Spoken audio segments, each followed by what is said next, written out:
that. Thanks for letting me know. I just woke up from a nap. I'm a bit sleepy.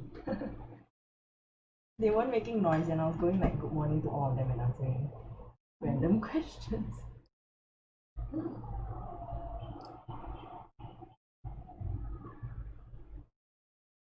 Buy stock on GJ11.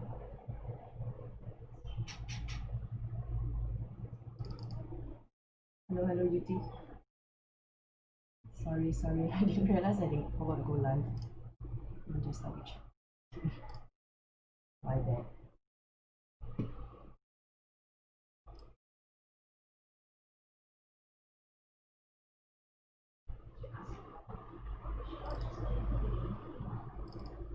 Oh, this one is it? No, wait. Was she in the meeting? Yeah, probably. This was the nice move during London earlier.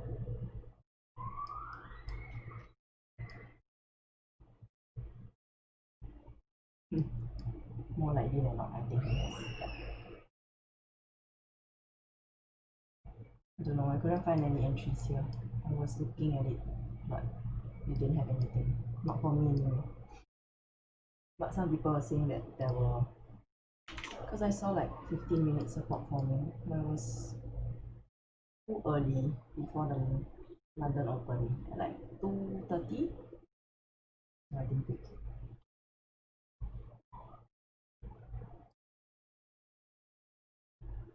My sound echoing. Okay, wait.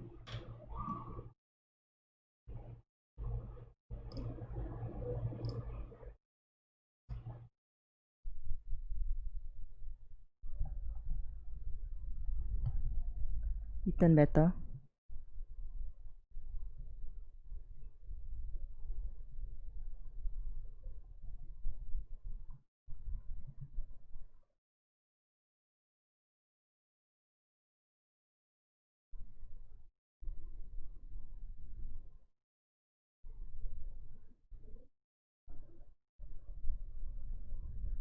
Okay, thanks Ethan.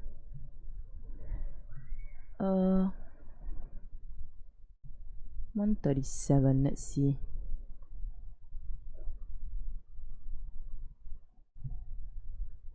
So the 1 hour actually closed bearish, and then I have this zone at on the 4 hour from yesterday, right? So I'm not sure yet whether this is a fake out, but when I took some direction from GU and I noticed how GU closed, right, it makes me think that it wants to come down first. So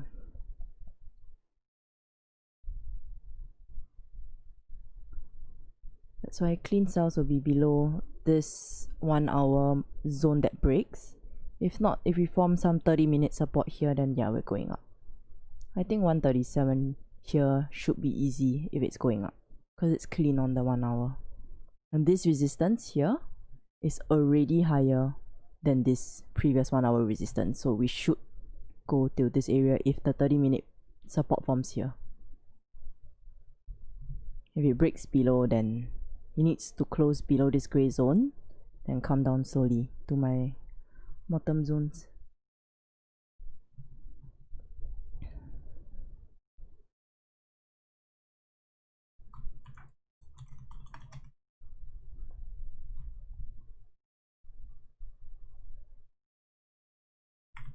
GU sells, let's see.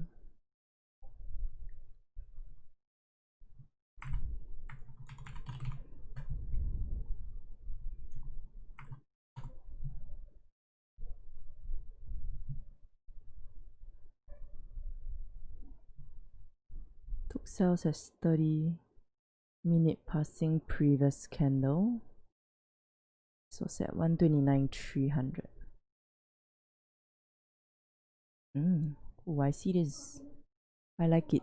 There's some kind of zone here. Previous support that turned resistance, and GU held it to come down. Nice. Yeah, I like this.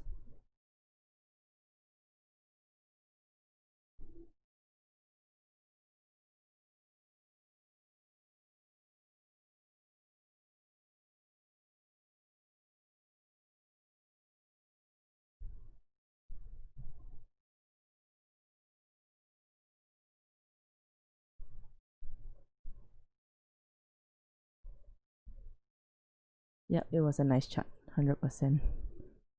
These bubbles are cute. What's this?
Ooh. Long, long, long. Let me see.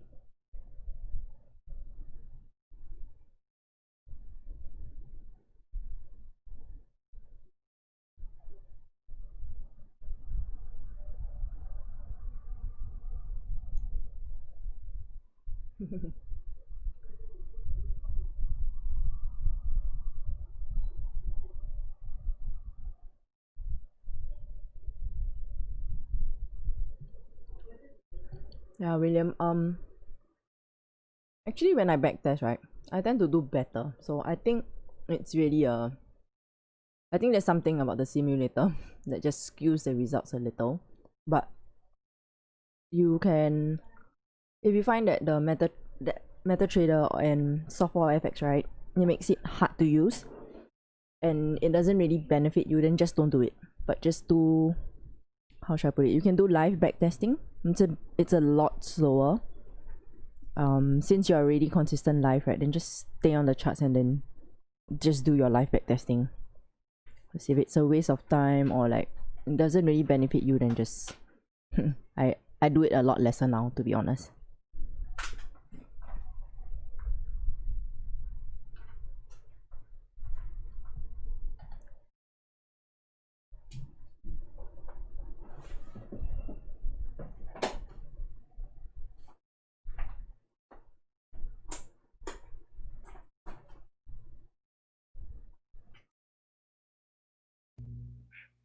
Good morning, good morning. Morning.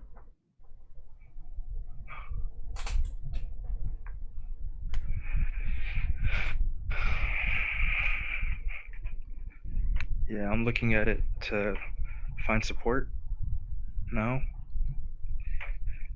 for GJ because the 4 hour just closed and it closed very bullish. So I'm waiting for like a 4 hour pullback. Yep. Hopefully above exactly that zone that you have. I'll have it at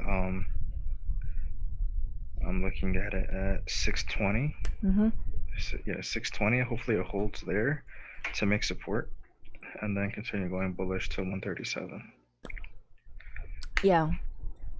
So far, like, I would prefer to stay bullish, just that I'm not sure. I'm not like 80% confident that GJ is going up because GU is just doing some funny things now. Yeah, but it could be a I think deeper Powell is speaking retracement. today. He is. Powell is speaking today, yeah. Today's Wednesday, right? Where? Somebody said that Powell was speaking. I know Lagarde is speaking today. But Powell?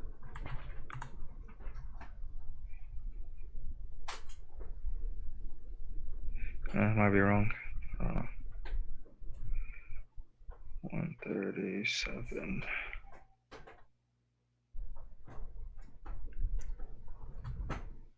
Powell was yesterday, I think. Yeah, I think it's Lagarde today. Again. She's the one that screwed us yesterday. Yeah. Yeah, this FOMC is gonna be really late anyway, so it shouldn't affect us. Good. Yeah, sales were good. If you were in sales for 10 pips, it would have been good. Yeah. To come down. But if it breaks this area now, it should continue going down. Yeah, but Evan, I don't think it's because of the dollar, right? Because it's not even open yet. I feel like it's just something that I want to take note of when I'm going long, so that I don't take like impulse entries or 15-minute support. Because if, let's see, I know GA and GN don't move the same as the rest. So if we have a look at GC, yeah, if overall they're all coming down, then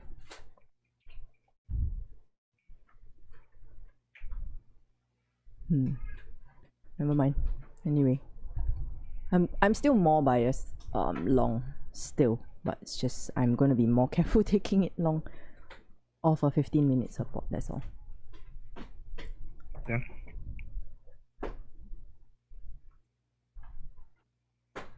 So on EJ on this 30-minute close, right? Preferably if it closes above the wicks, that's the best. If not, then I'm not sure if the close is strong enough.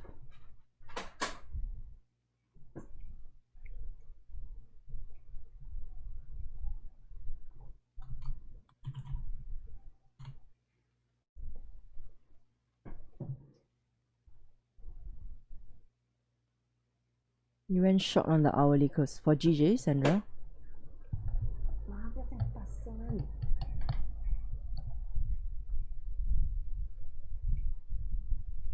Yeah, I thought it was a fake out also, because GU did the same thing. So you should be out. I think you got your 10 already. So it did that pullback to test the zone again and then gave you the 10. Yeah, nice catch.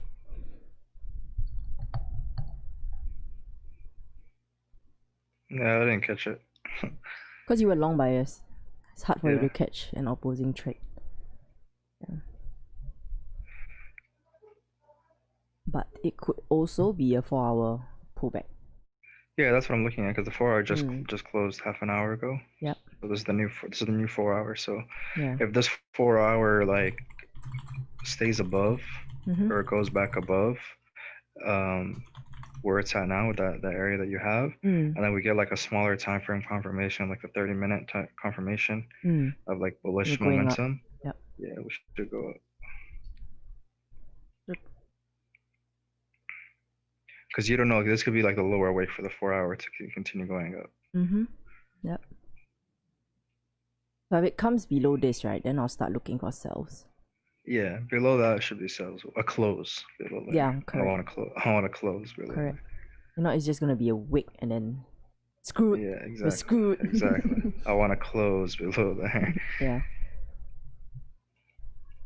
EJ on this close is gonna be weak, so no longs yet.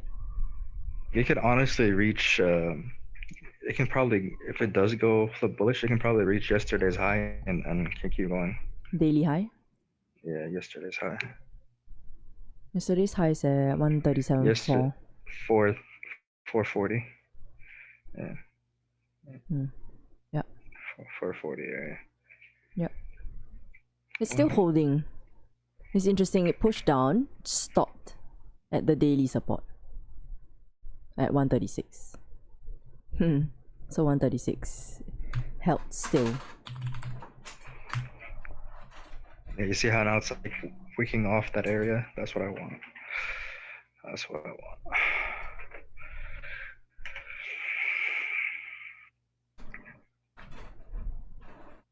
$30 minutes gonna close in 30 seconds. So.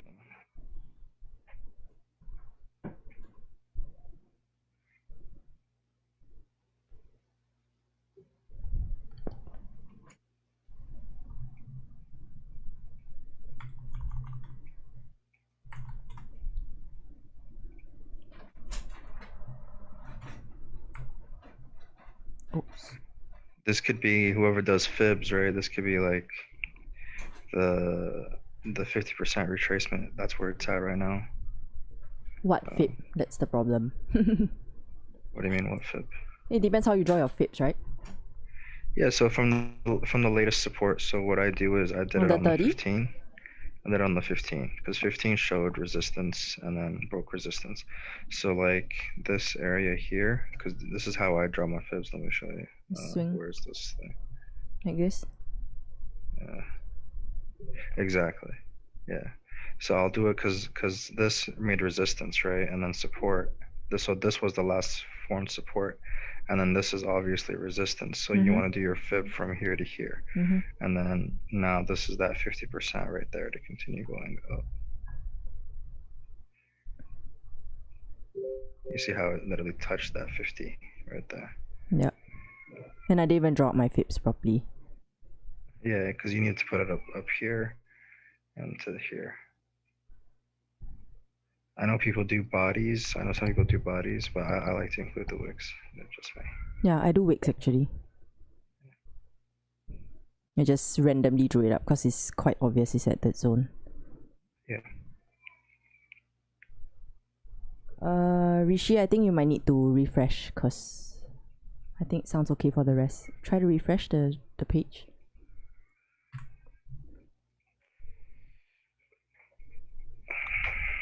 Yeah, so the 15-minute, 30-minute just closed. We want this to be bullish and then we take it out. Yeah. I took a sell when 1 hour closed bearish, expecting. No. So I think Sandra took the same idea as well, because this 1 hour closing below, right?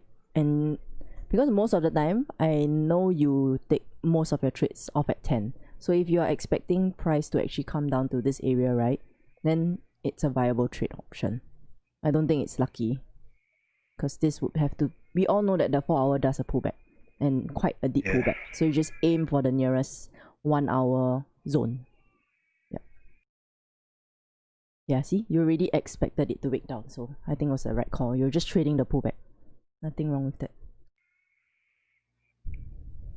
Yeah, you just gotta know where to get out, pretty much.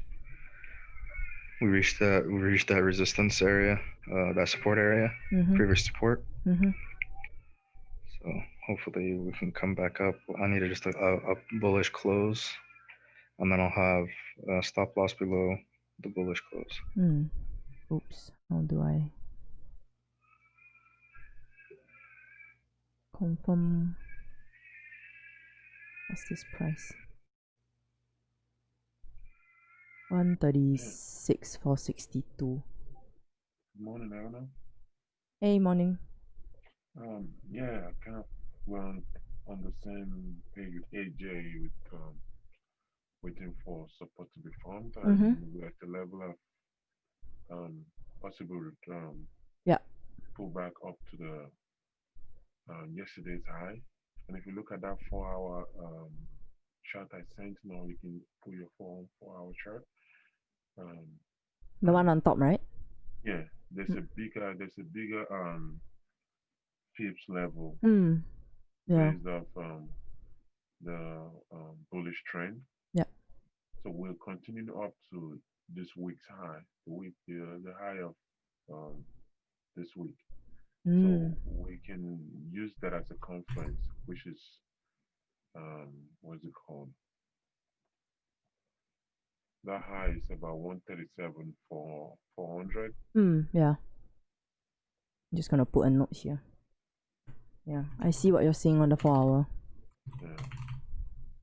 Yeah, because usually, like for me, I try not to draw my fibs on the smaller time frames, because they then and I will end up with like a lot of fibs. So I usually draw the fibs on like the 4 hour or the daily only, and I go for the latest swing. True. Yeah, so if I just take the wicks, right, this would be at like some 68, I think. Yeah. The 61 level. Yeah. Yeah, 62, sorry. So yeah, that's also probably why it stopped.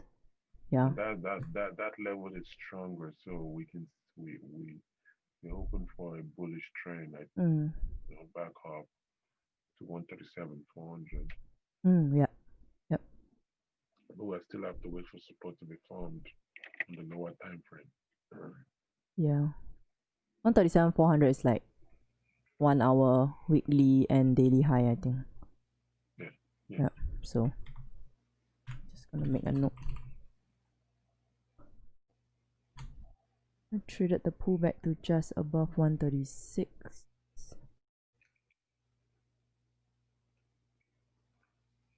What the buyers really buy is looking for support to reform it. Yeah. They're all seeing the same thing.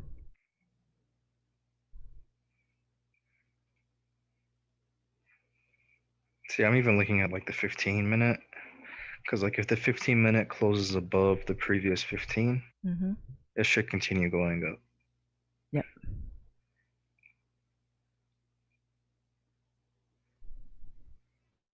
Because that would give the 30-minute push up as well.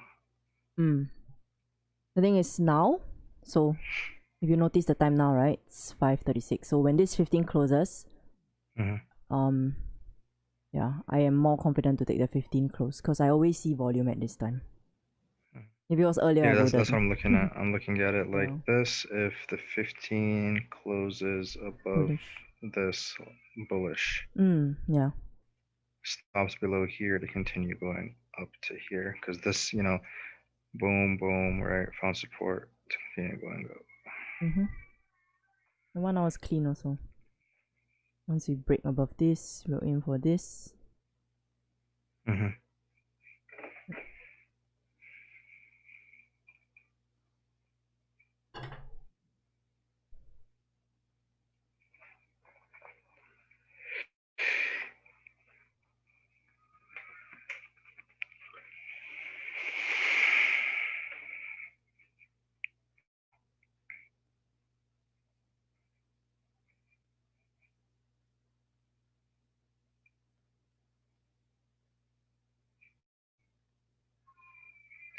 Yeah, and I could see it pulling back down to here as well. Yeah. To this area, because this is, I think this was a 15-minute resistance.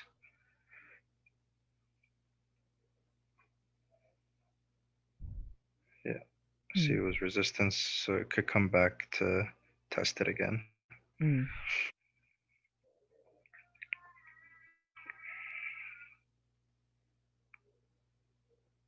Let's see. But effectively, if the bullish momentum is strong, right, it shouldn't do such a deep retracement. This is really deep if it comes back here. This is like what, how many pips? That's a lot. Yeah, that's like really deep. If it comes back here, I would be a bit worried actually.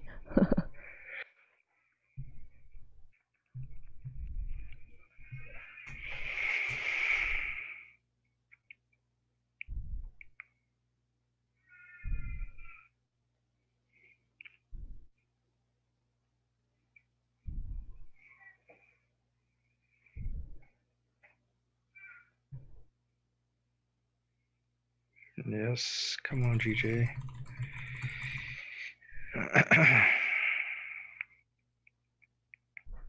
You have 5 minutes or 6 minutes left.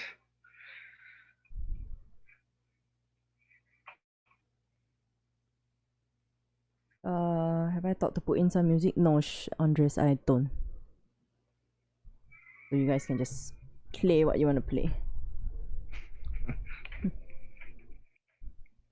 So if it closes bullish, my first target would be this. So 137. And then after that, I'll just leave the runner to go to the daily high. Yeah.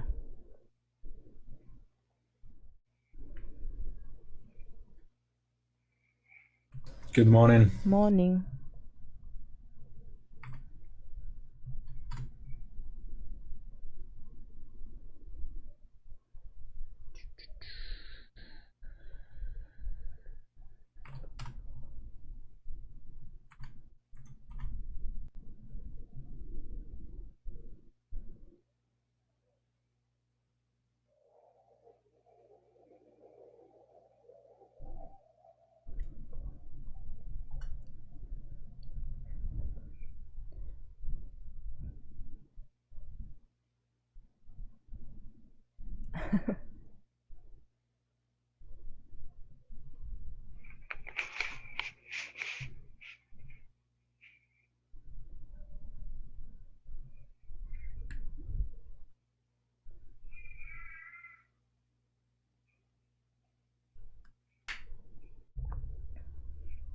Yeah, everybody got the buys ready. We're just waiting for this close.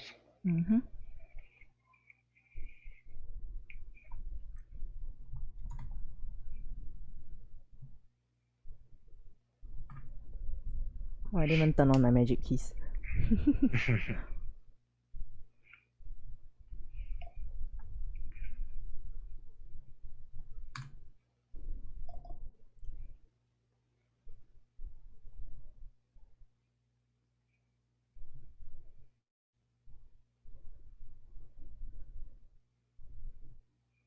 Yeah, even till 137, the risk reward is about 2.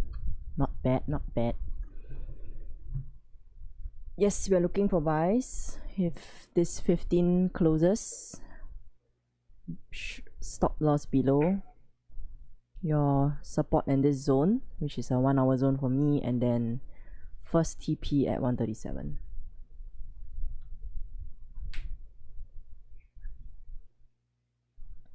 Yes, Ace, let's break that losing streak. Second TP daily high, so 137,400. Are you gonna have your stop loss below the current 15 or the one previous, the bearish one? The bearish one. So stops will be around 136.6. That's a big stop. Yeah, 16 pips. Yeah, because I'm going further, you see. Caroline, no, we're talking about GJ, so check out the 15-minute close.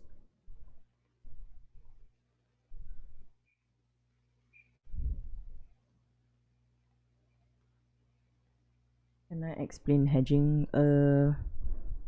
I'm not 100% sure. I just know you buy 2 positions in the opposite direction.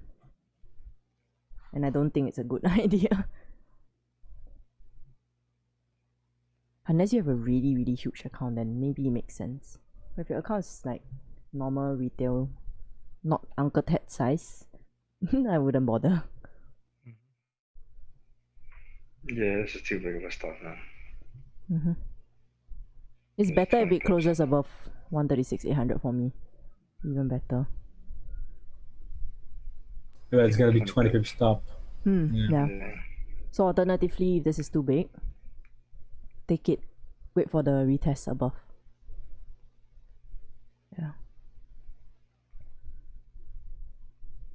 Let me see.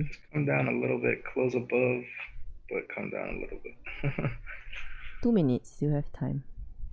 Yeah, I want it to come down a little bit more. Oh, maybe wait for the next candle, maybe wicks down, and you a better entry, maybe around 70. Yeah.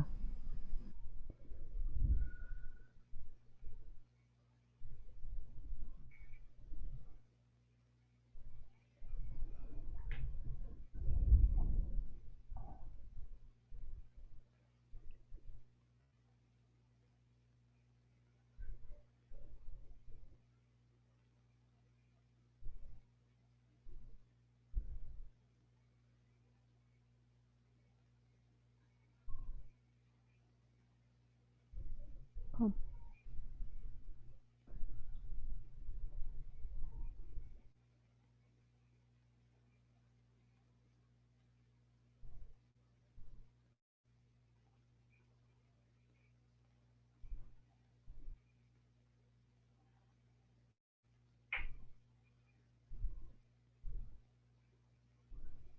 Or maybe if you miss this one, right, then the next stronger confirmation will be to wait for the hour to close, and then when it closes bullish, right, you can enter on the hour close. Because this candle, if it's pushing the way it wants to push, right, it should close bullish above this area. Then you could have your stop loss below this area. Yeah, that could be another idea also, since this now is a bit too big. Well, but wouldn't you have your stop loss below the hourly low? If you're just scalping for 10, then no. If you're going like me, till 137,400, then yes. Because you guys are taking 10, right? Yeah, so that could be another option for you to take an entry off the hour close. Okay, so 15 just closed bullish above the previous 15. It's small too. I think this one has space for you guys, right? 13. It's about 13. Yeah, right now it's 10 pips or 12 pips. Stop.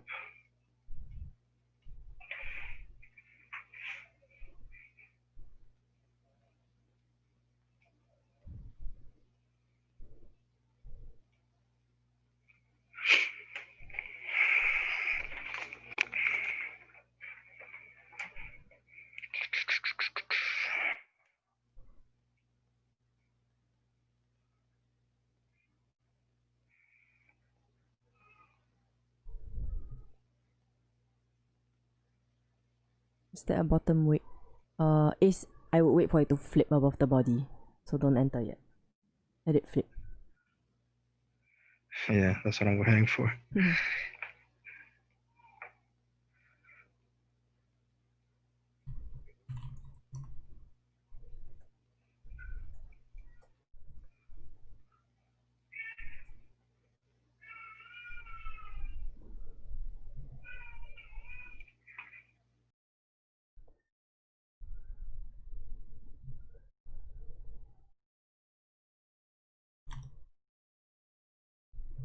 Are you gonna take this trade?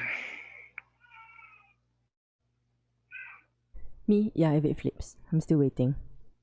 So stop loss below. Same thing. I'm still at 136. 136.6. Dan asked me I'm about to take a trade, so I'm just waiting for this candle to flip above. Oops. This. Ay. Oh no. What's this? I'm waiting for this current candle to go above the previous bullish candle. The body or the wick? Body.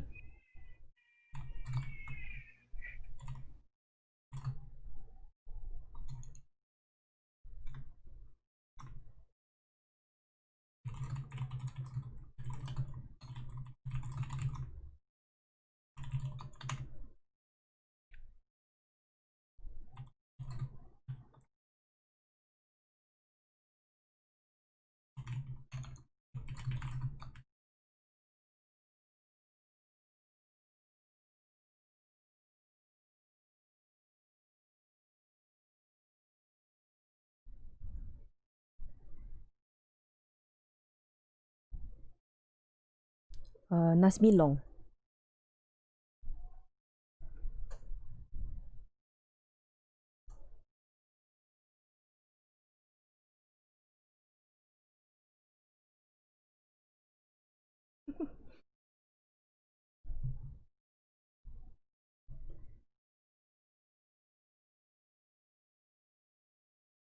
Why don't you wait for clear confirmations of buys once it breaks above the highs and enter around 136.90 instead of trying to predict move up? And enter underneath the high would be safer. Yes, definitely. That's why Ace has his buy stop here. So it's your choice. This is riskier if you want a tighter stop. So Louis, nothing wrong with entering above 136.9. See what I'm looking at. This is exactly the same thing that happened yesterday at Roger's stream. So like these wicks weren't able to surpass, right? This candle right here was able to did what all these candles couldn't do. Right, this is literally what happened yesterday in Roger's stream. So this candle gave us the indication that it could continue going up. Yeah. So once this flips, it should go up. What if the 15 This is minutes? literally what happened yesterday in Roger's stream. That one wick surpassed that previous wick, giving us that indication that it was going to keep going. Totally. Yep. What if 15-minute breaks the low of the last candle? Is it a good sell? Yes, but wait for the close. Because this area here, because this 1 hour zone here, right? If it closes below, then yes, sells are valid. But right now it's still holding.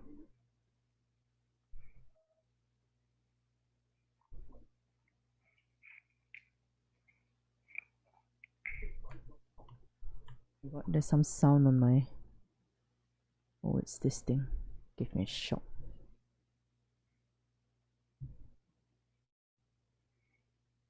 $137. Yep. So it's... So Louis, I definitely see that it's riskier coming from here. So if you're not comfortable, take the longs above this highs. Yeah, it's just manage your own trades. Just this one, I've seen it holding.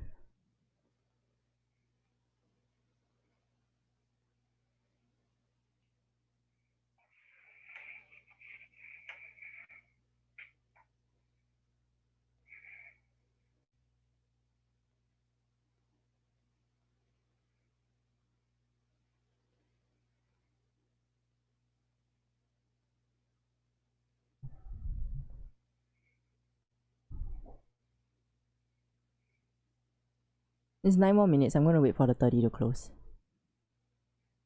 Yeah. Yeah.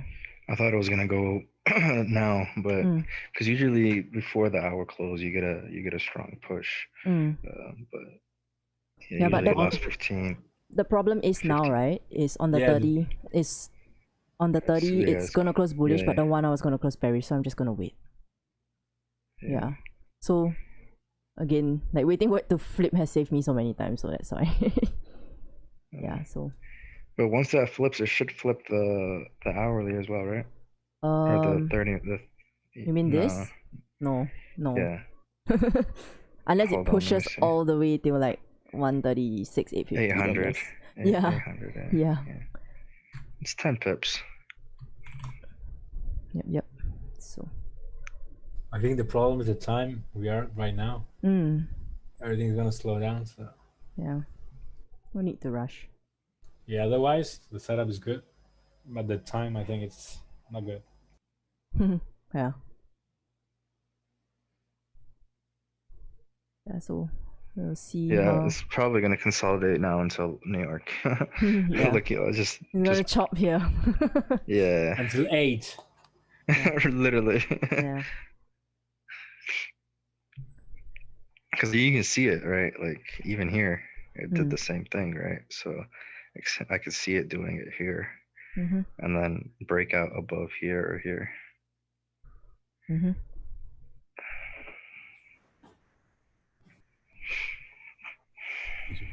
Run out of steam after the 85 pip move.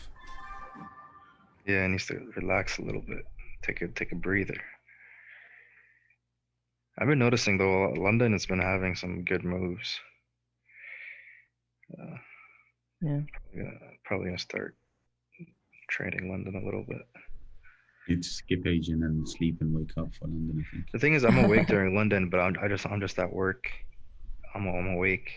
Like my time zone allows me to trade both London and New York.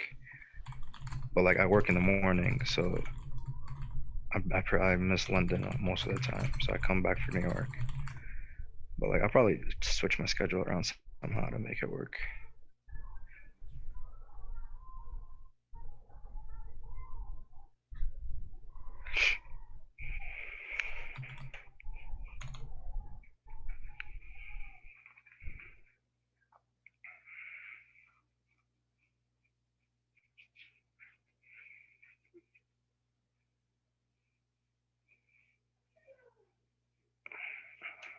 I'm holding my sell on GU. Currently 30 bits of profit. Kalpesh, I hope you've locked your profits.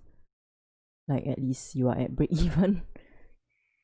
Yeah, I'll probably take some profits off. Shit. Yeah. 30 pips. Yeah.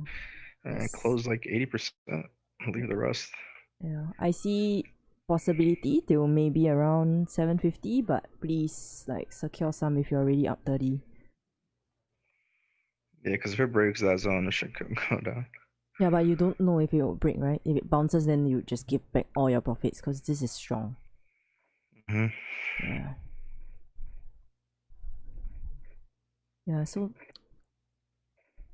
that's why, like, this website keeps making noise. Yeah. I think we waited. Yeah, so GU is still falling. And I don't see any, like, US news. Yeah. This falling so hard is just making me wary about this.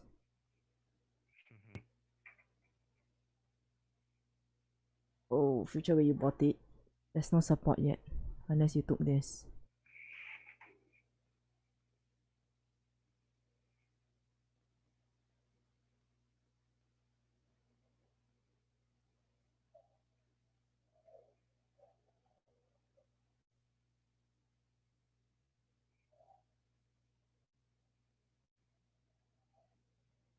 You got 5 minutes for the hour.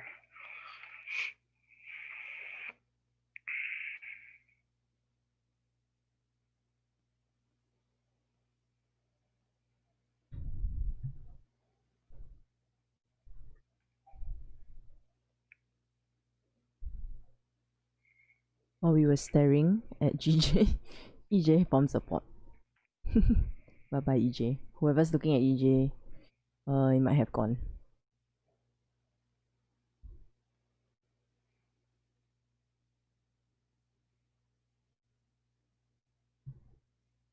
What's the ADR thing that you have?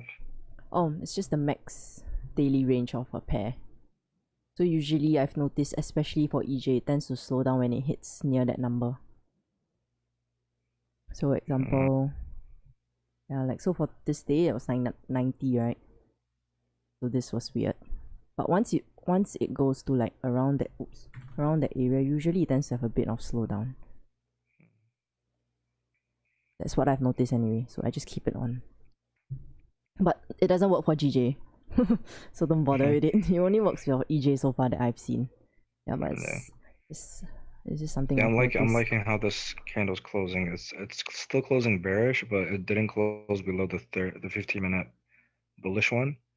So it's still a good indication for it to continue going up.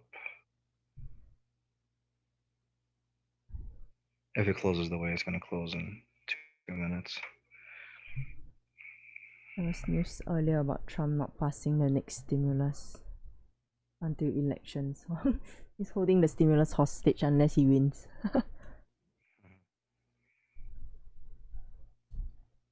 But if US dollar is weak, then shouldn't the pound rise? Then why? Why is it falling?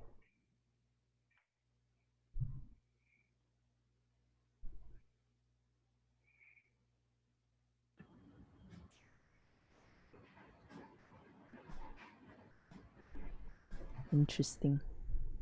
Do you and does anyone take into consideration when the 30 closes whether the first 15 was bearish or the second 15 was bullish? Like that. I've never noticed that. No. Yeah. Have you done some kind of testing on that?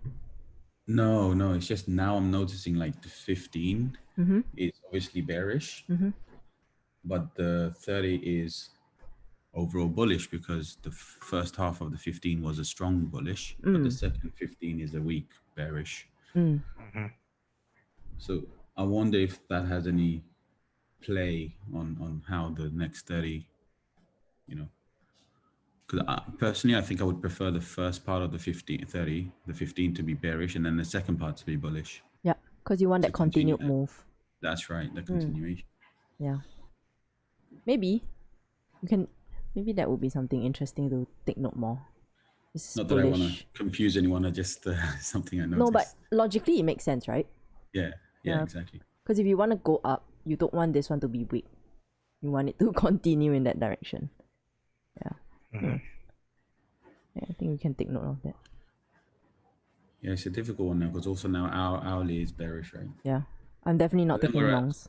Yeah, so then we're at support as well. So it's like kind of, what do you do? Yeah. You wait. Yeah, we wait. Good answer. Yeah. Yeah, because if it breaks below and closes below, right, and it's still bearish, it should, and it has room to go down. It can at least fill that wick. Not 4 hour.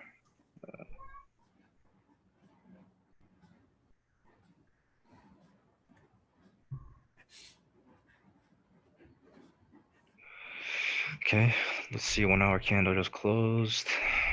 Everything just closed. 1 hour close bearish, 30 close bullish. So, there's some kids yelling. 30-minute left a top wick. Rejected that zone. Yeah. So just be careful.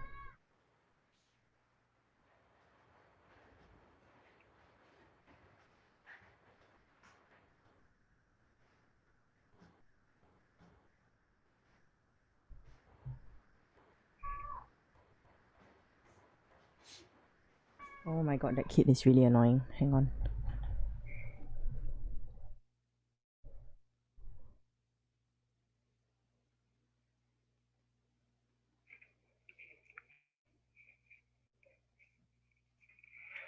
Somebody's gonna go get a beating.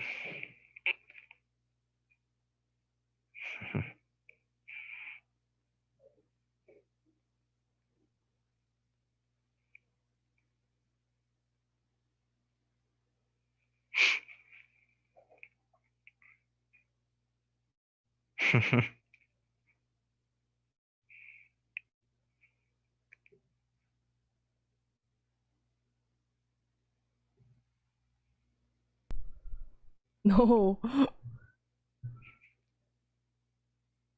Nah, I didn't. I just closed the window. Yeah, but you probably told him something. No, I didn't. I don't even know where the kid is. He's shouting to like another kid in the next block. So, yeah. I took out a cane. Yeah. Yeah, yesterday I had some kids in the neighborhood playing at like midnight, and I was like dead tired yesterday. My god. And I literally, like, I opened my window and I yelled at them. I was like, "Get the hell in the house!" I don't even know them; they don't know me. Like, I just yelled at them like crazy. No, if I lob the sender across the balcony, right, I'm going to jail. I live on the 21st floor. You might kill someone downstairs. No, it's like midnight. I'm trying to sleep. Yeah, midnight. Work. The kids deserve to get scolded if it's midnight.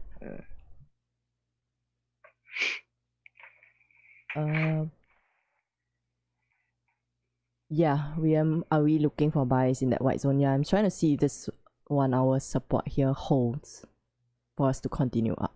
If it breaks below, then maybe it's coming down. If GU holds this area, right, later on, because it's still holding technically, so that 1 hour pushed to 27.30 and then held. So we'll see. Maybe he wants to come up.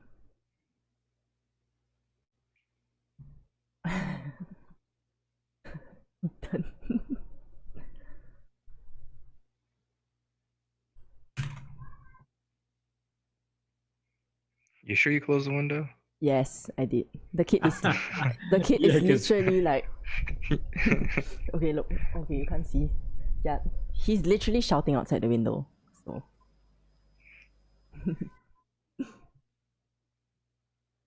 I'm gonna see where this kid is. It's quite interesting. I've never heard him.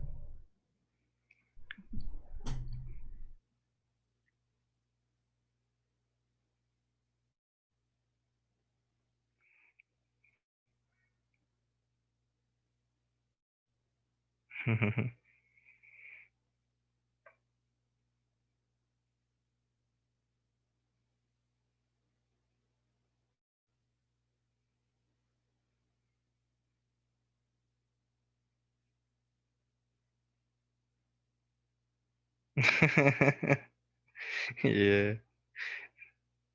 I wouldn't be surprised, honestly.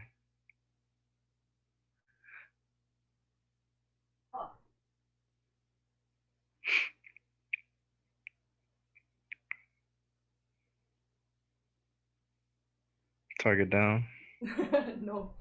But the target is dying. He has a sore throat now. He was like, "Auntie, what you doing?" So never mind. You just need to give him like 10 more minutes of yelling.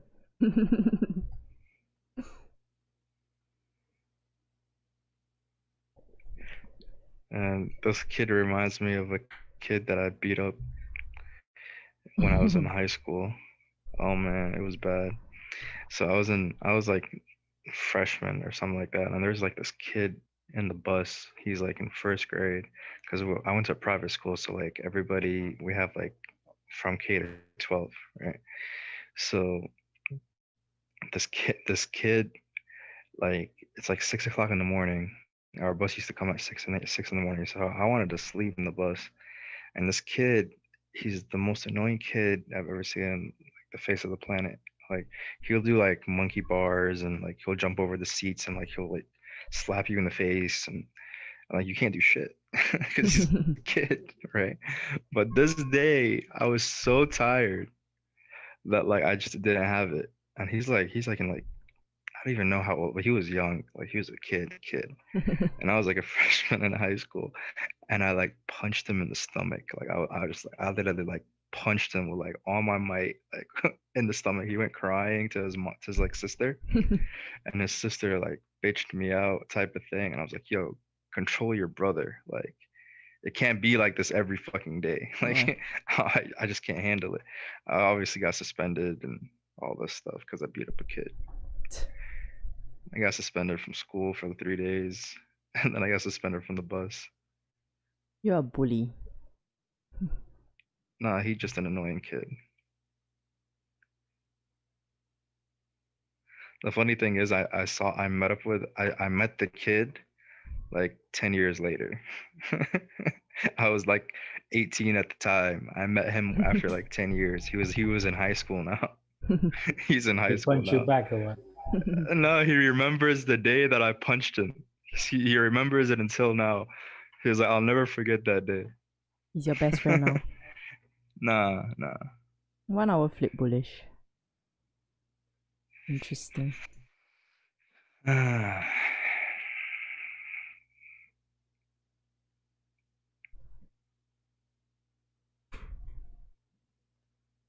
Syed, if you buy now, you're just chasing the trade, so I would wait for some kind of close. And safer buys would be above 850 because now 1 hour just opened. It was previous 1 hour close bearish, so I mean it's your choice. I just think it's risky not to wait for closes.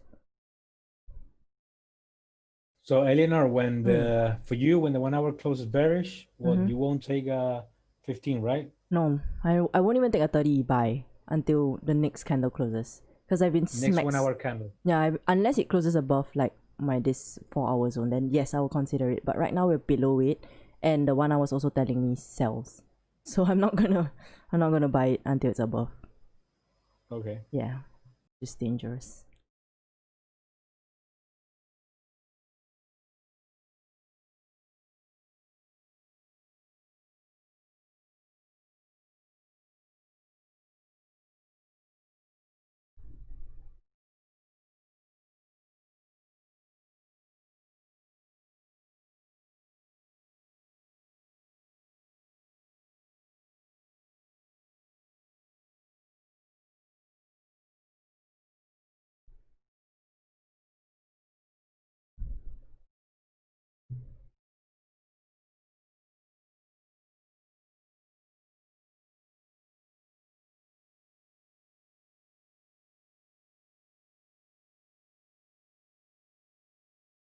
The 15 minutes forming another new support.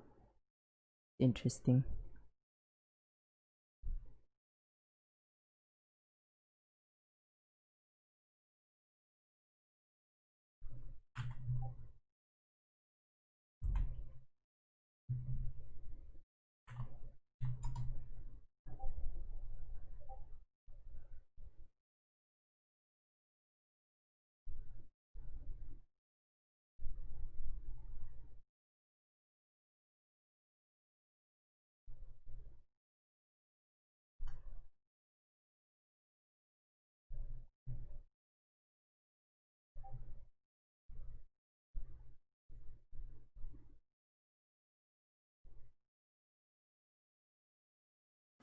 15-minute look like it's just ranging. This is... What's this?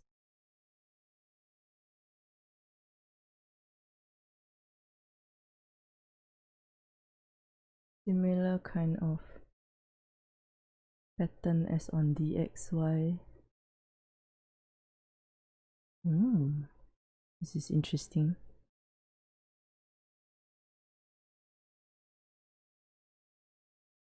Using the DXY to buy pound dollar. Interesting.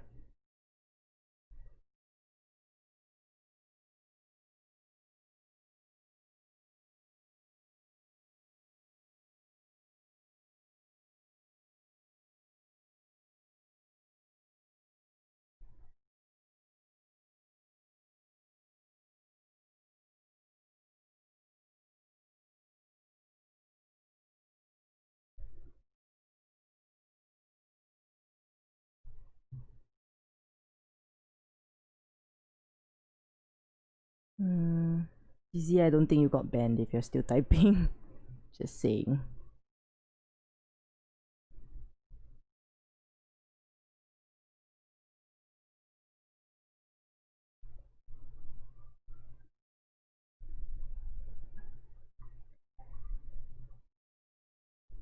Come down further, reject hard with a long bottom wick at around 136.5.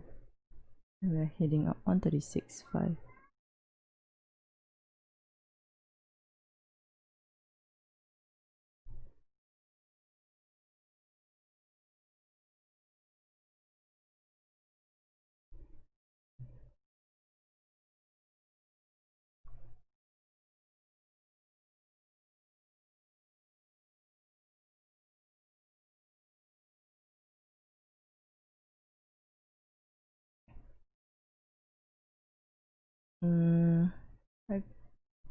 I think I've traded GJ like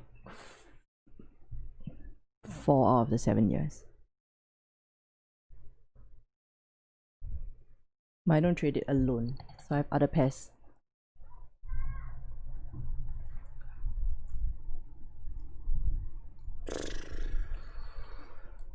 This kid is not going away.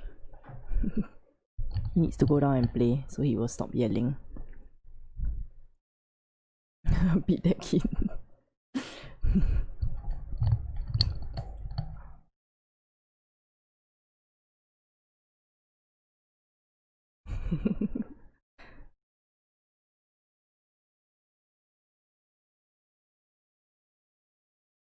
You guys are mean, telling me to smack the kid with the slipper.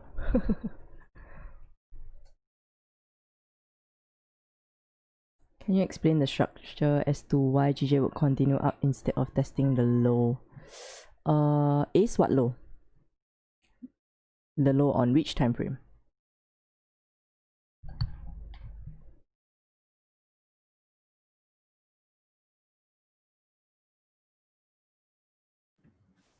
Looks like something's back down. Yeah. That's why, like, this was like a warning sign to me, I think. I'm glad we didn't enter. The where price came up from, oh okay, here I think 136,200.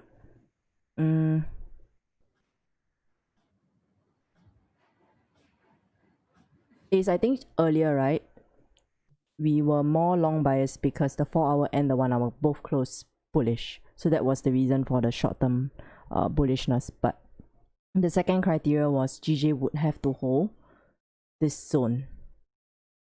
So if it doesn't hold this zone, right, then it's just gonna come down and test this area first before testing the low where it started from, because that's like a complete correction of the move up.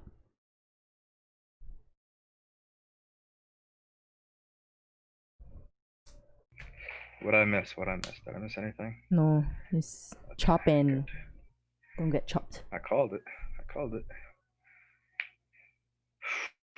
Where do we enter sell in this scenario? Close below here.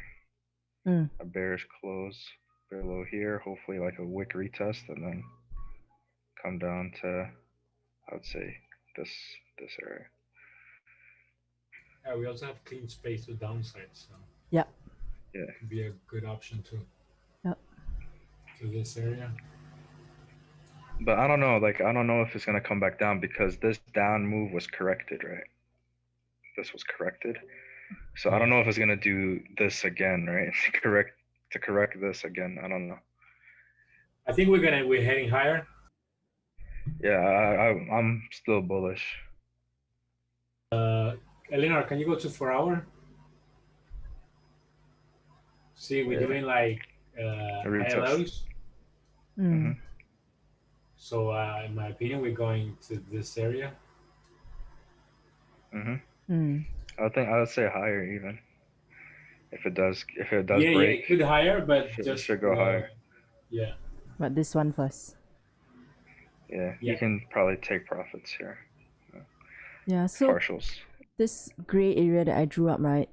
It's not a minor zone. It's previous resistance that turns support on the 4 hour even. So that's why it needs to hold this area. If it doesn't hold, right, then it might just come down. Yeah, exactly. Yeah. So this is a special area. I'm gonna make it a different color. Let's make it yellow. I have the impression they're gonna like fake out and then go higher. Like maybe. Like here, they did a big wick. Something like that. Yeah. Let's see. Yeah. Was there news for anything for this up movement? No, that was just London volume. Just London. Yeah. Just London. Down move was Donald Trump tweet. Yeah. I think it's just correcting the. You see, I don't know. Maybe if you go back, cause like nothing's changed, right, with Brexit or anything like that, right? Nothing has changed. Nope. So like you just never know. Like this honestly could be like a New York correction, because I've seen it happen a lot. New York corrects the whole move. That would be disgusting. I've literally seen it with GJ so many times. Let's see. Where's the head and shoulders? Andrew, draw it. I cannot see it. I suck at patterns. Oh, I see it. I think it's this. Not yet, right? Okay, I really cannot see patterns, so I don't even touch it. So this could be the head. I thought this was the head. This is the head, right? This is the shoulder, head to go down, I guess. Oh. Yeah, it could. Yeah. Is that how you're doing it, Andrew? Like that? This is the only thing I'm seeing. You can draw it on Tradingview. Yeah, you can. Yeah, you can. Yeah, but you need to plot the things correctly first, right? Like the points need to be correct, I think. Yeah. I can't even identify the points. Alright, so do it from right here. Oh, sorry. You hear baby shark? Really? I don't hear it. Man, I just got so used to it. Like I don't even hear it anymore now. Like literally, I don't even hear it. Yeah, hang on, let me see.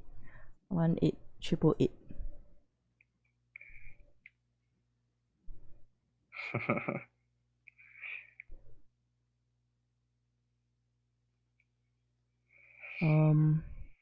Nasmi, go is clean on the 1 hour left, so I just think buying would be dangerous.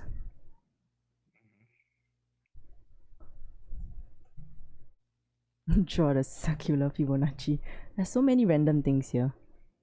Tree drives pattern. What in the world is this? What the? It's retrograding. The moon is retrograding.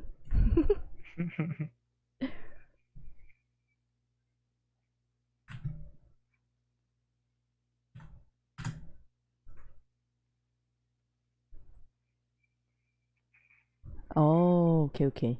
Interesting. There's you see an inverse head and shoulder. Yeah, okay. he said inverse. So that would mean longs. Got it.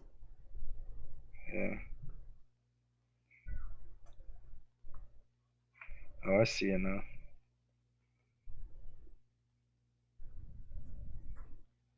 Is Raja's stream on today? Should be. Oh wow, it just dropped.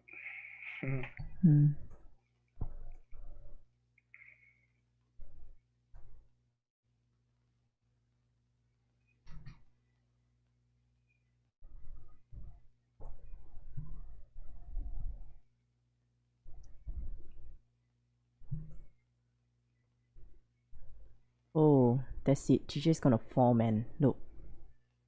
GU broke its own 1 hour support. Dang dang dang. Be careful, be careful.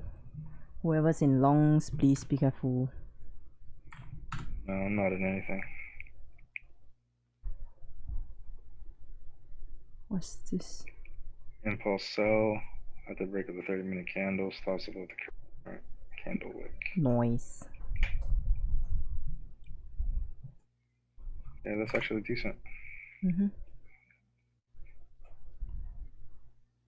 It was the same thing that I was looking for, but bullish.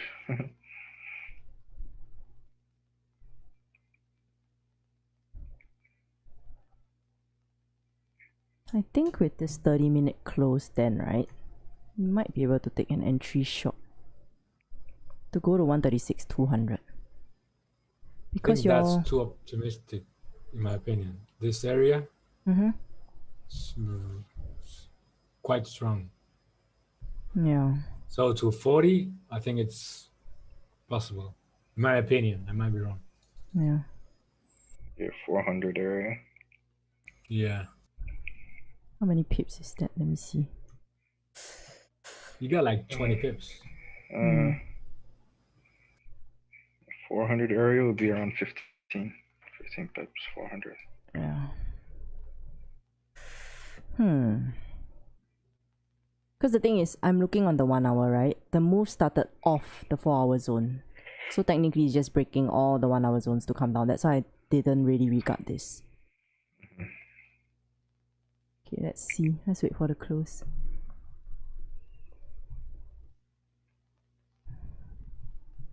It's a 20 pip stop for a 15 pip gain. Yeah, that's why I wasn't even aiming this area.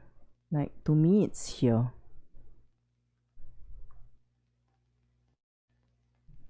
But I do see what you're seeing also.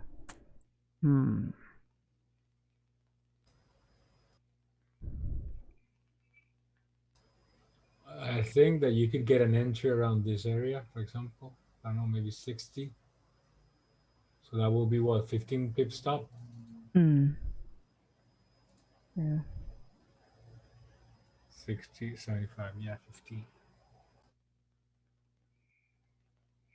It's like, no, it's just gonna go without us. That's what it's looking like. It's looking like it's gonna go without us. But good job, whoever caught that sell. That was nice. Yeah, I just got 10 pips from that when it broke the low of the 1 hour. Yeah, that's really good. Nice. Really good trade. And it was like where did you have your stop, if you don't mind me 12, asking? It was 12 pip stop. So the stop was above... on the top of the wick of that 15. The doji 15. Yeah. 75, right? Yeah, like, let me see the value.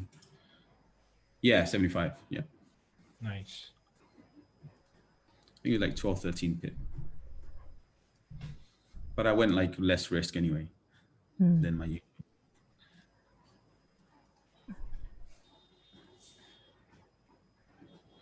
Stop above the 1 hour candle. Sorry, I was thinking of something. Stop above here? The 1 hour candle or the 30? It was above the hour, and the 30 hour and the 15 were the same. It was like 136.75. Ah, okay, nice.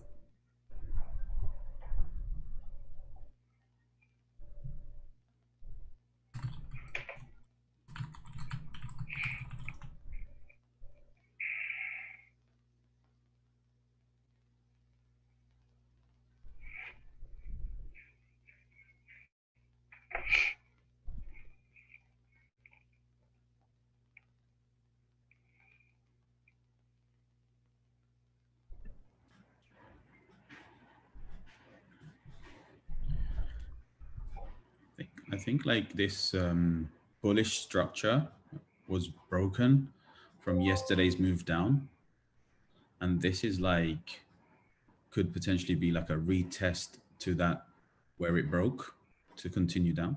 I think Ace or Anthony was talking about it just now. Retest to this area, I think. 200. So the 136,800 was like a retest to where it kind of broke out of the bullish structure. So it could go, you know, it's been bullish for a while now. So yeah, it depends whether it creates support and continues up, or if it continues down, yeah, then it's definitely broken its bullish structure.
Wow, GJ.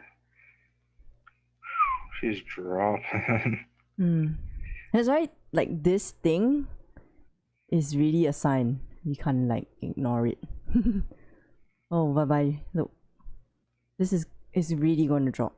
So GU is just giving me indications that it just wants to come so much lower. That's why I'm taking that bearish momentum from GU onto GJ. And that's also why I ignored all this. Yeah, but it's just now there's no entry. And I don't even think a retest. No retest up in here. No, it's not going to retest this area. And the next thing is this yellow box that I had, right, is also a 4-hour zone. So it literally went and broke 2 4-hour zones to me. So I think it's coming down.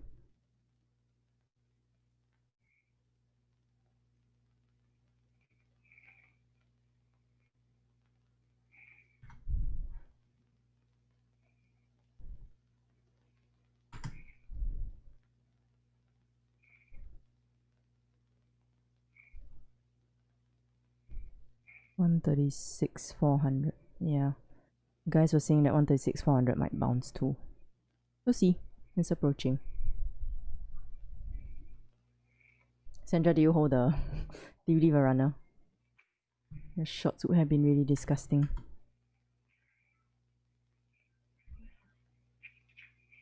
Retest to continue down. Ooh, maybe. What's this? 4-hour.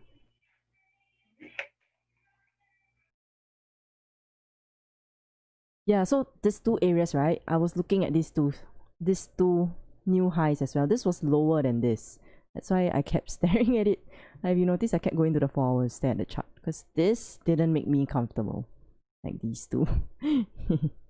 But technically this hasn't formed, so we don't know yet. True. That would be quite a deep liquidity week, but it can be possible. Yeah, correct. Because I was looking like it hasn't formed, but effectively this is a higher high than this right now. So I was like, oh, might be coming down.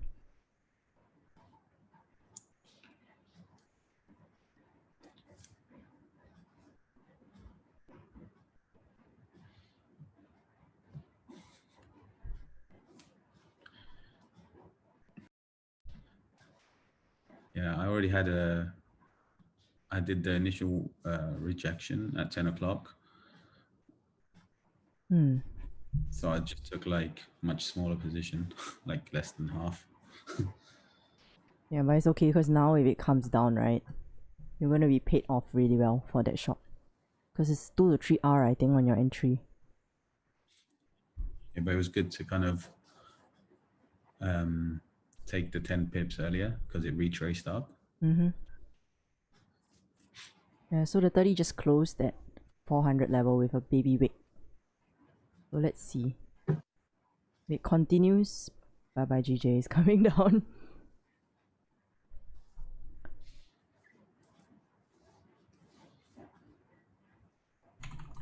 Oh, Raja should be on soon, right? Yeah, I think so.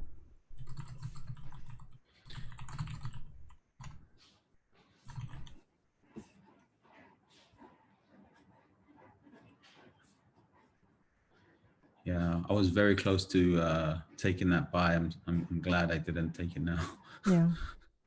You can't take a buy when the 1 hour is like bullish, bearish, and the 30 minutes Yeah, bullish. 1 hour bearish and it was close to the resistance, right? Yeah, correct. No buys. No, no, no. I've been killed so many times. So no.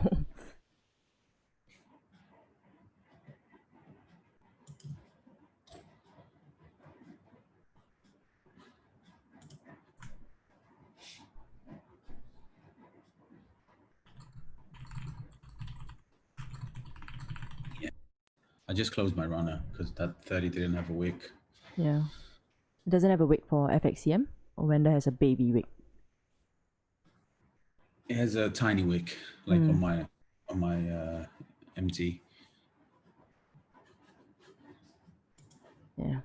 Yeah, it's very small.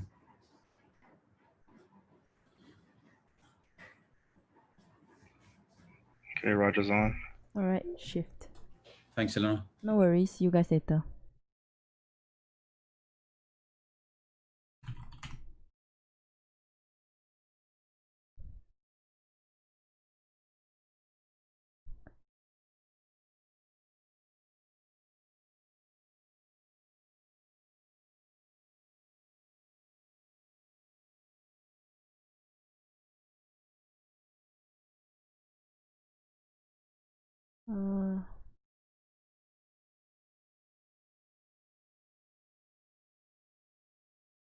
Let's see. Conscious trader, let me have a look. Do you guys struggle with who is it? Struggle with letting a trade run, caught that sell but took profits. So left with only 70% to hit target. No, just wait for like, yeah, just start slow. So start with like leaving 10 and 20. Don't go and leave like 70 from the start. If it makes you uncomfortable.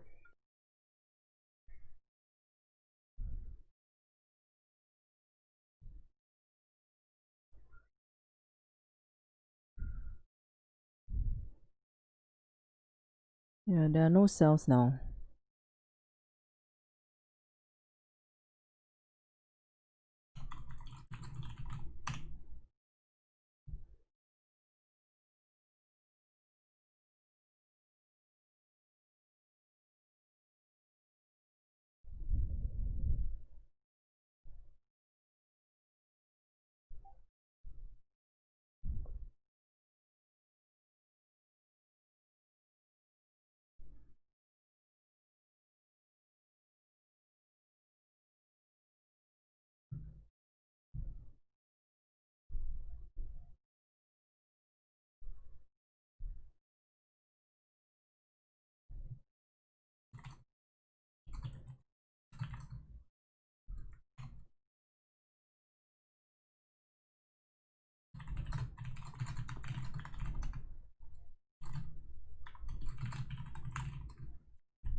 Yeah, I won't really be talking though, so if you guys like type in the chat, if I see it, then I'll try to answer, but I won't be talking.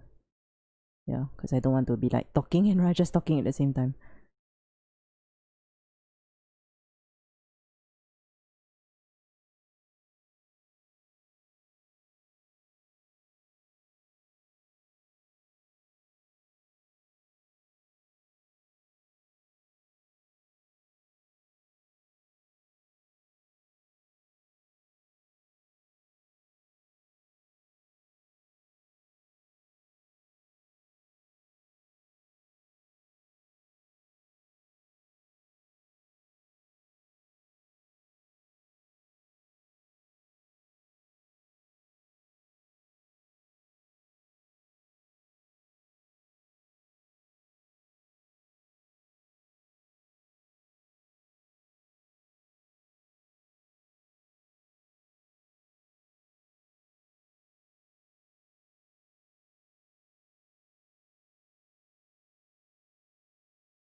Daily candle closed with no bottom wick. So my idea was that, okay, let's draw a line over this. That support was 135.888. So looking at 135.888, this was right over here. This was where the daily candle closed, right? So for the daily candle to come down, it needed to break the support. If it didn't break the support, pretty good buys were above this area here. If you look on the 30-minute, oh, the 15-minute actually created that structure.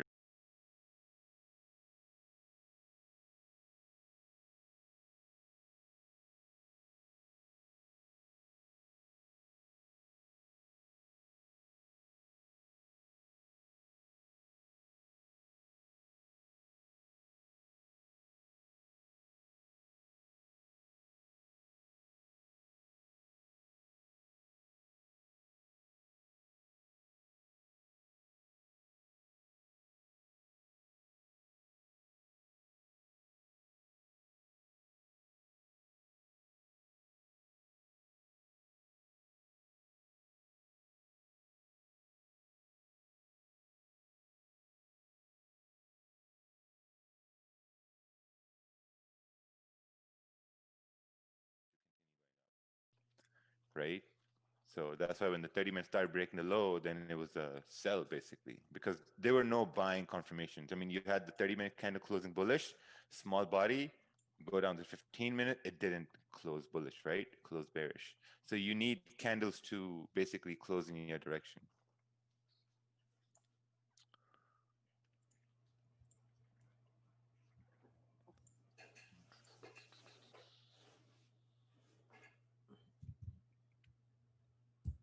Let's see here.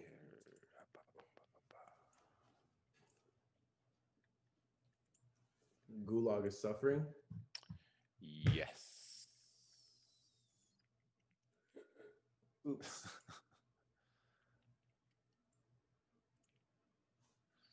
Yeah, so it needs to, we'll see what happens here in this area.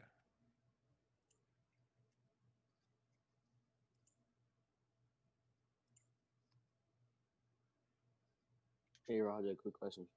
Mm-hmm.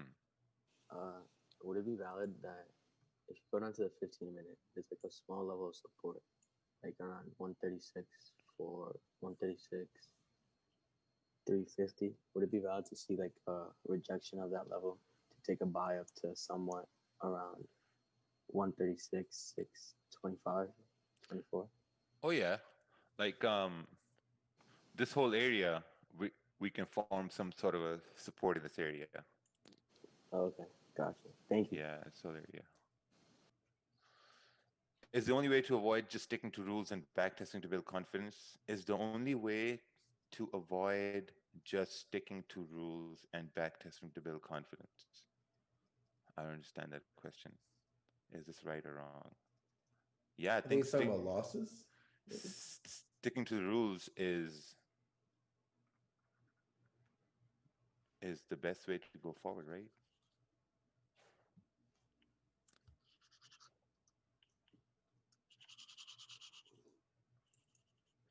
Raja, I never see you using fib. Can you explain why it works or don't work in scalping? See, now the thing is, there are a lot of things that work technically in trading, right?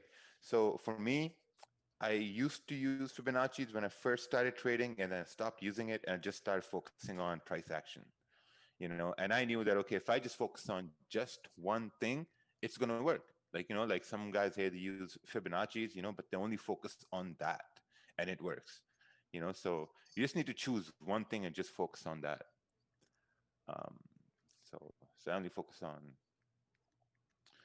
price action here. So if I see a support forming, I'm going to look for buys to continue back up to 136, you know, 600, and then 136, 700, and, you know, continue on. It's like one big thing that a lot of people struggle with when it comes to the Fibo. And, you know, I've taken a lot of classes, I've taken a lot of courses. You know, I'm here because, you know, I also took this course, you know, and dude, I've seen that a lot of people, when it comes to explaining the Fibonacci, man, they don't explain it well. You know, it's not everybody can use it. You know, you've said it before, and it's about using it with like confluences. You know what I'm saying? It's like creating a support within your price action. You know, use that as a confluence after breaking a level of resistance, coming back and forming a level of support to continue back to maybe the previous or, you know, next level of resistance. Correct. So I mean, if you use them in confluence, then man, you should be okay.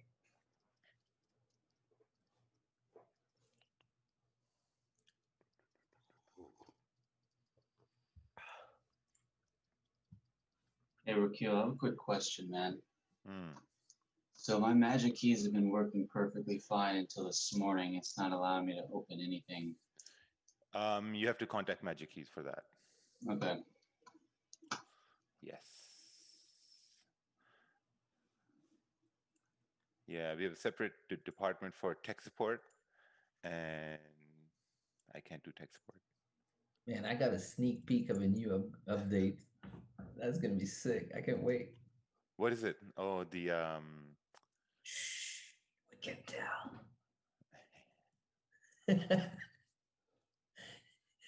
It's amazing though. I've been too lazy to get batteries for mine. Mine died.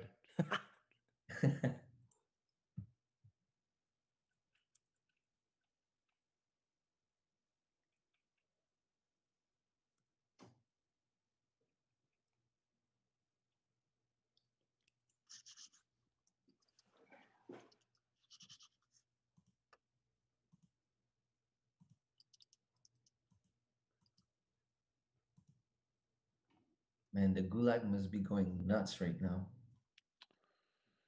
Oh, yes. I'll be honest. If this 30-minute candle closes bullish, I'm taking buys. Risky for the biscuit. And then I'm done. Going to sleep. Yeah, I think it's going to be pretty good. Got like 13 minutes left for this candle to close. Look at the 5-minute chart real quick.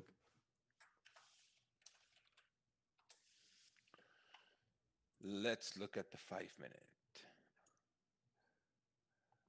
We got little teasers right there. So you're looking for a stop right down here below these candles? I mean, depends how that 30-minute candle closes. Because I'm gonna actually use a very small lot on this one because I really want to try to swing it. So I'm gonna go like super like passive with this one.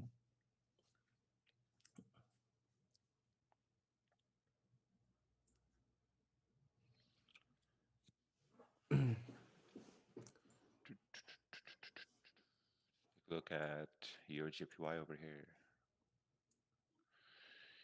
Euro JPY. Let's see Euro JPY.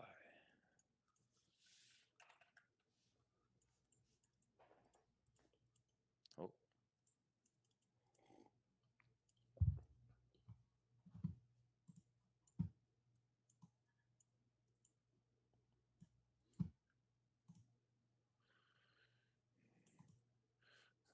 Wow, Euro JPY went bullish here. Straight bullish. Looking on the 1 hour, seems like it's doing a retest over here at this point to continue moving bullish. It broke out of this resistance here. 30-minute candle, I think a bullish close on a 30-minute candle would still mean we should continue moving bullish over here.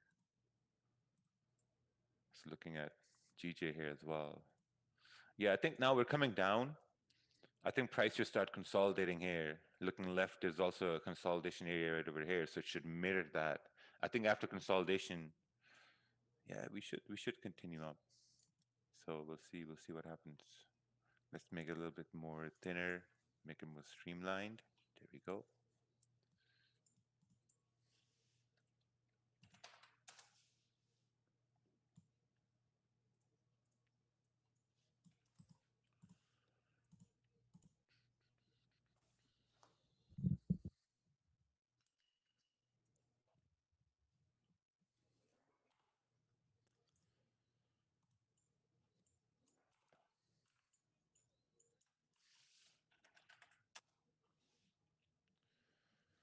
All right, so what do we got today? We got Lagarde speaking again.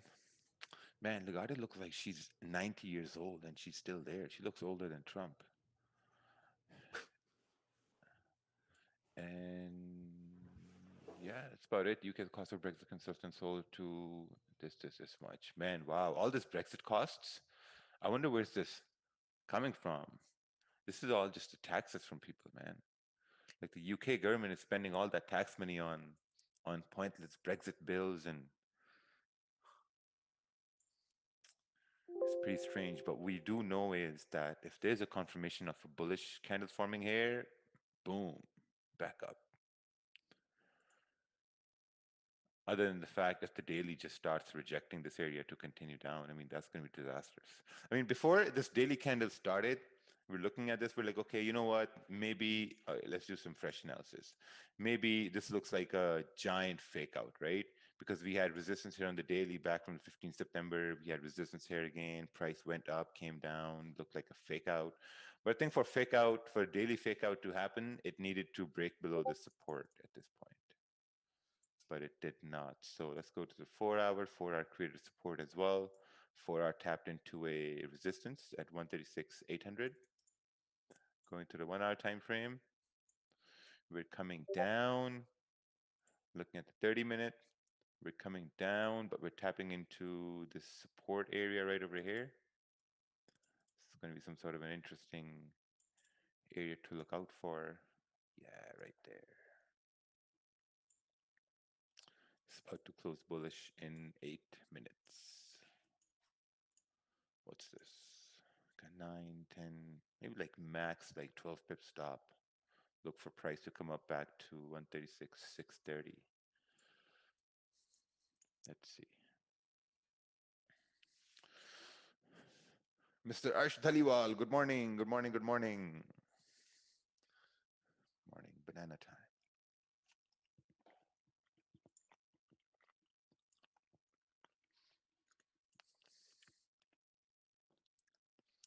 See this, your JPY is also turning bullish over here to continue moving up. So if we look on the 4-hour, we're like, okay, where's the next area of resistance here? Let's look on the 1-hour time frame here. 1-hour time frame looking left, like 124,790. Or just above here, 124,800. Not that far away. I mean, the range isn't that big. And next you have up over here. Yeah, it's not like a big enough range over here. Why don't wait for resistance for a sell? The reason why I don't want to wait for resistance for a sell, because overall my bias is bullish, right? We look at the daily candle is moving bullish. Look on the 4-hour moved bullish from here to support. We're looking at the 1-hour time frame, 1-hour candle moved bullish, made a high at 136,800. Now it's coming down. So in the small time frame, if we see a support forming, I think there's a higher probability for price to continue going up. I mean, if your bias is sells and you want to take sells, then you're waiting for a resistance to form to take sells, right? So I'm gonna wait. I took one sell earlier in the morning here. Once we broke below, 136,620, it came down. And now if the candle closes bullish, I'm gonna be looking for buys, even though the range is bigger here. We have like a 21 pip range. So I think it's gonna be a good idea to get that move up.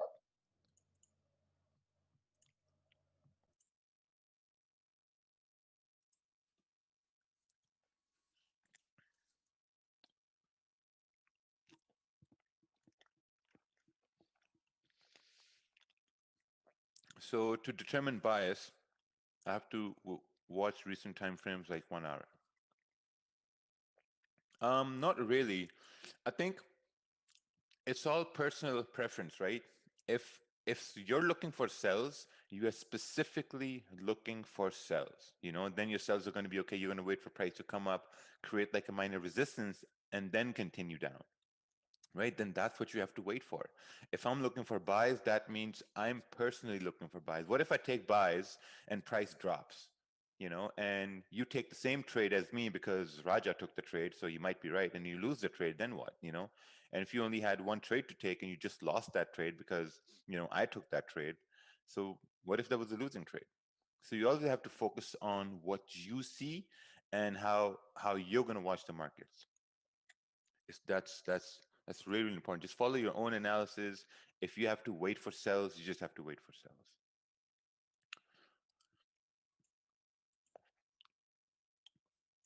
Ooh, this move is happening like yesterday. I already bought too. Oh. Yeah, I went in with some buy stops. I bought like once that 15-minute candle started to break the high of the previous 15-minute candle. Yeah, me too. Man, you guys are going pretty hard over here. I'm going savage mode. Yeah, it's good. It should continue. See, if I miss this move, then there's the opportunity to wait for a resistance to form for price to come down. So it's chilling. All right, let's try the live stream here again.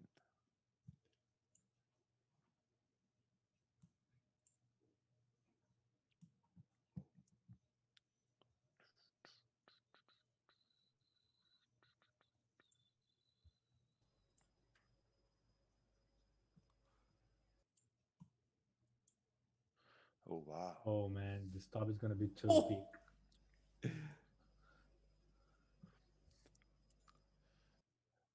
Moving pretty strong. Yeah. Confirmation came on the 15-minute. Or we can get a wick down.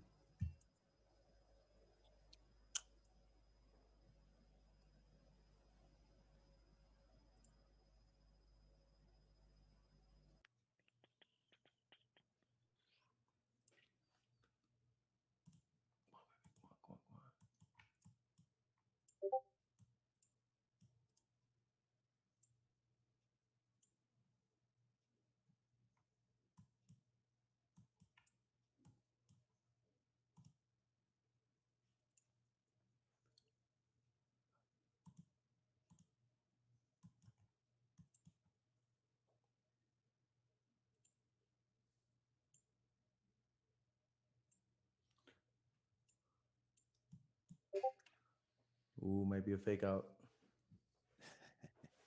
Ooh, no. Yeah, and we broke previous low also.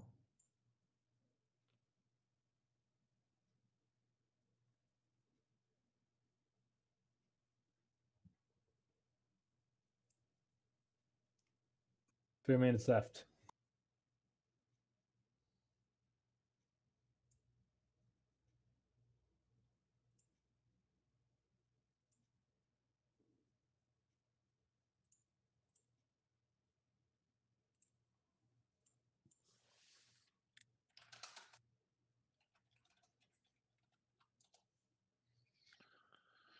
Okay.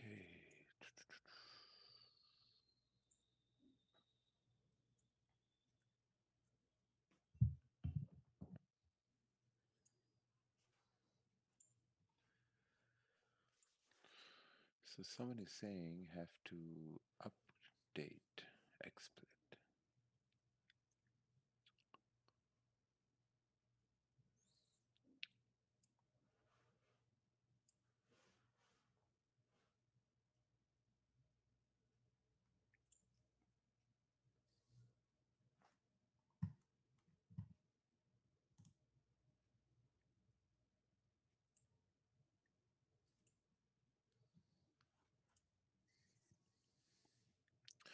Since the last 2 weeks, I'm focused on getting rid of the bad habits. I've been taking a third trade in a day, and I've really managed my losses. And there's been no role of emotions in my trading. I'm preparing for my big deposit. I'm going to start next year. Oh, that's beautiful. That is absolutely beautiful. See, the 30-minute candle is now coming to a close. This is awesome.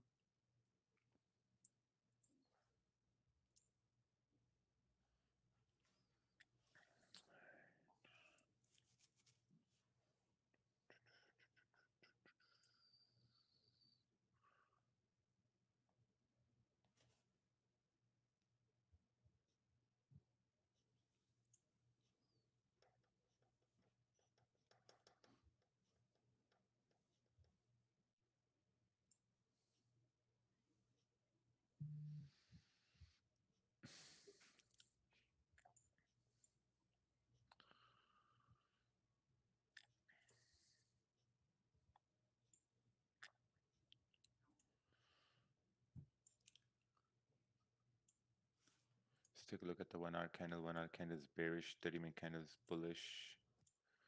It's going to be a 14. Yeah, I don't trust it. I don't trust it because the body is way too small.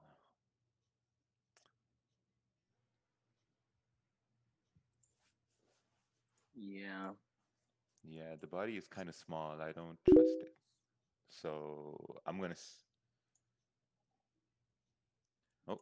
Yeah, I'm gonna sit out on this. Like if someone is taking this based on a 30-minute, it should work. But for me, my comfort level is not there to take this trade since the body is a little small over here.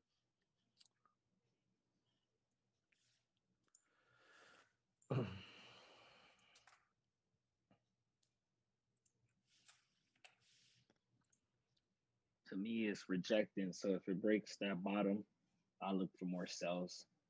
Yeah. I'm literally cutting half my position while it's in entry.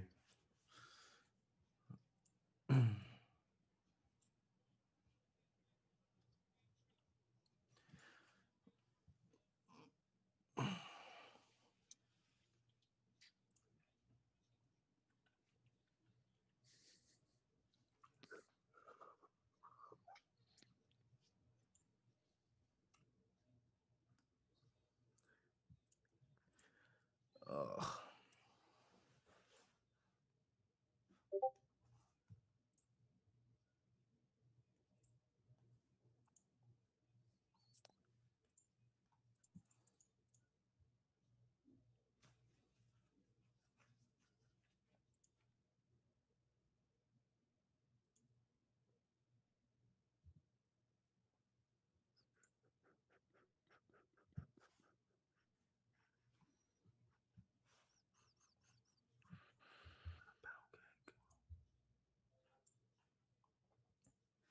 Gulag coming in. Yeah, the gulag is back in here. Yeah, it seems like I just had to update the software here, basically. As long as that 1 hour does not do a wick fill, oh lordy, we are safe. Yeah. As long as the 1 hour doesn't do a big fill to the bottom side. 100%. Ooh, Oh, your thank God. is also coming up.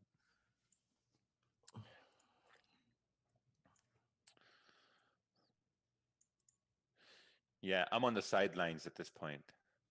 I'm on the sidelines here. The 30-minute candle, I don't know, it just needs to respect this low for it to continue moving bullish. Other than that, it's just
inspired by Trump. Like the things he's been saying lately, those are things that Trump says. You know, like Trump's talking about this whole virus being like a regular flu, and people are like, yo, listen, Trump, you can't say that. You know, like Twitter and Facebook are removing his tweets and posts just because of that. And you got Boris saying that Brexit is done. We're gonna take back full control. Man, it's crazy. They both look alike as well, so you know, who knows? I mean, they have the same genes. Hey, quick question. I know you make trades based on what the potential stop loss would be, but you almost never let a position go all the way to stop loss. Why would it necessarily matter at that point? Because if I don't let a position go straight to the stop loss, then that means I'm losing less, right? And that's the idea of trading, that you lose less. If we mark support resistance levels according to the 1 hour chart, do we pay attention to candle closes with respect to those levels only in a 1 hour, or can we also take 15 to 30 minute candle close that confirms to those levels? See now, if you're marking zones on the 1 hour time frames and you're looking for confirmations on the 30-minute, that can work as well. That can work. Sometimes it may not work.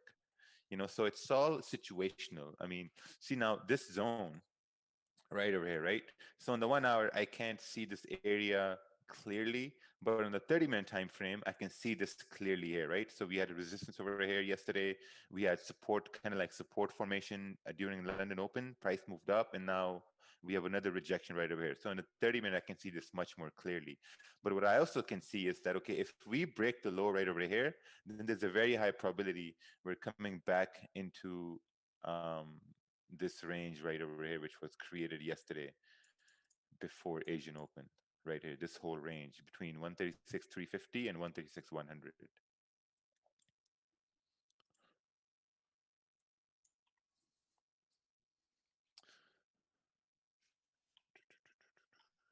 I've never posted a chart before, but this is because I'm in this trade. All right, let's take a look here.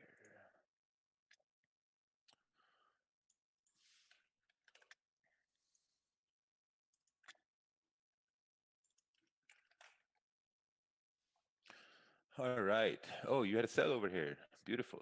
Yeah, it was a pretty nice sell. Yeah, it's pretty good. I took the same trade over here before.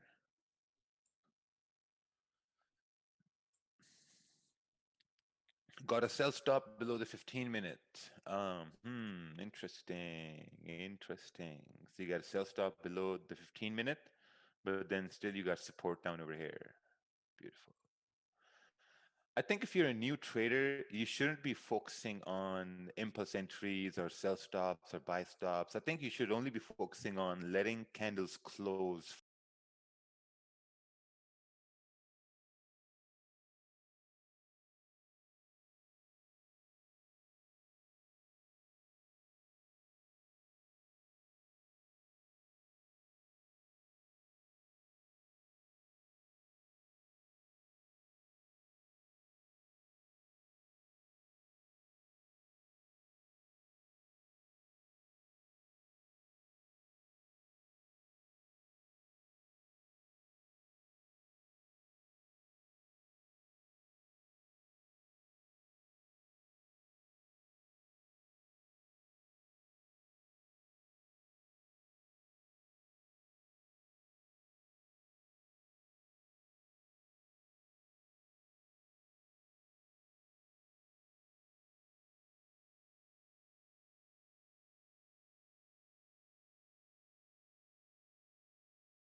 So the body was smaller. I didn't look for buys. And also, once this 30-minute candle closed, if you look on the 15-minute, you can see this is the close of the 5 a.m. candle on the 15-minute. See how this 15-minute candle didn't even close in our direction? It closed bearish. So there were no buys at this point. So I took sells once the 30-minute candle broke the low of the previous one. Took sells, got like 12, 13 pips, closed it, and that's it.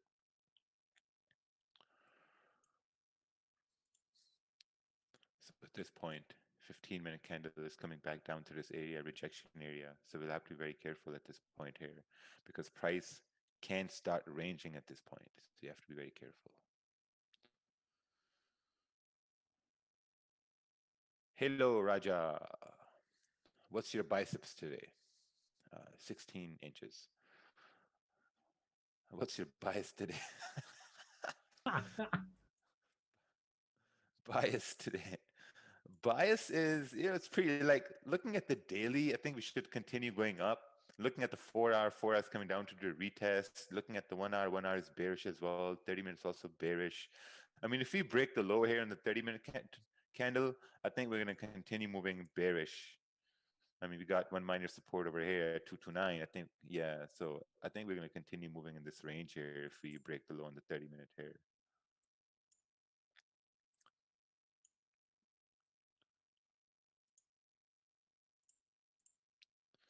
Hey, what's the reason behind the support around 136.367? Because this is a support right over here, that's why. Ooh, we're coming down. We're about to break the low in the 30-minute time frame. Will this be my second set of sells? See, now I've got to be very careful. Do I want to overtrade and get greedy? Because I already want to trade today. Maybe like a smaller risk wouldn't really hurt, right? Small risk didn't really hurt anyone. All right, let's take a look at this chart here. First, let's take a look at this price. This is 136.340.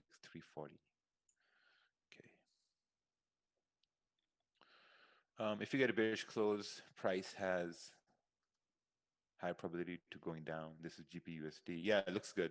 This is the same situation. Ooh, we broke the low over here. Now we should be coming down. We broke the low in the 30-minute time frame. 1 hour candle has filled the wick here as well. So yeah, I think this is a pretty good idea for price to first come down to 136.200 and then continue on further down. The 15-minute candle is also closing in 4 minutes, so you want that candle to stay bearish here. Let's take a look at GU. GU created that same kind of like structure on the 15-minute to continue bearish, even on the 30-minute over here. I think you got a nice big range on GU right here at like 1.28418. Oh wow, this thing is dropping here now.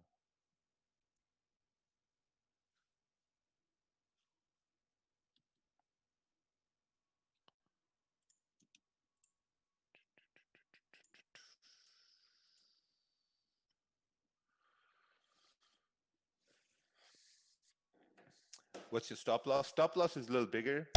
Lot size is smaller because you know it's a bigger stop loss over here.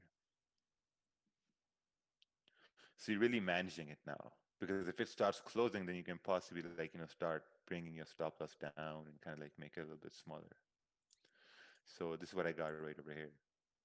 I got a sell as it broke the low, targeting somewhere down over here for price to continue down. Looking at the 15-minute time frame, it's not above the wick, it's within this range. So as this 15-minute comes to a close, I'm going to bring my stop loss down a little bit, and then we'll anticipate it to continue moving bearish. But if it comes back to my entry, probably going to exit the trade at that point.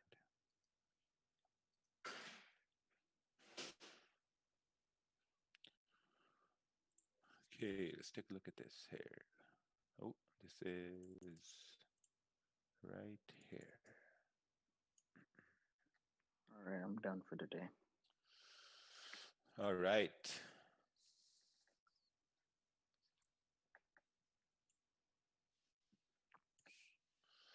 Ooh, GU is also dropping.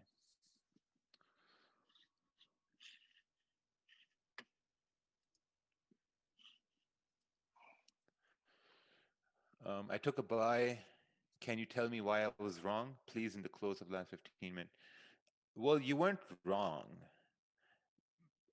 Just, I mean, I wanted to take a buy over here, but the only reason I didn't take a buy here because the candle body was too small. So I was just being, you know what, I'm just going to relax. So I didn't take a buy. So, as we came down to break this low, I took a sell.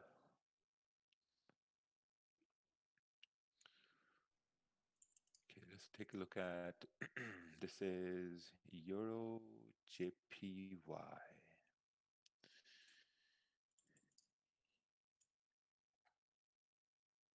Euro JPY buys over here. Yeah, I think if this area holds, I have the chart marked up right over here on Euro JPY. If you look at Euro JPY, that's what's happening. We're ranging right now. So you have to wait for price to... You're on mute, Raja. No, he's not. No, I'm not on mute, man. Your speakers are on mute, Curvin. No, we can hear him, Curvin. Your speaker up, dude. Curvin on that Mac this morning. Curvin missed secret codes. It's going back to the gulag. Curvin came from the gulag.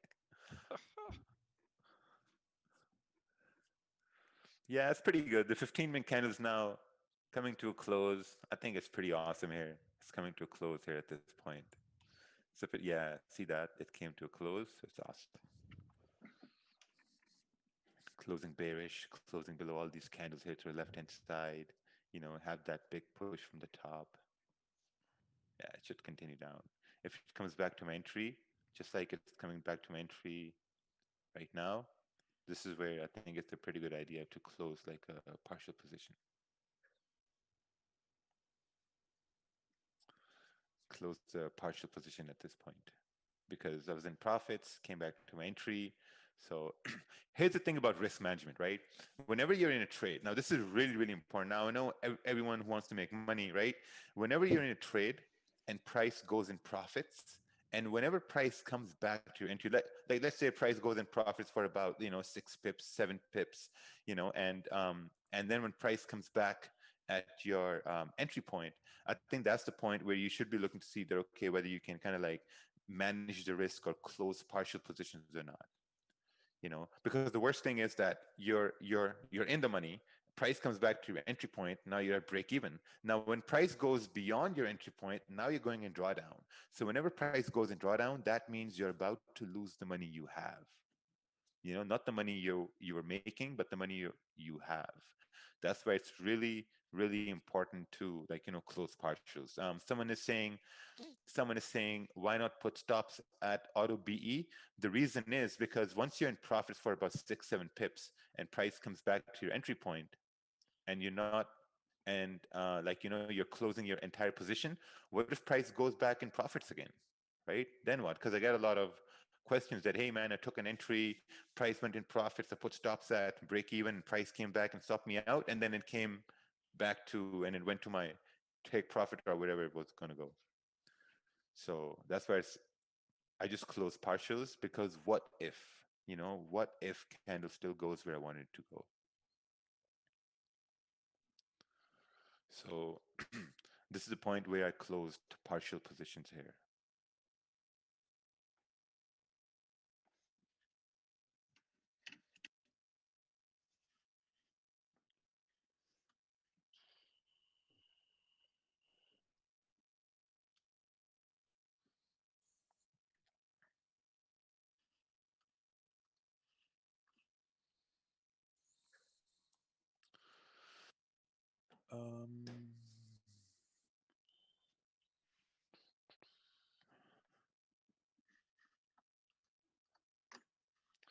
Ooh, gold just dropped, man.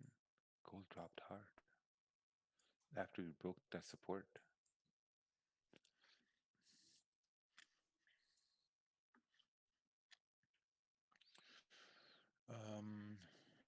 Did you change setting for stream that we can't pause or rewind? I think you can still. Oh, I don't know what happened. I have no idea what happened. I updated my software and I guess you can't pause the stream. Interesting. All right, let's take a look at this chart over here. Hey man, I sent my analysis before on GU. The sell seemed to play out, but I think I didn't enter as I couldn't see any confirmations. Is there something I missed as a confirm, such as 15-minute breaking the low? Thanks. Yes. Basically, the selling was once we were breaking the low, but obviously the stop loss was pretty big, right? It's no big deal. This is going to happen again, right? Stop loss would be too big when you take an entry and you want to take an entry, price still moves down. So it's still good. So if I was in this position, I would be like, okay, you know what? I didn't anticipate this move and price dropped down and now price is just like pulling back. So there's no trade at this point. And if price does start breaking the lows right over here, maybe then I can take a sell for price to anticipate to continue moving down. So these things you will miss all the time. I mean, I used to miss these moves all the time. All the time I used to miss these moves. And I was always look back to see, okay, maybe I could have entered over here, maybe I could have entered over there, maybe I could have had like a stop loss at this point and an entry at this point. So the next time when the same situation came, then I was ready at that point, then it wasn't like, okay, you know what, I've seen this happen a lot more times, I've missed these moves a lot of times, and maybe this is the point where I should be executing the trade. So that's totally fine. If you guys miss moves, if you guys don't take entries on good setups and you miss them, that's totally fine, because now you're getting ready to attack it the next time it happens, so like be like a lion, be like a Tarzan. Like, watch price happen, miss moves. It's okay to miss moves. Sometimes people message me, hey man, I keep missing moves, I don't know what to do. That means you're rushing. You can't rush. Just let it play out. Can we watch the 5-minute candle to minimize our risk? If you want to do that, you can do that, but I don't look at the 5-minute at all. Very rarely, extreme rare situations, I'm going to look at the 5-minute. But most times I look at the 30-minute or the 15-minute. Is there any moment you would enter? Yeah, I would probably re-enter at this point, but I don't want to re-enter because the stop is too big. See, so there are different situations, right? If this candle was smaller, and if let's say this wick was down over here, then I would have entered another one having the stop loss right over here. But since the stop loss is too big to begin with right over here, but I've had like a small stop over here, then it's not viable for me to add another risk since this range is way too big over here. So there are situations, and the candles need to print exactly the way you want. So for that reason, I'm not sure if I'm going to enter another risk over here.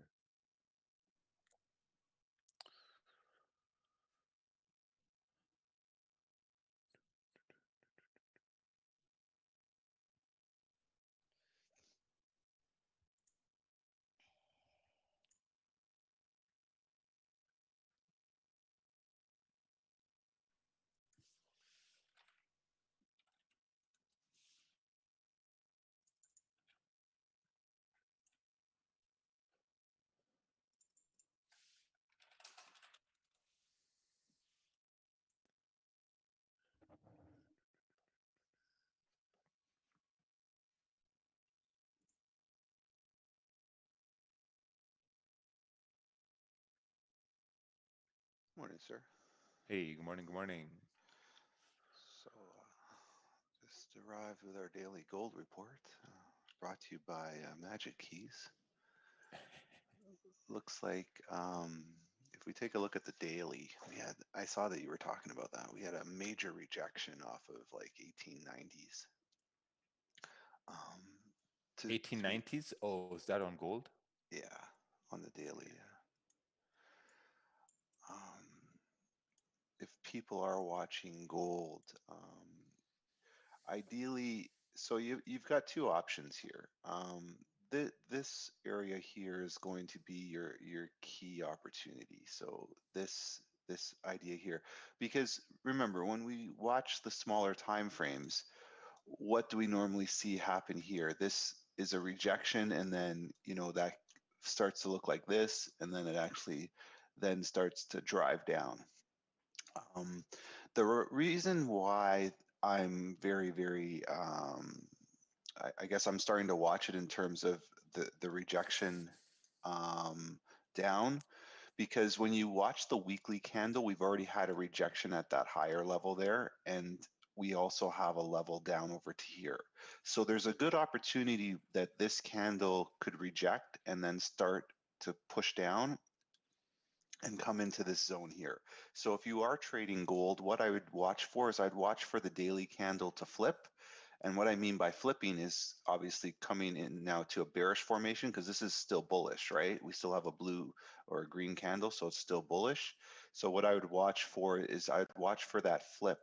Now, if you want to be a cowboy, I mean, ideally you could take a position in this on the daily, have your stop loss above this area here, and then anticipate us dropping to this area over here. So you have like you have basically 250 pips at that point here, and then your stop loss is what 150 pips at that point. So if you're looking to be a cowboy, You could have probably a decent risk to reward.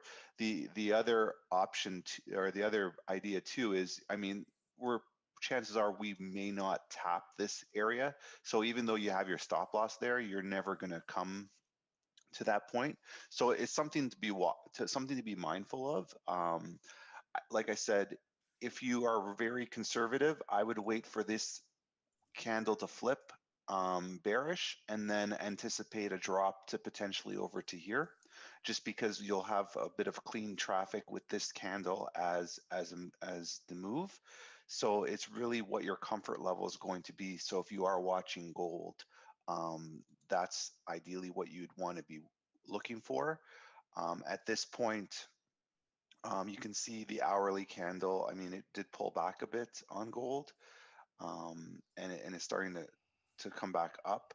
But we have a lot of bearish movement here. So if you were thinking with gold, this would be your supply area, and then this would be a demand area. So if we were thinking about gold, we would say to ourselves, okay, we're essentially going zone to zone at this point, because we could see the massive rejection, and this zone to zone movement probably coincides with the North American currency market open, and then additionally the North American stock exchange, and having that move. So you can probably plan yourself out accordingly, but ideally I am looking for a flip on the daily, because of the fact that the weekly candle is a very strong bearish candle. So I think you have a good opportunity there to go to 1860. But once again, you need to wait for that opportunity. Don't try and be a cowboy and try and take it if you're not comfortable with the risk associated with that. I'm just looking at, from a story standpoint, the weekly's already gone heavily bearish. We have a massive rejection on the monthly as well. So there's an opportunity there where we start to drop a little bit more and finish off the last monthly candle's wick as well. So just be careful and understand that you need to wait for that daily candle to flip. And once it does, then you'll probably have a clean move. Because I mean, once again, even if the daily candle flips, you're looking at taking entry around 1879, and you have movement all the way down to 1862. So if you think about that logically, 1879, once the daily candle flips, you have opportunities for almost like $20 moves in there. You don't have to catch the entire $20 move. You can catch a move that you're comfortable with, but you'll have the daily candle momentum. You'll have, obviously the weekly and monthly candle momentum, but then most likely all your time frames will match up bearish momentum at that point. So just keep that in mind.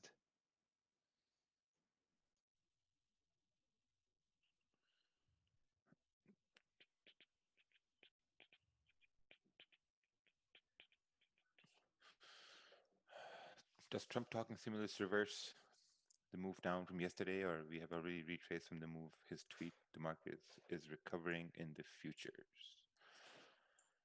Not sure about the futures. The thing is, I think with them talking about this stimulus checks and all that, what's going on, that's just a play for the debates. Because I think there's a lot of uncertainty there at the same time. I mean, one day they can say something else, the other day they can say something else, so it's going to get very difficult. Let's take a look here. As price started moving down, we knew a zone has been created. Sell stop below 15-minute, pull back, decide to close fully here. Okay, it's pretty good. I closed once we started to come up towards 136,400. I closed my position over there. It's lost about around like maybe 3 pips, 4 pips. That's about it.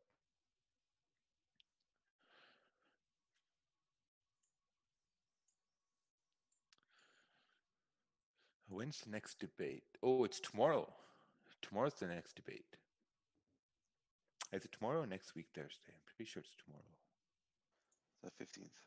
Oh, the 15th. Yeah, next week. Imagine they go live on Zoom so Trump can't interrupt people.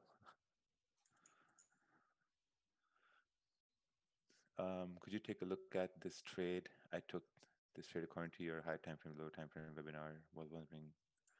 Okay, let's take a look over here. Let's take a look at this chart. This is looking left, strong resistance. Okay, bearish candle forming resistance. Drop down to 15-minute time frame. Arrow is, I don't know where this arrow is pointing, so pretty confused over there. Close bearish here, entered at this candle. At break even, got stopped out. Yeah. Oh, okay. So you got pips over there. Yeah, it's pretty good. It's pretty good. So now, GBP JPY is in a very strong range now. And the reason why is because we have, where's my arrow over here? So we have a support forming at this point, and now price is respecting the support. If you go down to the 30-minute time frame, if you go up to the 30-minute time frame, what you have here at this point is that we had a resistance area here, rejection. We had some sort of a support rejection here as well during a London session. We had candle respecting support. This candle broke down, but wicked right back up, right? And also we're creating this resistance here now. So now GBP/JPY is down to range. Once again, like yesterday, so there's no trade on GBP/JPY at this time. I don't think so. We're ranging at this point.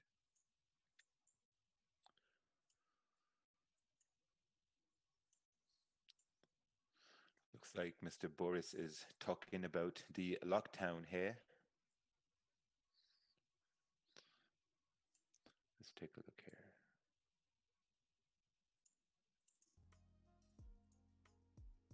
Projects to enable Peterborough to build back better. Stephen Timms. Thank you, Mr. Speaker. The government was right to increase universal credit by £20 a week to help families with the extra costs of the pandemic. But at the moment, that increase is due to be removed next April. I don't think £20 a week make a big difference in the family's lifestyle. Man, £20 a week is not much. Be like Canada, man, 2,000 a month. Now Canada's giving 500 a week.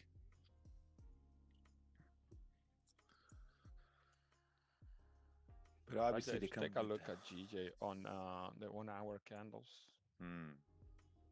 What do you think about that 1 hour candle? Where it's gonna close? I don't know. We have 30 minutes. See, because the picture is looking good for sales, to be honest.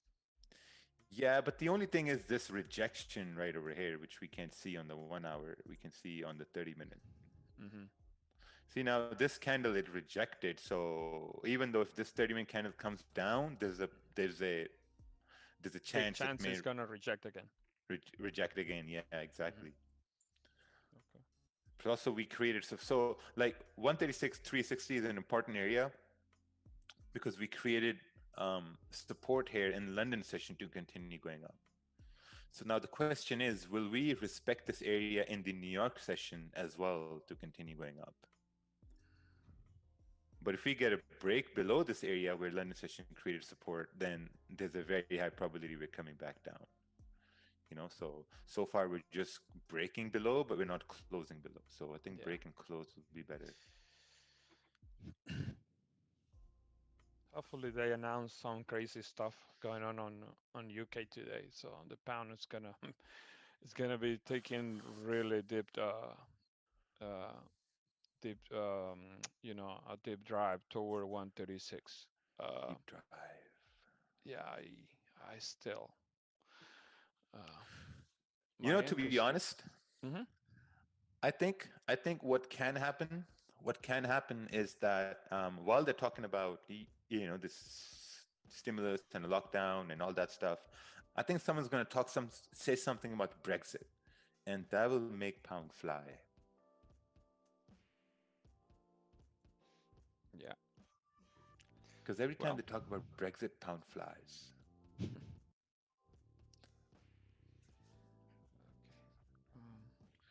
It's going to be a wait here now.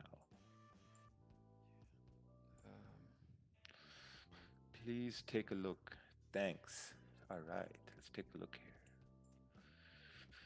here. If this candle closed below support, wait for resistance to be formed going to 136.250. I think if this candle closes below your area you have here, we can continue moving bearish. You're correct.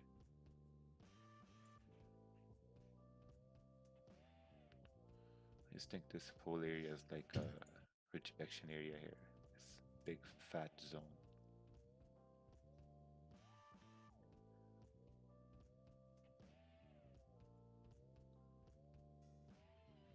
Okay, what's this? This is, ooh, took a sell based on half time but in the 15-minute close below minor support. 5-minute close minor support. 5-minute is a weak confirmation time frame, so I guess you were trying to play with fire. Close when 5-minute close bullish, weak bearish candle. That's pretty good. Pretty good. I would say avoid 5-minute.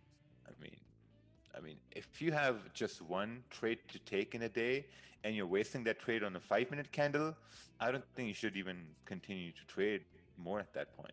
I mean, what's the point, right? If you're just taking one trade, you're wasting that on a 5-minute candle. I don't even think that's, I don't know, man.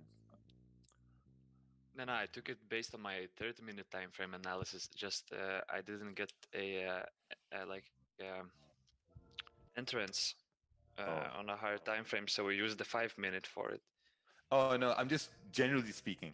Generally. Oh yeah. True. Don't use 5-minute. Yeah. So whenever I say things, it's not directed at someone. It's just like generally speaking.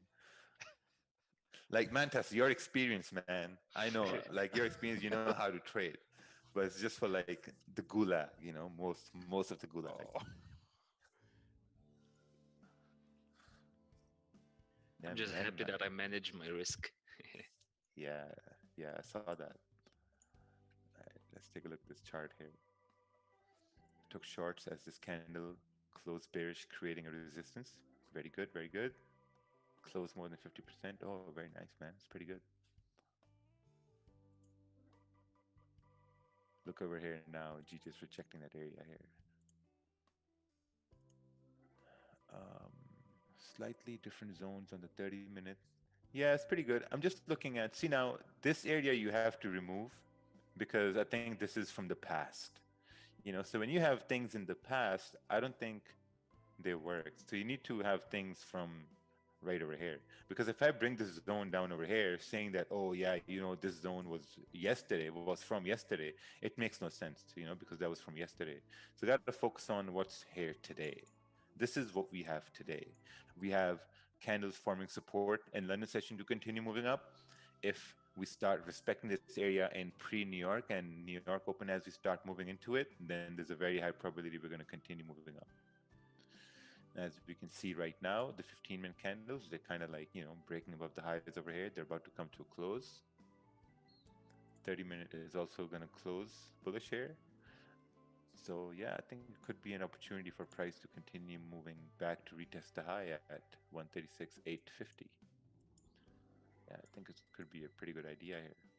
I literally got stopped out by a few pips. And it flew right back up. Oh yeah. Market is saying double dip, Daniel. Market is saying go to sleep, Daniel. Probably that too. This is not your session, Daniel. Bye. This is the Wickstone Live session. What are you doing here?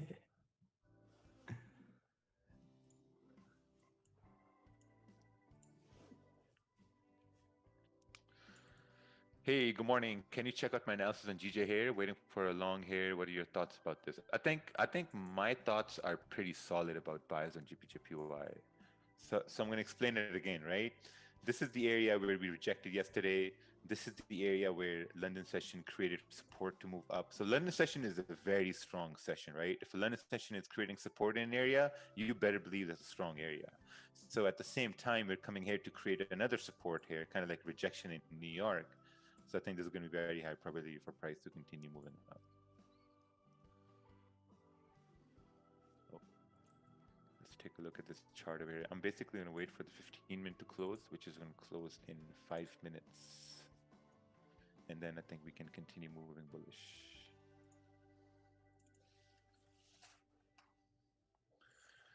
What's this? Oh, golden zone. Someone's got the golden zone right over here. Looks good, looks good, pretty good.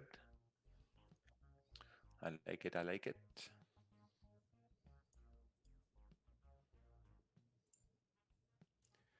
Yeah, that was originally the trade that I got in, but my stops were really tight, man.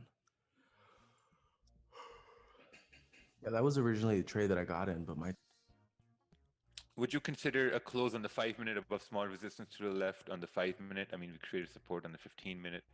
Again, I don't look at 5 minutes. 5 minutes are weak confirmations time frames. If you want to go with the 5 minute, go with the 5 minute, but I'm not looking at the 5 minutes. I have specific rules. I only look at the 30 minute. I only look at the 15 minute. Sometimes I miss the trades. That's totally fine. But most times I get the winning trade, you know, so.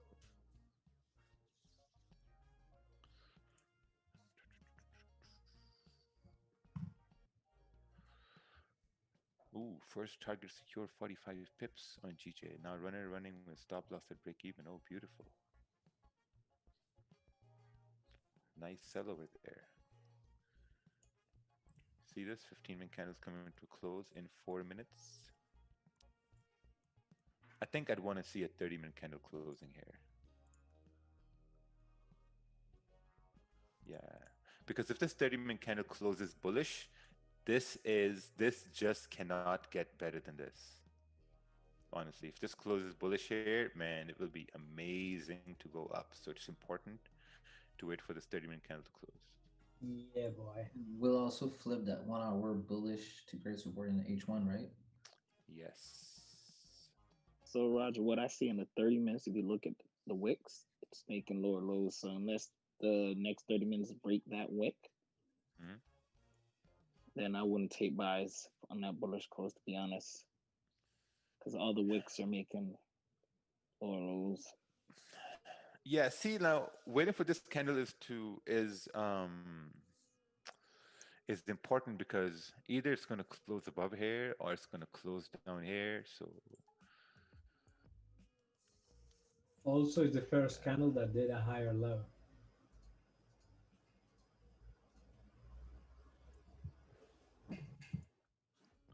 yes, sir.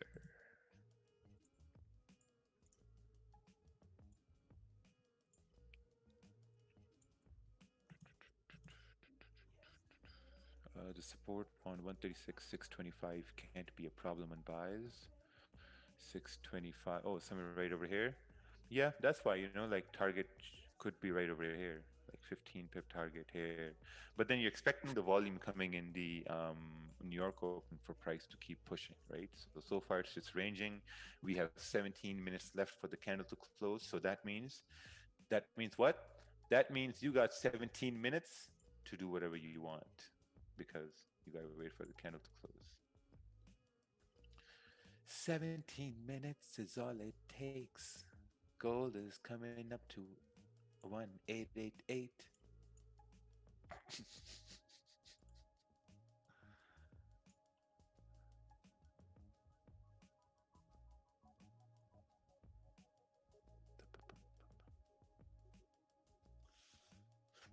Can you be clear when is the time for sell or a buy? Okay, I'm sorry. I'll be clear next time. Man, the gulag is demanding, man. Can you be clear if it's going to be a buy or a sell? I don't like confusion.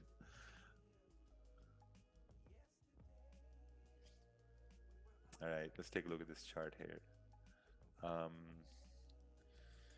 This is, someone said have spoons ready. This is a fake out price respected, oh, right over here. 30-minute close bullish could be good confirmation to buy. Stops below current 30-minute candle. Yeah, it looks good. Looks good. I'm actually looking at the same thing here too, but I'm really waiting for the 30-minute candle to close here. You know, the 15-minute candle is about to close. This move down in 15-minute does look like a fake out. If this is a fake out and we get bullish closes here, I think there's a very high probability for price to continue moving up. So we'll have to wait and see at this point over here. What I'm also thinking is, I'm also thinking that what if I enter a trade as the next 15-minute candle breaks the high over here for price to continue moving up? That's also something that's running through my mind.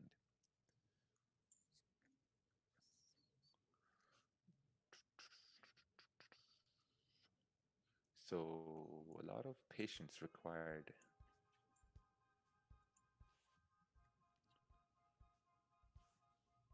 Gold might also do a retest at 1887 to continue down to 1883. So we'll see what happens. Why are GJ wicks so long? It's hard to leave runners. Well, sometimes it is what it is. You know, sometimes the wicks are long like this. You can't leave runners. Your runners get stopped out. The thing about runners is, runners, they will only keep on running maybe like 20% of the time, 10% of the time. Most times they will always get stopped out.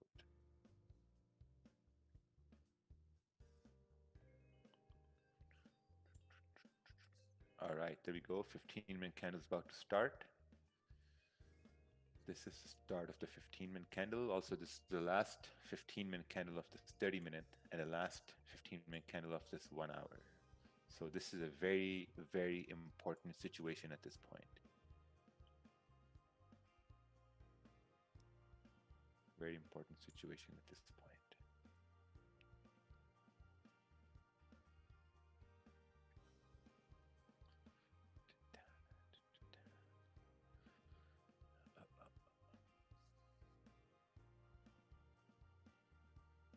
Hey, why don't you trade long-term 4 to 5 hours for 10 pips and need a lot of energy? Oh, for 10 pips need a lot of energy and time? I don't think so. I think I have a really tight routine set for myself when it comes to trading.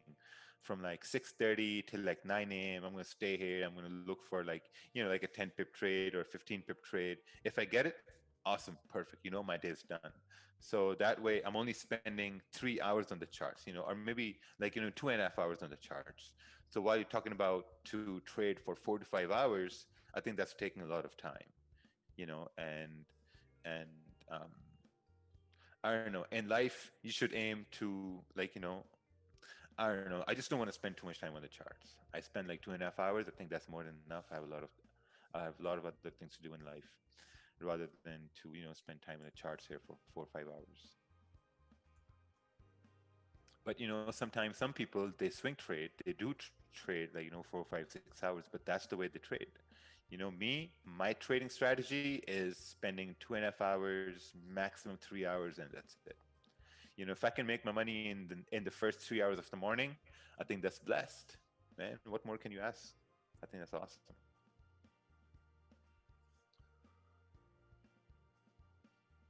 All right, 15-minute candles coming up. Now I'm thinking, do I want to enter a buy as we break the high over here? Or do I want to wait for the 30-minute to close? Because then we're going to continue moving up towards 136,700. Yeah, we could continue up there with the NY open volume.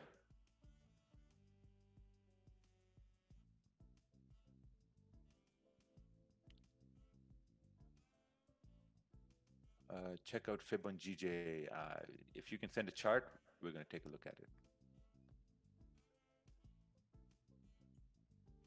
Okay, we're coming up.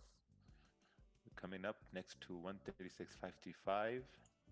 And from this area, we should be moving up towards 136,700. 136,700. And the only reason I'm anticipating it to come up over here because this was the last time we came up here from London session, right?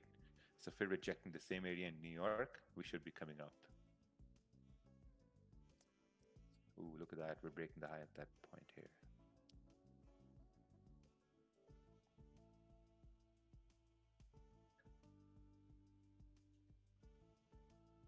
We've broken down the 15-minute.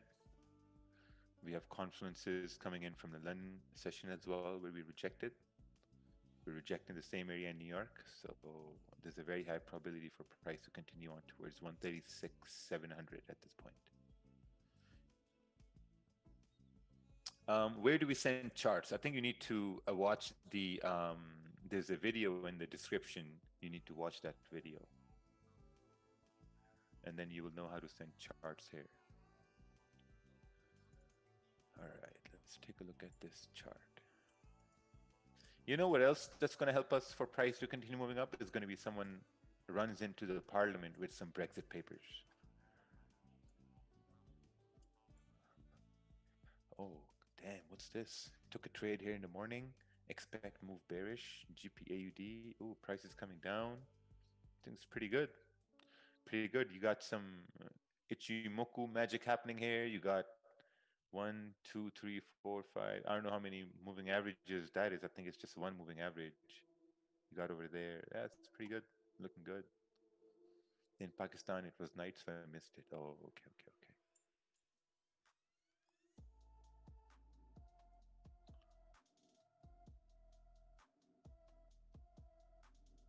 It even says many moving. Yeah, it's funny. It says many moving averages. That's pretty good, man. Like, nice.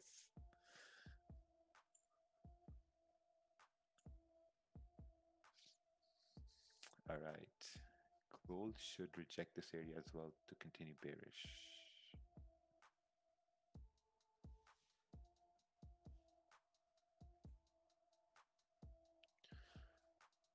Where will be stop loss, current or previous? Stop loss is going to be right over here. 136,442. 441, 442.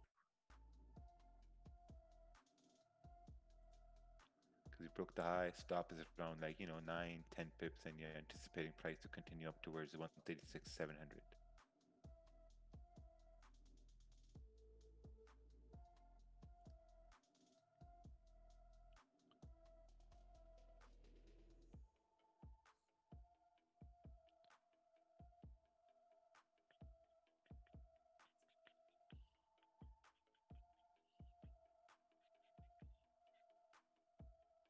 I think as we come into the new hour with gold, I think we're going to have a good opportunity for a quick short, and then get out until the actual move starts.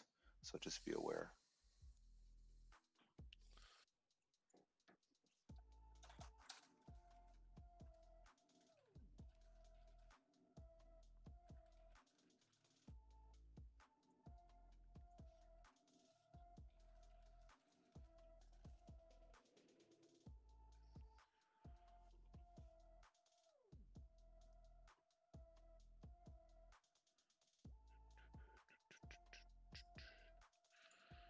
The 30 minutes here coming to a close over here. This would be a perfect close. If this 30 minute fails to break the high of the previous 30 minute before NY open, would you take some risk off? No, I'm gonna enter once this candle closes bullish.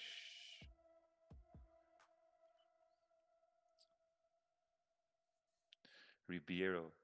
I was about to enter on the 15 minute, but Ribeiro said second trade, also an impulse entry. And I was like, yeah, you know what? He's right. He's right. So let's see here. Got 7 minutes. So everyone in the Forex family are technically scalpers? No. We have some pretty good swing traders here too. Position traders. Yeah, like there are different traders here. People who trade different styles, different methods, different ways.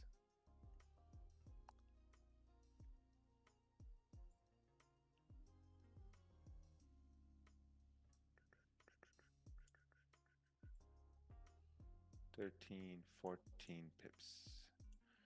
13, 14 pips. This candle's coming to a close. 15-minute candle's also bullish here. 1 hour candle's also coming to a close bullish over here. I think before the candle closes here, I'm gonna enter like a smaller position. I'm gonna enter like a 2 lot at this point. Oh, wrong one. I'm gonna enter a 2 lot at this point. We'll keep the stop loss below the 30-minute candle.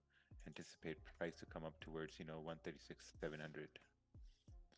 And as the next candle forms, if the next candle starts retracing, then I'm gonna add another position and anticipate price to continue moving further bullish. So let's see what happens there. Do you use IC markets? If not, what broker would you suggest is best for scalping? I think the first question is where you are from. If you're from Canada, you can't use IC markets, right?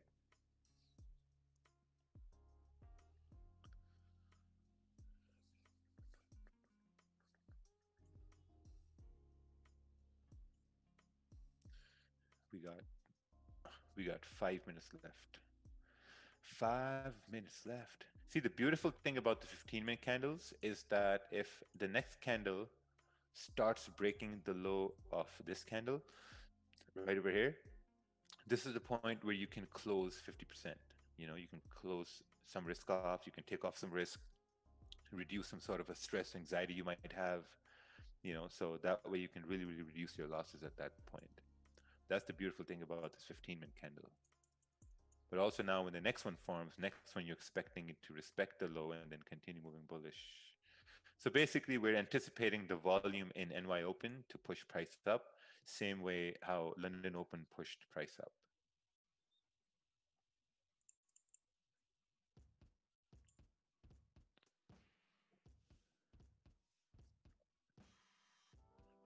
How do you know when to add versus take risk away?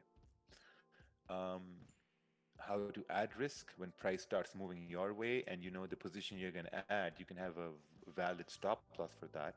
And to take risk away is that when you're entering a trade and you're going in a drawdown. You don't think 136,620 is a problematic area? No, not really, because I'm anticipating the volume in NY Open as we're moving into it to push price up towards, you know, 136,700.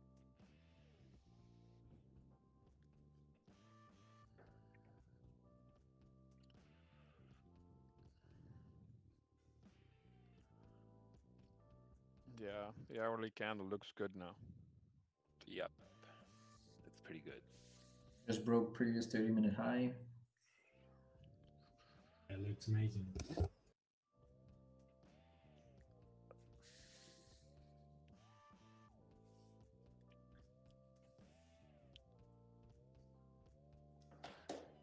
You just stand right over here and I can just like sweet talk to GJ. What's up, GJ?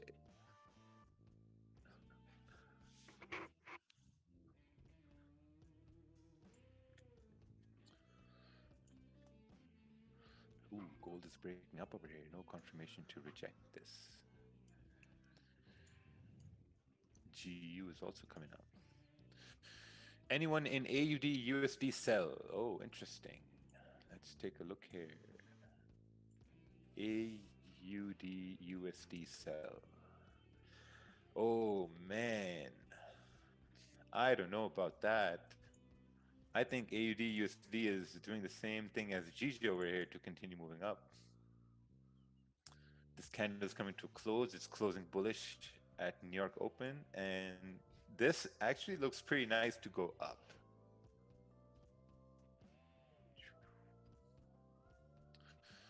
Hey Raja, I live in Australia. Should I trade the Asian session or not? Well, it's up to you. You know, if you think the Asian session is going to work best for you and the way you like, you know, live your life, you like, you know, with respect to the time you have available, I think it's going to be good if it suits you, right? But if you think the New York session suits you, since that it's late at night over there, then the New York session suits you. But you really need to like, you know, stick to one session. That's going to be very important.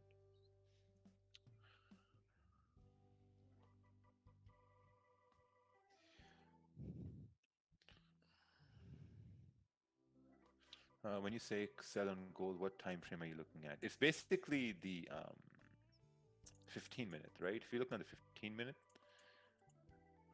so this was a minor support we broke and was really expecting price to respect this area to continue down, but now it's coming back up. So that was on the small time frames. I don't trade gold. I just look at it because some people trade it. So I'm just like, yeah, whatever. But mostly I just trade GJ, so I just focus all my attention on GJ. And then I look at other pairs just to divert my attention from GJ as I'm in that trade.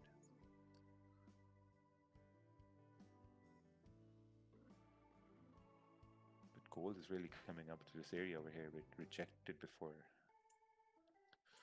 Ooh, if you break it, damn, we're going up. Why does focusing on one pair screw with the trader sometimes? I never said that. I said focusing on more than one pair.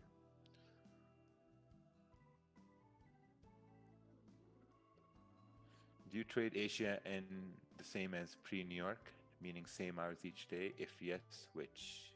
No. The answer is no. So a lot beautiful. of these people need to just backtest. A lot of these questions that are being popped up can be answered just by looking at the charts over a 2-month period, and you'll find your answers. I don't know why we have to answer such questions that are available on the charts.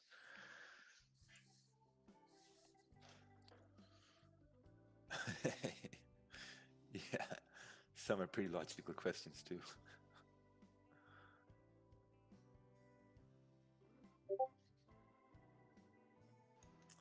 All right, the new 30-minute candle has started. This is the start of the New York session. I'm in this trade right now, currently right now in a little bit of a drawdown over here, but that's okay. That's not a big problem at all. When it comes to now managing risk, because whenever price goes in drawdown, you have to manage risk, right? So if I'm looking at the 15-minute time frame here, if this candle breaks the low of the previous one, I'm going to close 50%. And yeah, that way I'm going to really manage my risk at that point. But if it respects this low, then GG is going to continue moving bullish to our target here today. And we're going to bring out all the horns here then.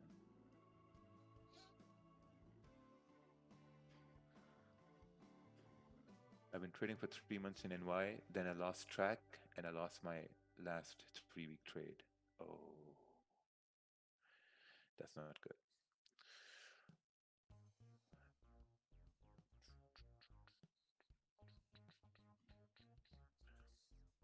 Come on, NY session.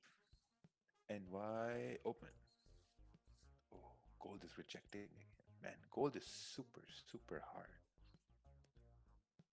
It seems like you take a trade on gold with no stops, and if you win, you win.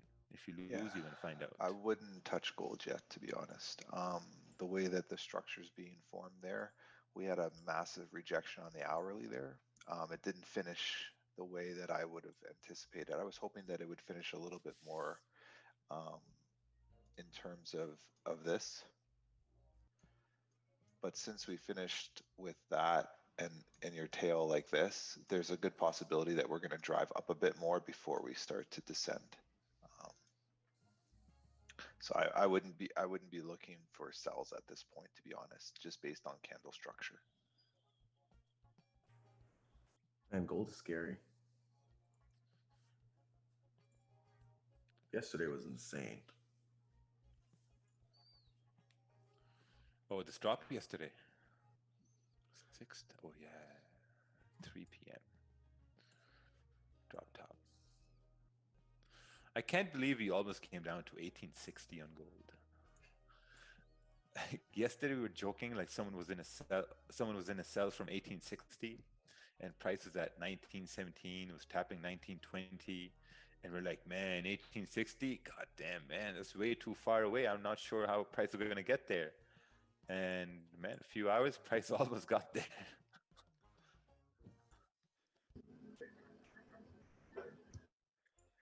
Probably that guy is hating us today because we were laughing at him.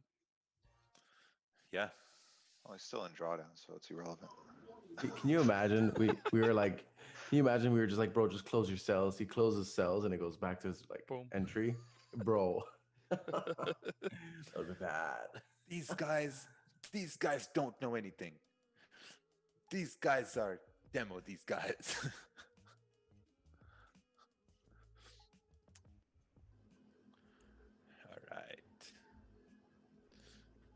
All right, perfect. This thing is trying to come down over here, giving me an opportunity to exercise my risk management. It's beautiful, beautiful.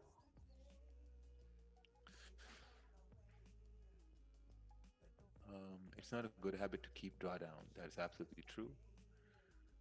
Sir, let me ask, can we detect large trades entering the market? Yes. Let me see here. The large trades are coming here. Let me see which country the trades are coming here now.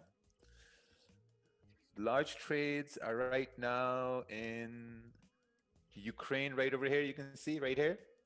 From Ukraine, the rocket has left. It's coming right in Canada, right over here. Large trades coming in. Oh, look at that. Coming down.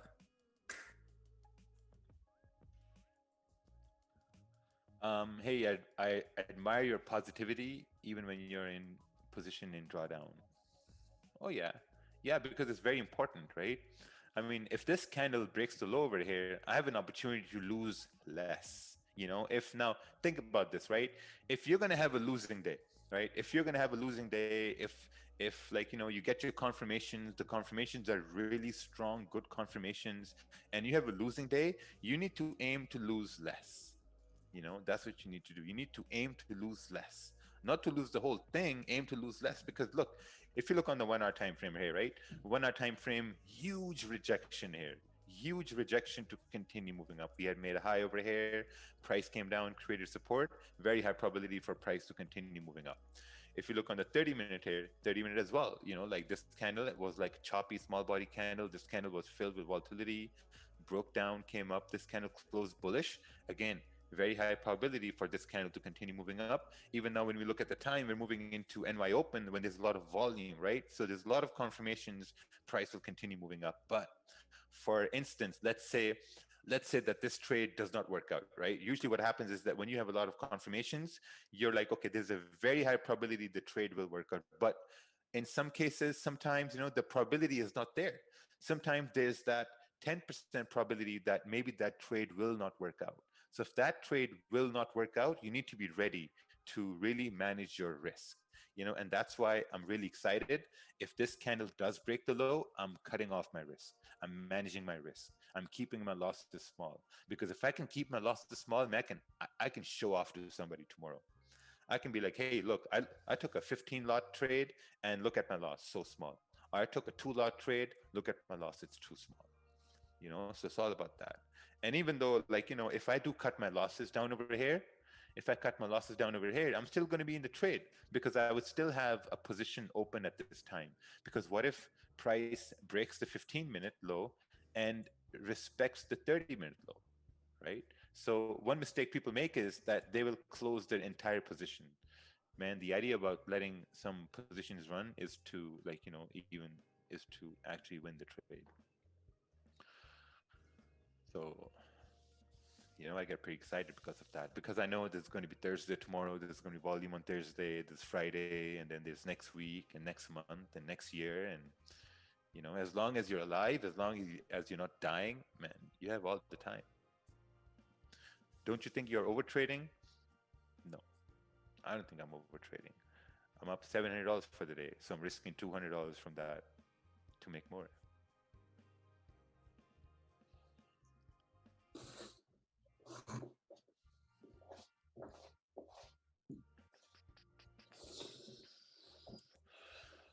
So how come GJ going down when JPY bank holiday? I think Forex Buffalo, I think you need to change your name from Forex Buffalo to something else, because if you really think about what you just said, you said that it's the JPY bank holiday. It doesn't matter if it's a JPY bank holiday, because the yen is already closed at this time, if it's a bank holiday or not. So logically, it's still, every New York session is a JPY holiday. Because the bank is closed, right?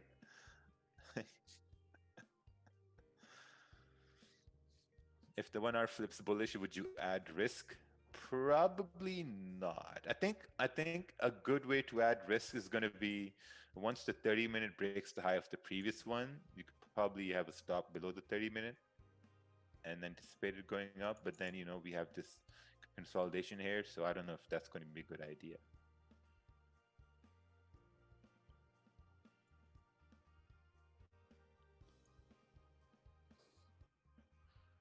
You say you don't trade gold, but you won 5K on gold last week. LOL. LOL back to you. I mean, what more can I say to that? I've been consistently profitable for the last 2.5 years. I mean, I'm allowed to break my own rules here and there, right?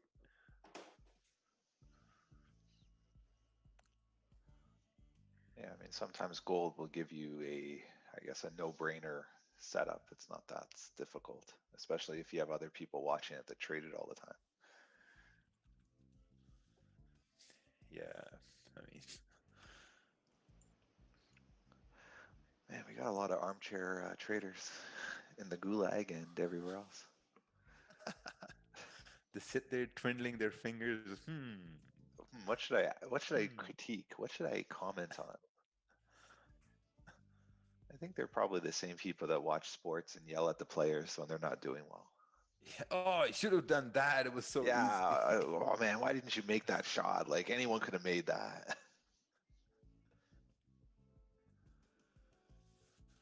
When are you coming to the US for the boot camp in New York? Well, you gotta. I think if Trump comes back on presidency, the virus is going to be gone in January, February. He's going to say enough is enough, man. Like, let's move on.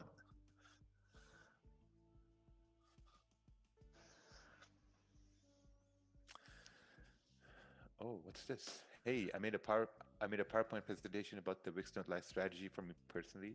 Would love to share it with you. Yeah, send it. Email it. Email it to this email address here.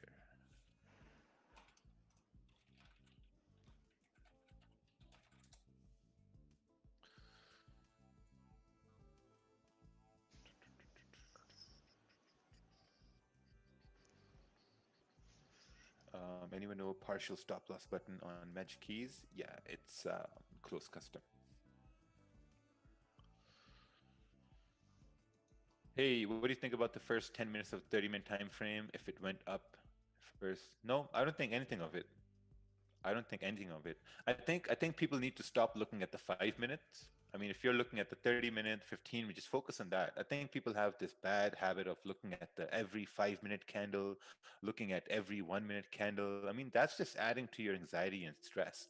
All I'm looking at, I'm going to tell this to you very, very honestly, right? And people still ask questions about this simple thing. All I'm looking at is if this 15-minute candle breaks the low over here so that I can reduce my risk. That's the only thing I'm looking at. If that doesn't happen, then I'm still in the trade. If we go up, we go up. But if we break this low, I'm closing 50%. I'm not looking at anything more. I'm not looking at anything less. That's the only thing I'm looking at. But you know, you got people looking at the 5-minute and then looking at the 1-minute. They're like, oh man, 1 minute. Oh shit, it's moving down, man. It's going in drawdown. What should I do now? Oh, it's going up. Oh, it's going up. I mean, you guys need to stop that. Seriously. Yo, what's up? Hey, what's up?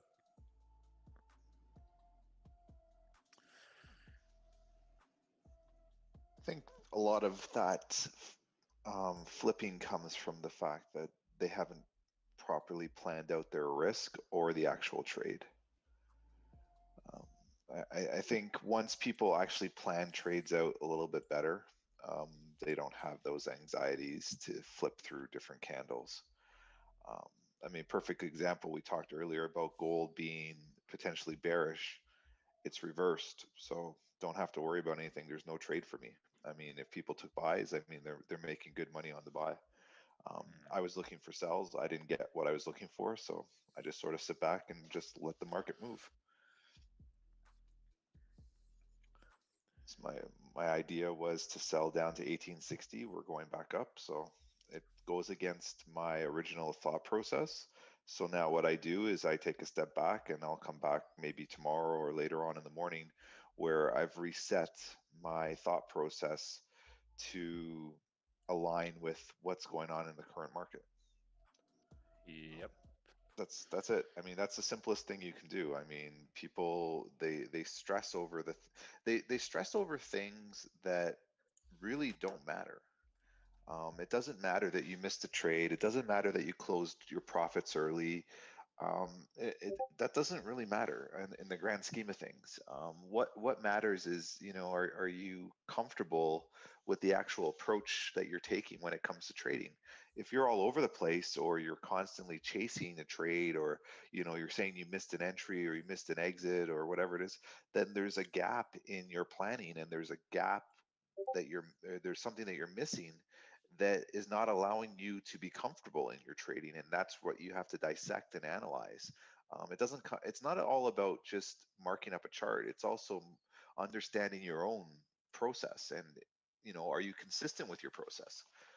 Too many people are trying to chase where, you know, if something doesn't make sense or doesn't work out, it's okay. Just tomorrow's another day. It's not a big deal. We've been on this live stream now for what, like over 2 years. I mean, it's not going anywhere, and you know, neither is FX. Yeah, at this point, I closed 50% once it broke the low over here. So now if price hits my stop, I'm losing way less than what I planned on losing.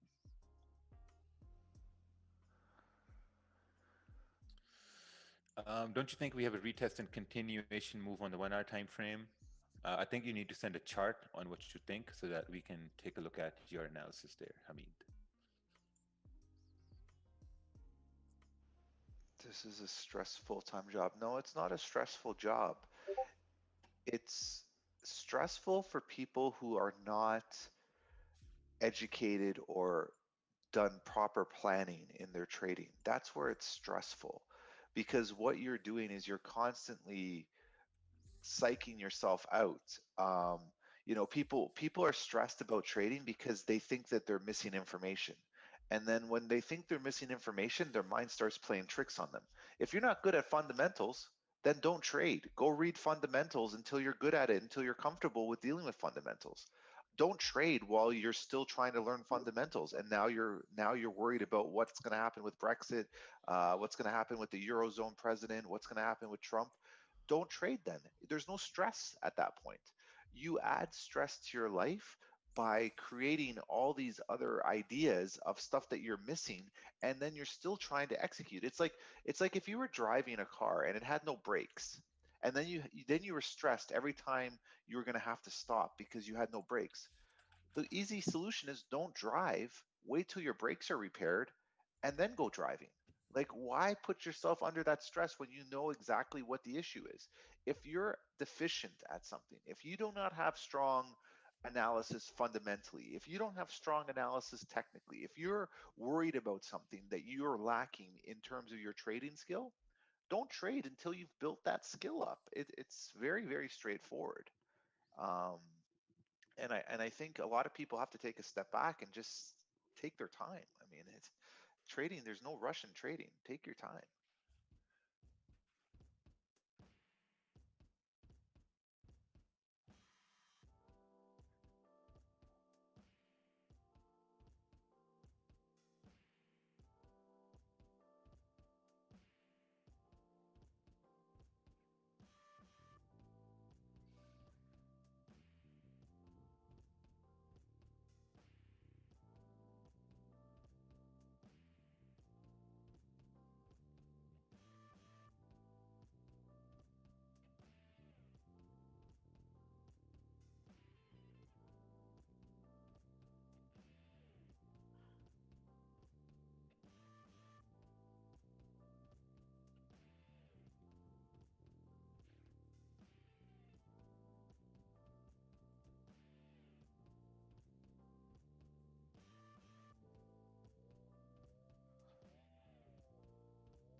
If anyone's trading GJ right now, keep in mind that this whole area here, actually, let's do this. I'll give you a little bit of insight that this whole area here is a zone. So when you look at GJ as an example, if you mark out this whole area as a zone, there is a possibility that GJ will come back into that area at any given time. So GJ can drop all the way into this area here. Now, if you look, anything above here will then drive us up to the next level. So what you're looking for is you're looking for this candle to come out of this zone, or the next candle to start finishing up above that zone. So if you were to look and say, okay, where would be an optimal idea for buys? Beyond what's going on in this area here, you would look for a candle that finishes up above this area here and then starts to move up as well. So do you have different opportunities at this point? So this one does make sense because we're making sure that we're rejecting the lower part of this zone, but then you have an optimal one when the price is moved actually out of that zone as well. So keep that in mind.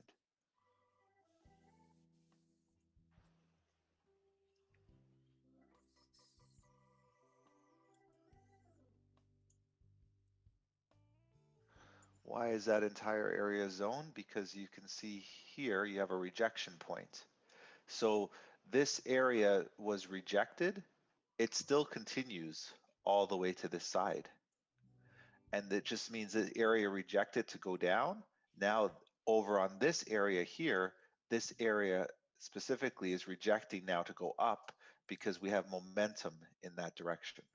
So that's how you would effectively use a zone at that point, right? Zones, if you take away candles and you just mark areas of rejection, zones work for both buys and sells in that same region. It's where is the overall momentum on the higher time frames. That's what you're looking at, and you're saying to yourself, okay, if we do have rejection on this zone here, then yes, we are moving, we're anticipating the move up. But because this area here is so wide, you could reject anywhere in this area and it could still be a valid buy. It just means that we might dip and then continue to go up first at that point.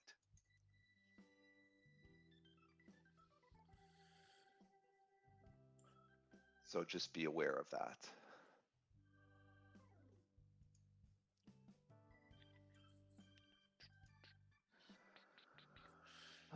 Gold. Oof. Yeah. Can't For back gold, in. still too early. I was Yeah, expecting gold's rejection too from early. 1890, but I'm still gonna give it some time. I think at this point I'd look to take trades below 1885, to be honest. Yeah. Why is there no volume at the US session open? It is what it is.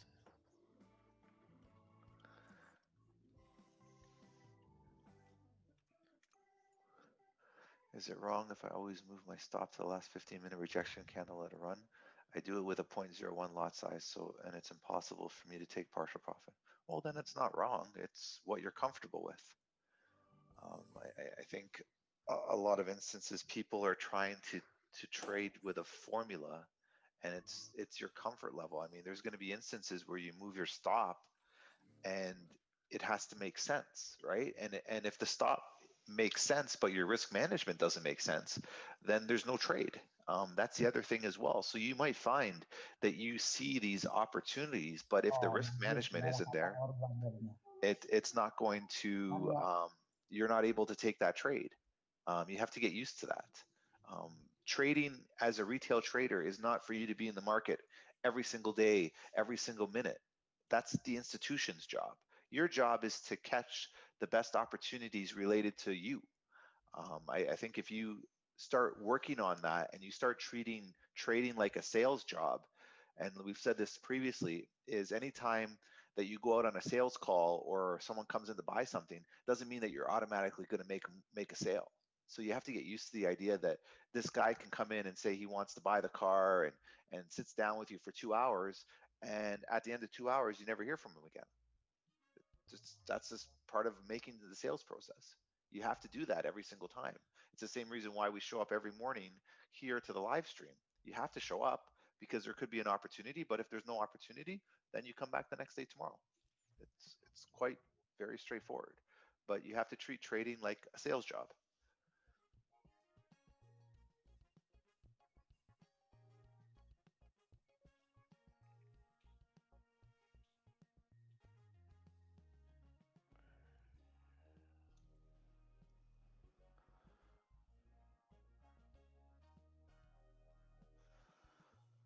How would you compare trading with chess? Well, it's understanding your opponent and thinking a couple moves ahead, right? So it's similar to what my thought process was with GJ and my thought process was with gold. If I know GJ right now is in a major zone where Raja's marked out basically his entire risk idea, right? This is his entire risk and this is his entire reward. If I know that any given point, this candle can move all the way down to here before it moves all the way up. Similar to gold, I looked at gold and I said that gold rejected that high over at like 1895, 1890s, whatever it was. I'm looking now for rejections on the other time frames to continue that movement down. But if I don't get that movement down, then I have to sit and reevaluate my plan. So you're always thinking one or two moves ahead, and similar in chess is you're thinking one or two moves ahead and you're thinking about what your opponent could be doing with those moves as well. So I mean, that's your comparison.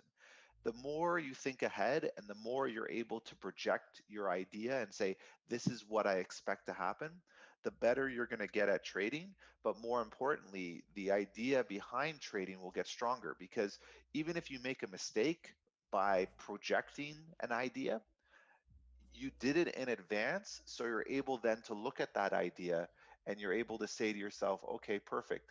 Where was there an error in my thought process, and how can I adjust that the next time?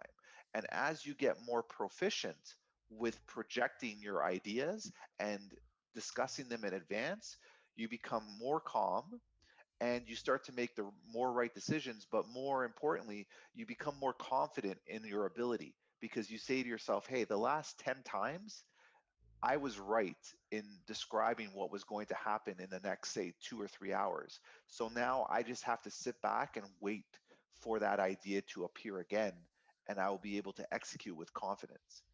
And if you're able to tell a story within the charts, it becomes a lot easier for you to trade. The better storytelling you can do with the charts, the more accurate you're going to become in your analysis. But more importantly, the easier it's going to become for you to actually put together a trade, because you're able to say, hey, this is what I anticipate is going to happen. I'm comfortable with that risk because I've seen it happen before, and the majority of times it works out in my favor.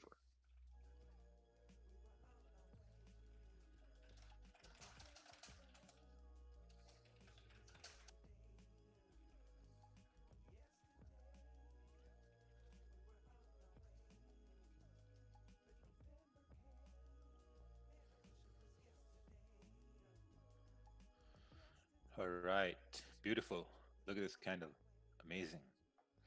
Amaze balls, you know.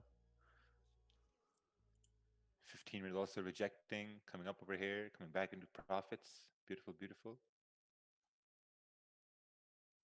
Once it comes over here, I'm gonna bring my stops below the 15-minute candle over here, and then we can continue on bullish.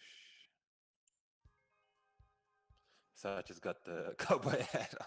I just want to see a healthy bullish candle in 30 minutes before in 3 minutes, you know. So yeah, it's a bless. Yeah, man. It's on like Donkey Kong, man. Yeah. See now, here adding risk becomes easy because once the 15-minute closes, I guess it's going to be still pretty big, right? Yeah, 13, 14 pip stops, pretty big. No use in adding risk. I'm gonna need a major horn. Yeah, just enjoy the move up here now. Put the seatbelts on. Put the seatbelts on and pull the loose end of the seatbelt so it's tight. We'll see. We'll see at 136, 700. Yeah.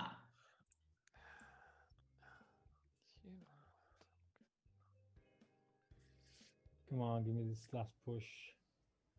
Wakefield at least. Can you please reduce your COD grind by 1 hour and write a book, please? Oh. Cash on delivery grind? Oh, I think they think about my Call of Duty. Oh. I'm not going to write a book because I thought about writing a book, and all that would happen is I would have armchair quarterbacks and armchair traders from around the world critiquing that book. And I really don't need to hear other people's opinion about me. it's just not necessary.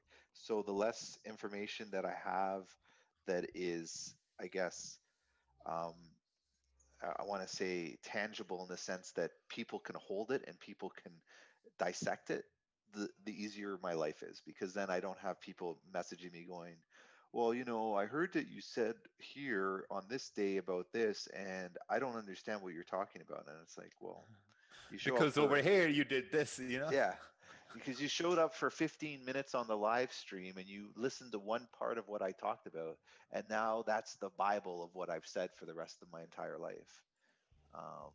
It's just, yeah, not really worth it. I already get enough critique on, well, you said this and then this happened. And it's like, yeah, I'm not right 100% of times. I know that. But I am right the majority of times just based on patience. You can see gold rejected on the higher time frame, and now it's starting to dip a bit. So we can start potentially looking for sells. I wanna see gold. Yeah, in the next hour or so, there could be a drop with gold. So that's pretty good. We'll see what happens. So basically in GJ, I tightened my stop loss here in GJ. Brought it below the 15-minute low, brought it below the 30-minute low. This candle closed like a small body candle. So yeah, still in this trade. Oh wow, look at that. Look at the way gold is moving. Gold looks much more of a cowboy than Sacha. Yep. Up and down. This candlestick closed bearish and very small body. Would buy become with less probabilities moving up? See, the thing about this candle is, even though it's closed with a small body, I kind of wanna hide this candle like this because it opened and closed at the same price, right? So I kind of want to do this. Yeah, it's nothing candle. A nothing candle is a candle that opened and closed at the same time. It's like a doji candle, indecision candle, means basically nothing, you know. So been in this trade for about 40 minutes and for nothing because price is still at where it was before. I'm gonna close right now, GJ, so you guys can have this decent push, because if I close, GJ is gonna push some more. But I'm gonna close. I don't feel good about this trade.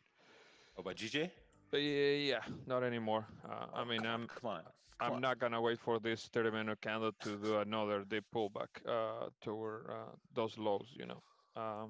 Do this. I'm gonna wait outside this range, above 136,600. Just one time for me. Just one small one. One time. Yeah. Just one. One more time. Yeah. That's okay. It should continue moving up, but you know, if I don't feel good about something, I rather stay away. Yeah, see, the only reason I'm in it because I've reduced my risk considerably, so just like whatever. Yeah. Kervin just saw the 5-minute chart and freaked out. No, not the 5-minute. I mean, that's the gulag. It's basically this candle. Okay, hold on. We have this area. We have 1, 2, 3, 4 times rejected from there, and this candle may print something like this. So I don't want to hold this drag down for more time. I don't feel good about it. So yeah, like Ted says, if like Ted says, if we get a clear breakout over 136, man, these birds gonna kill them. These parrots. Can you imagine? Holy cow. You got parrots in the background. You got pterodactyls back there. It's not birds. Yeah, dinosaurs, man. These macaws are driving me crazy, man. Dude, it sounds like a T-Rex. Yeah. Yeah, I'm gonna wait for GG or 136, 600. Come on, GG. Yeah, stop playing with us. Man, I think this is one of my longest trade ever. Oh yeah, me too. For after a very long time. Jeez. See, I opened a 2 lot at this point. I closed 1 lot down over here, and now I have like a 1 lot running at this point. 1 hour is pretty solid to retest the high over here. So let's just wait and see what happens. I mean, if I get stopped out, no big deal. I know exactly how much I'm going to lose. If I win, I know exactly how much I'm going to win. You know, I think the main problem people have is that I've seen this, right? I've also noticed this. I've talked about this to them as well. And I think the main problem is like when people win 1 or 2 trades, it's really easy to call it a day, right? You call it a day, you're like, okay, you know what? I took 2 trades, they're 2 winning trades. I'm gonna follow my plan, I'm gonna call it a day after 2 trades. But when you take a losing trade, you don't want to call it a day. Now, when you're losing a trade, you're still taking a trade, because if your plan says take 2 trades, you're taking 2 trades, you're losing 2 trades, you're calling it a day. You have to follow your plan. Like everyone can have winning plans. I get winning plans all the time, and I'm like, man, your plan is going to make you thousands and thousands of dollars hand over fist over time. But when you don't follow it, it makes you nothing.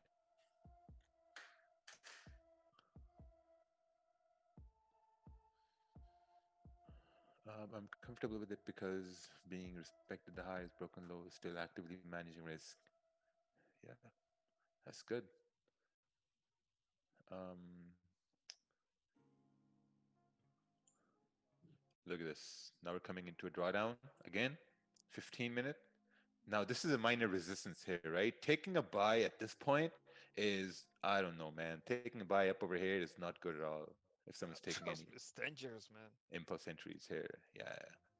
I managed to be out from just in 2 pips drop down.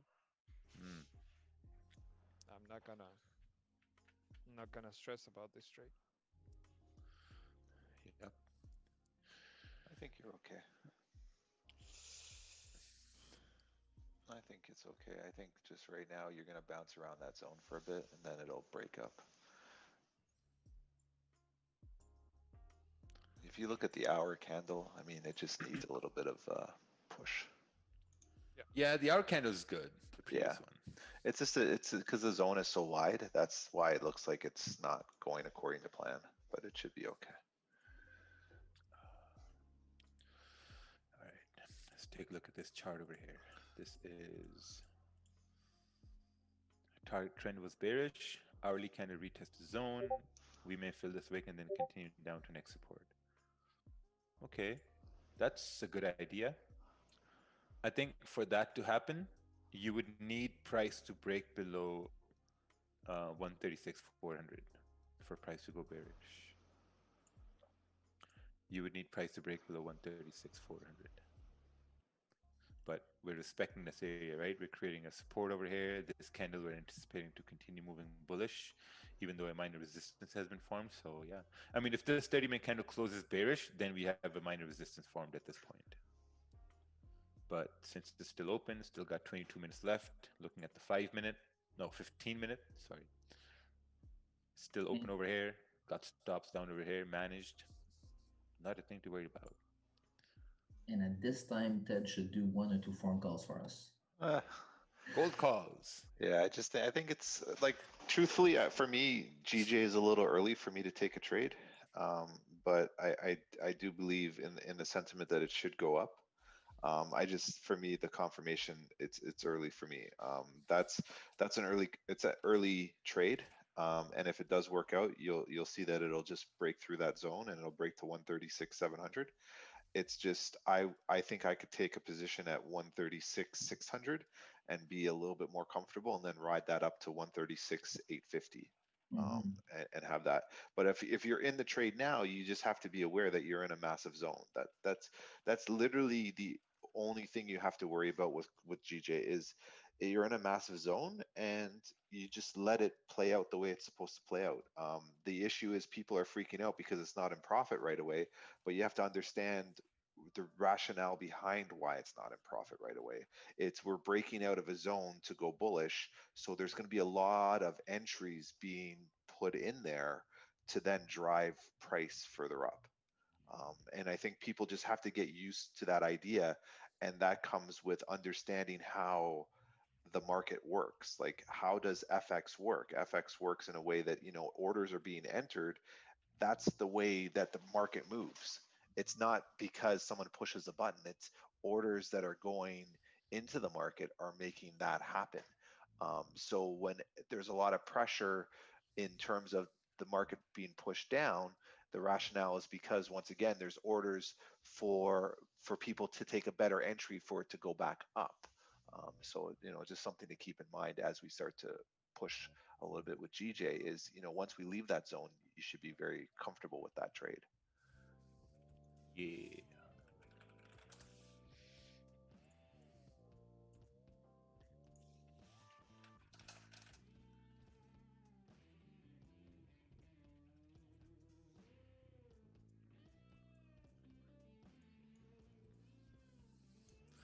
Please clear this up. I am confused. All right. Man, you guys are pretty demanding. Come on. Okay. GJ went out. Raja, I'm confused. Why are you looking for buys? Isn't price more likely to go bearish? Please explain why you're looking for buy. Thank you. So basically what I'm looking at is I'm looking at this area right over here, right? And we had basically a support form. We had a rejection right over here. We had rejection right over here. And then price basically closed above right over here. So now the 1 hour candle is closing bullish now. And if it's closing bullish, there's a high probability for this 1 hour candle to also continue moving bullish to retest the high it created after London Open.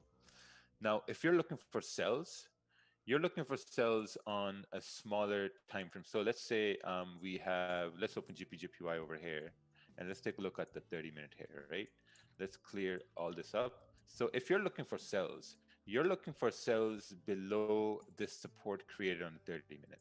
If we break below this support, then you're looking for sells to come down to this wick and then continue down to here and then continue down wherever you want sells to go, right? But as long as we respect this area, we are not going down. So we have to really understand that part. So if price does not go up, if price respects, you know, all this 136, 600, 136, 630, then all this area becomes a big range, and NY session was just a range, you know, and then people who try to trade like, you know, the London close or after NYC open, then, you know, you can get price to move where you want it to go. But for sells, I think we need to break below 136, 400 for it to continue down. So instead of someone sending a chart like this, also send like what would make price go down instead of drawing arrows like this. I mean, because like, to be honest, my 2-year-old son can draw arrows like this as well, you know, so you need some sort of context with these arrows too.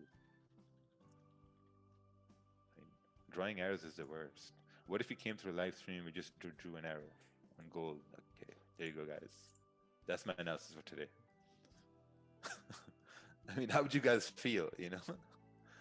So you need some sort of context with arrows as well.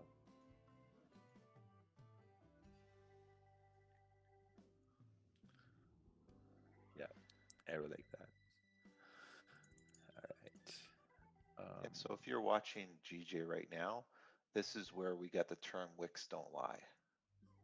Okay, so this is where wicks don't lie originated. Each wick here is finishing a little bit There you go. higher. So that's where we get the wicks don't lie, and that's the reason why we're breaking out. So Raja gets the check mark for today. I knew it. Ted did the phone calls. Yeah. Well, it's not out of the water yet. Yes. It's only up like 5 pips at this time.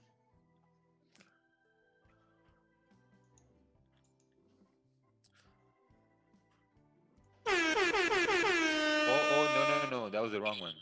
That was the Don't get me excited too fast.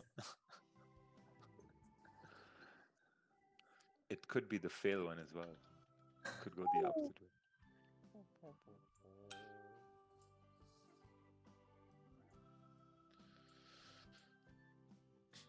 way.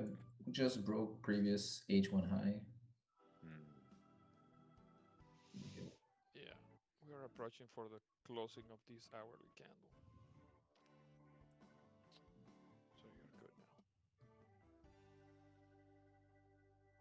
So now if you're going to look at taking a trade, as this candle goes up, the next one, when it pulls back, the wick will more than likely come out of this zone. And that's where potentially now you can fly further up. But now be careful, if this candle goes all the way to this level here, you're in a new zone, right? So you have to then say to yourself, well, I missed that because this could potentially now reject a bit and then continue to move. So I have to be aware of that. Oh, I just secured positions. Put stops at break even. Yes, sir. Yes, about to At the say. top over here, put stops at break even, and yeah. Yeah, baby. We basically won the trade here. Will you say stress-free trading today? Today It was there was tiny bit of stress for a little while, but then it went away. You know? My God. Ooh, man, that was my first time with 4 position. It was stressed, man. I'm A lot of people sweating. were showing their underwears. Whew, I'm so sweating. You guys are No, funny. it was pretty good. It was really, really, really good trade. Yeah, you guys don't. Raja called it. He said as long as it doesn't break the low, like you guys got to listen to him sometimes. You're right. You're right. And then you press the button because you were talking about the wicks don't lie. Yeah, wicks don't lie. This wick, this wick, this wick, this wick, and the next wick will be over here, and then it'll continue. That's wicks don't lie.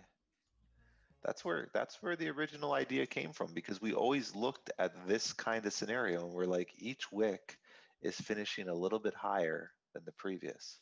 So if that's the case, then we should continue up still. Yep. So Just to like Gulag, here, wicks don't lie, going down. Each wick is finishing a little bit lower. yeah, you know, if the Gulag secured positions in this winning trade, secured positions for stops at break even, give a like on the stream, because, you know, like yesterday we didn't give a like on the stream because lost the trade, but today we won the trade, so let's go. What's this? Did you secure profit? Did you secure profit? Did you secure? Obviously, I mean, I said it. What? Do people need hearing aids? Let's take a look at this. What's this? Bullish trading requirement, confirmed trend, price action, resistance, support. Okay. What pair is this? Oh, this is GJ. Because I can see the price over here. Beautiful.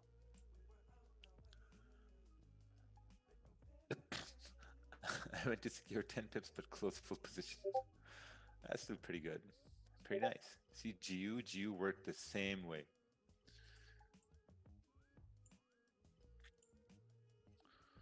Are you going to watch the presentation in private? Would love to hear your opinion. Yeah, probably I'm going to watch it in private, and then I'm going to, like, if the information is good, I'm probably going to give you a shout out.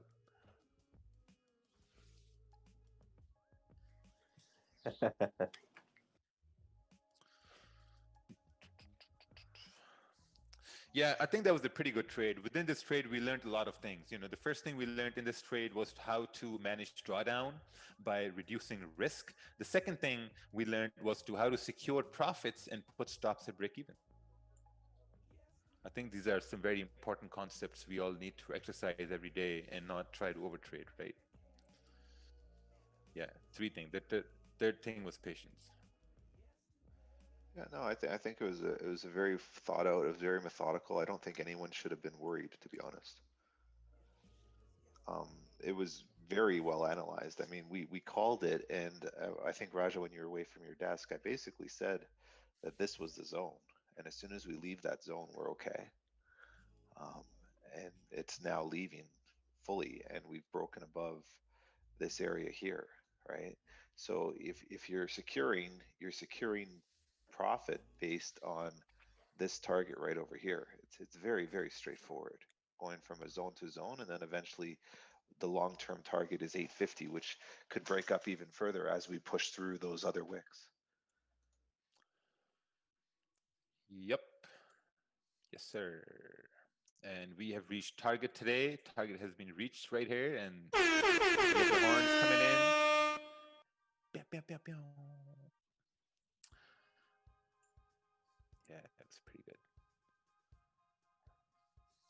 So you also see how we were talking about this candle right over here, this candle being like a nothing candle, you know, where it was like basically like a write-off candle where it opened and closed at the same time. You know, this I've been studying for a long time, and then slowly I've been putting this into practice. You know, so you got to watch more than you trade. Most people trade more than they watch, so they do the opposite. Or they don't pay attention to what they're watching. Yes, that's true.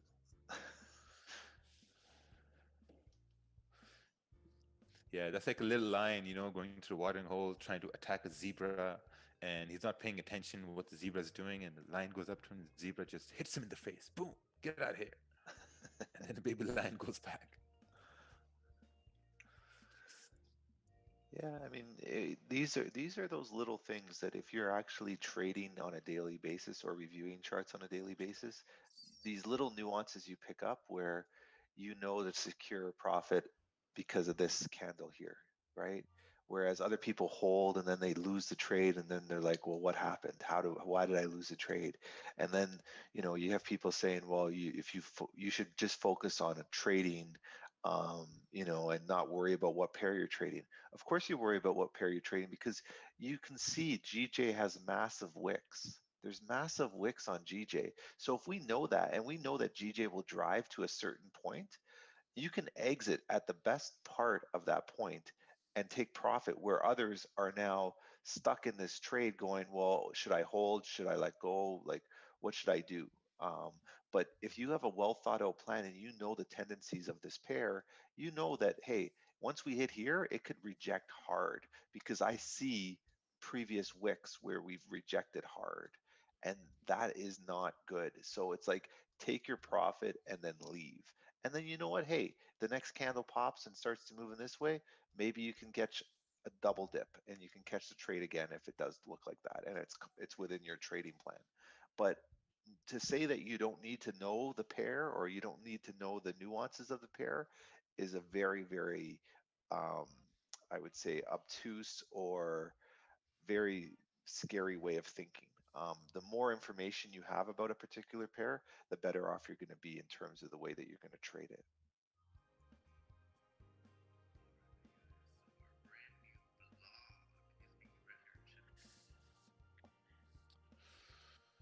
Okay, so hey, where exactly did you take profit on that candle? It was around 640.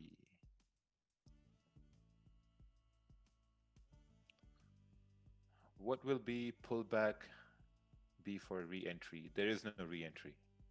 This was the trade. If you missed this trade, you missed this trade, and now you got to go to bed. Or you got to say, okay, like, you know what? My day has ended, and now I just got to leave. After closing 50% of the position because the price went below the previous candle low, would you suggest to reopen that 50% after exceeding the high? Well, what you need to look at price right now, and you need to see that, okay, if you were to open a second position, where your stop loss would have been. So I can tell you right now what happened. I had a 2-lot opened. I closed 50%. And when price hit this area here, I made around total, I made around like $26 because of that 50%. That's the price you pay. Okay, guys, have a great day. I'll see you tomorrow. Thanks again. See you, Arsh Dhaliwal. I'll maybe see you today or tomorrow. Oh no, you're in quarantine. Damn, I heard what happened yesterday. Or day before yesterday. Oh shit. Yeah, he's staying home. OPP came to check on the man. You know what? They saw your name and then they saw Brampton. They're like, oh yeah, we gotta go check this guy out. That's exactly what happened. For me, they must have seen Milton. They're like, oh yeah, Milton, you know, they're nice people over there. Brampton's a hot spot. So Yeah, that's why man. I think they're doing that. Brampton, the name, the beard, and then you got a big guy. Yeah, we got to check this guy out. Oh, what's this? So my 90 euro account is at 300 euro. Thanks to the same concept. I didn't take the same trade, but same pay. Oh, nice, man. It's pretty good, pretty good.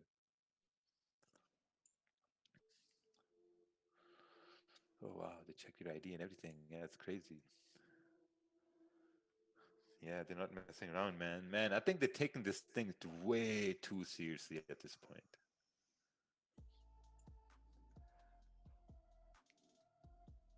It's just, I think they should do an experiment. And I think what they should do is they should get someone who's tested positive, and they should pay 100 people, like maybe $5,000 or $10,000 a piece, to stay in the room with that person for a day and see if how many out of those 100 people actually test positive again the next day or get symptoms after like 3 or 4 days. Because then that would give people an actual real sense of, yeah, this is pretty bad. Yeah, that's true. Like I can really contract something from these people. Yeah, because I mean, if you think about it, right? So if I was in a room where someone tested positive for the C virus and then I caught it, we have substantial proof that it is very contagious in that respect. But and what I would be like you go about your day, like say you put people in a big giant warehouse and there's multiple daily situations there. There's like a workspace, there's a gym space, like just the way people would use day-to-day things, right? Like there's like a restaurant space, like build out like someone's day-to-day life and have 100 people in there that they would interact with and see how many people would be infected at that point. And then say, okay, like this is sort of the situation that we're in. If you're a healthy person, yeah, you get the virus, you test positive, but your symptoms aren't that bad.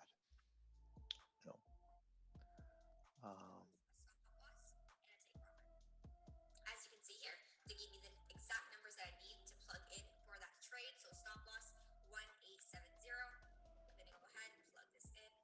They told me it's a buy, so I'm going to press buy. Trades are currently active, and blue means profit. So the first one,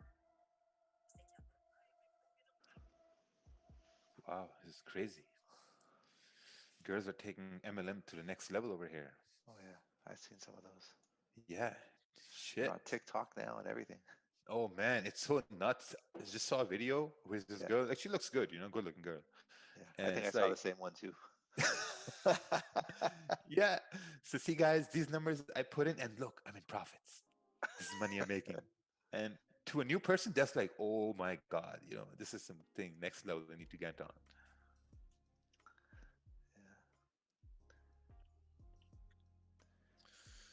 Could you please explain your entry, because YouTube doesn't let me rewind video and just made it to the live stream.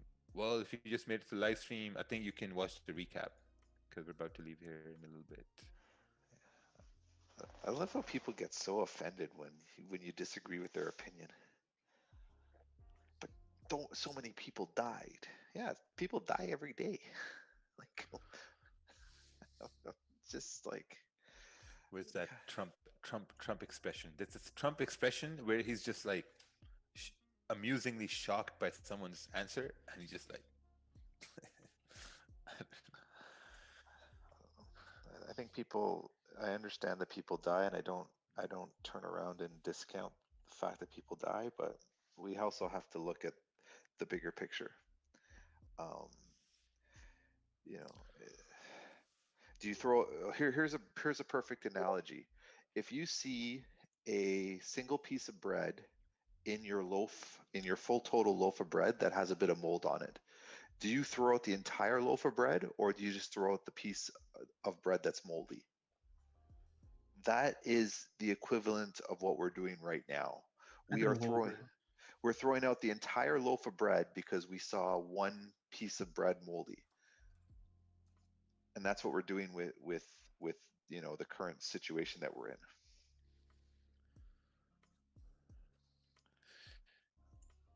Yeah, I mean, if I was the president of a country, I would put this whole scenario in a big gray area. I would be like, hey guys, this is serious, but it's in a big gray. Oh, actually, like, you know what? Our contact in China, I was actually talking to them this morning. I just saw some messages there.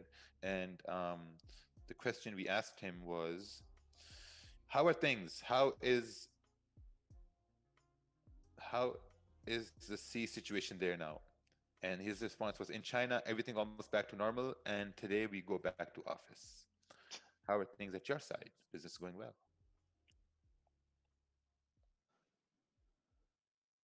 Yeah. People think the whole bread is moldy. No, mold only starts in one section of bread. It doesn't start in the whole bread itself. Oh boy. Mold actually comes from the fact that it was exposed to the air more than the other pieces of bread. Internally, the bread is fine. I don't throw out a whole piece of bread. That's like saying your banana's brown and you can't eat it now. Yeah, just cut that part off. Yeah, exactly. That's the best part of bananas, to make the milkshake. Exactly.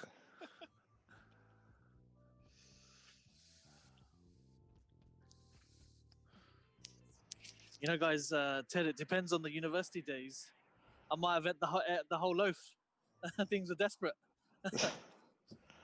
You know what I think? I think the people who say that if one loaf is moldy, the whole bread is moldy, that's the kind of thinking we have right now with this whole situation. We do. Yeah, we do. I don't agree with that. Just if that bread is moldy, either cut it off or throw that away and eat the rest of the bread. Total solid downloads today from you, Raja and Ted. Very grateful for your live sessions, which I consider a masterclass. Oh, thank you, thank you.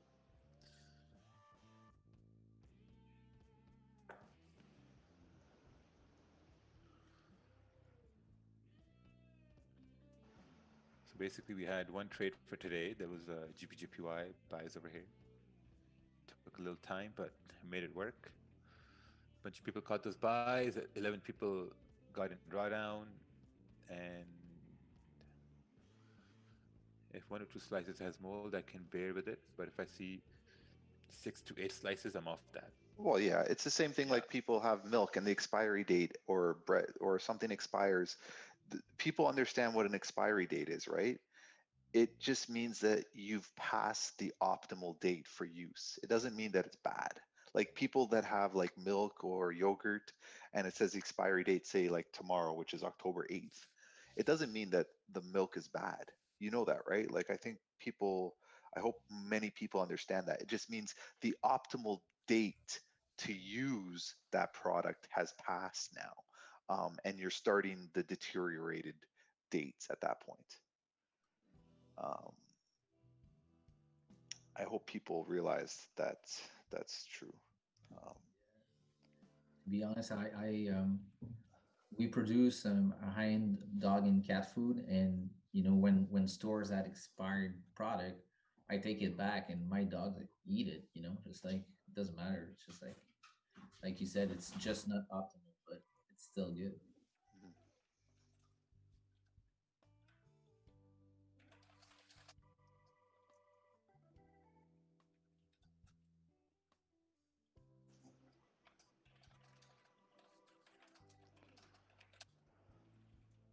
So how many days after expiry date would you be prepared to drink the milk?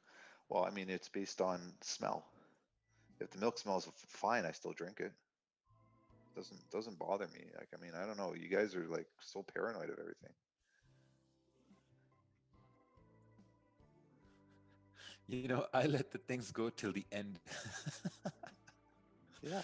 If the milk says 8 October, I'm going to let it go till 8 October. Yeah, I do too. I mean, I'm not worried about that stuff.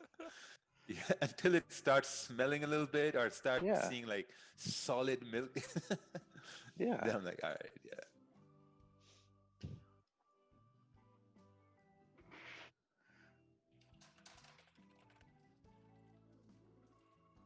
Yeah, I don't know. People have to, we have UK to Brexit think negotiator Frost, rationally when and asked about the logically. when the You Brexit don't, negotiations and will this, finish, you says don't that we are deny that working people are very. getting sick and dying. What you have to look at is who is getting sick and dying. Nobody is working on that. Nobody is coming out saying that. And that's what's the total frustration. I've been flying back and forth to the West Coast now for the last 2 months. No problems. I don't get sick, don't get COVID, never had any symptoms, nothing. And I've been exposed to different restaurants, different people, different situations, different airplanes, different airports. It's, you got to be have common sense, and you also have to be healthy.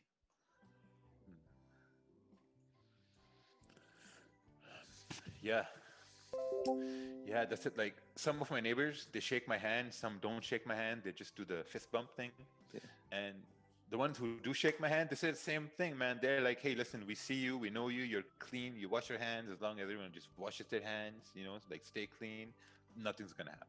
Yeah. I know Raja, he doesn't. Hey, did he close back the gyms in Ontario? They're coming to it. They're already giving us a hard time at the gym I go to. I got into a fight with the management yesterday because they're like, you can't have a spotter. I'm like, okay, so you want me to die? Oh no, just lift lighter weights. I'm like, well then what's the point of working out? Wow. The whole point of no, that's not gonna happen here. That's what I said to them. I'm like, that's not happening. I said, just close your eyes. Close your eyes. Pretend you didn't say anything. Exactly. That's what I told them. I said, I told the manager, because I'm there every morning, and I told them, I'm like, this is ridiculous. I said, you want me to come and get healthy, but you're restricting me on how I can get healthy. They want you to wear a mask now, even when you're lifting. I'm like, Yeah. no thanks. I said, I'm not doing that. Oh no, you're not following directions? No. Wow. I told them. I told them. Yeah, Vince and I were there working out. I'm like, no, he needs to spot me. I'm not lifting 185 and having that drop on my head because he has to stand 2 feet or 6 feet away from me. Man, you're gonna die. Yeah. Like you need to spot it. Crazy.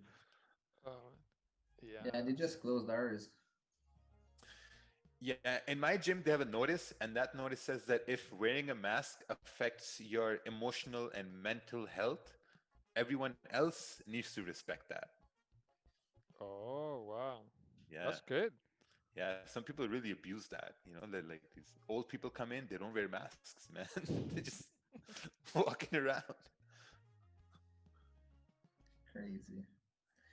All right, guys, I'm out. Thank you very much. Have a good one. All right, take care. Hey, Sasha. Yeah, I guess the franchise owner there in Markham is pretty strict. Because like here they're not that strict.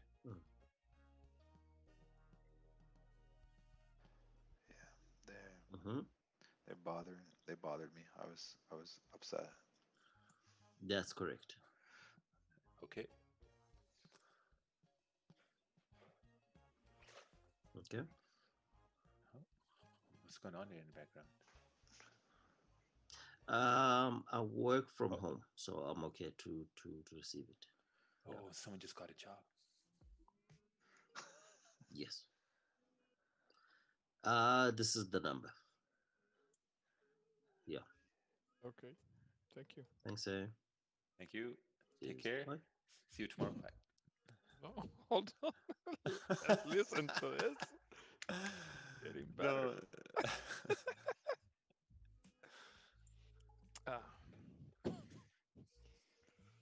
Hey, took a small loss today, but small risk. Could you give me quick thoughts? What went wrong here? I think your trade went wrong, but let's take a look here.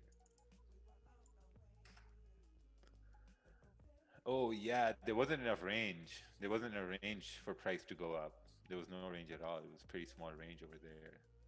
Cause look, from like, what was your entry? 766? Yeah, there wasn't enough range. That's stop loss though. I mean, price is ranging on your JPY. Yeah.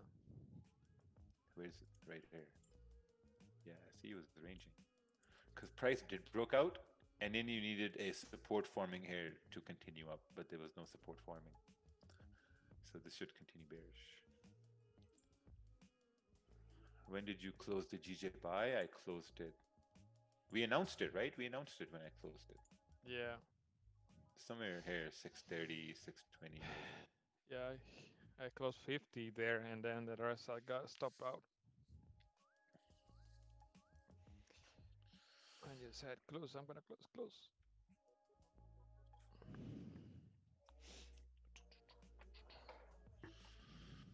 All right.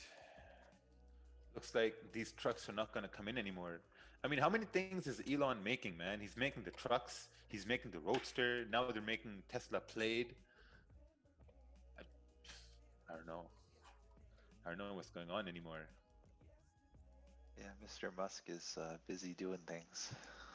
And he's doing a lot of things at the same time.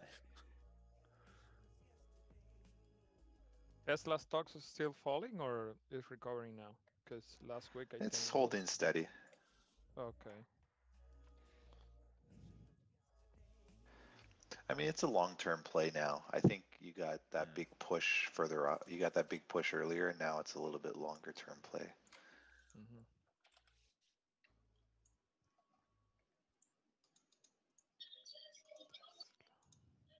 So basically, when a stock reaches a certain price, it splits. Not necessarily. They just have to make a decision based on that. Like, what from an optic standpoint, it made sense for the stock to split because of the fact that the price was a little too high. So it makes it more attractive to come back in. But you can split a stock at any time. It's basically, you know, the discretion of the board to say like what they want to do.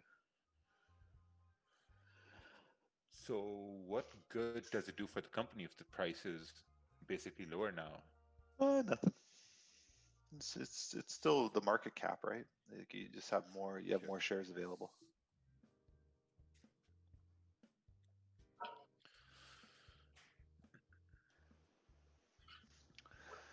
I'm still hunting a sell on gold. I want to sell gold, but it's not letting me. I think we're gonna get something around 9:30 or 10 o'clock. If it's gonna drop. Because we keep rejecting this area here. And I think we have to return to this area here. So I'd like to see this candle finish bearish a bit and then that drop. If not, then you're taking buys over at this area here, but I still don't like buys, to be honest, at this point. I think the sells will come from the next 4-hour candle, which in me is 47 minutes. Yeah, I agree. And that's sort of why I've been waiting. I've been watching gold. It's sort of teetering back and forth on the higher time frames. So I'm waiting for it to drop heavy below 1885, 1884. I want a nice clean rip through there, and then I'll take positions down to like into the 1870s. Yeah. I did think it was going down because my 4-hour went bearish, but it's pulled all the way back up.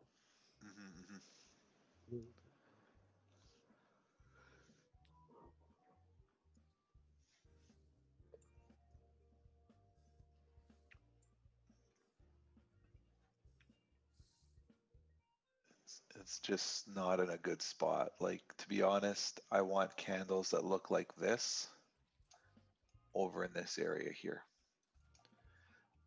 That's what I'm waiting for, to be honest. This area here, I don't like that at all. I want these moves here. So I'm looking for these kind of moves over in this area here. I don't want this chop that we have currently.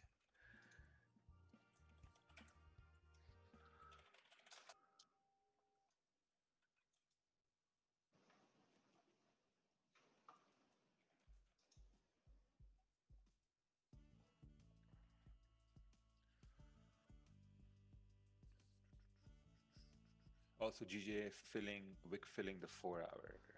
Yeah, sure. It just needs to break below 136,400. But I'm not looking at charts at all at this point. My day's done. My trading's done. That's it. So if someone's been on the stream since 6 a.m., since 6:30 a.m., you know, and I think this is a time when you should look at yourself and say, okay, like, you know what, I've been looking at charts for far too long now, and it's time for me to just close the charts and go home.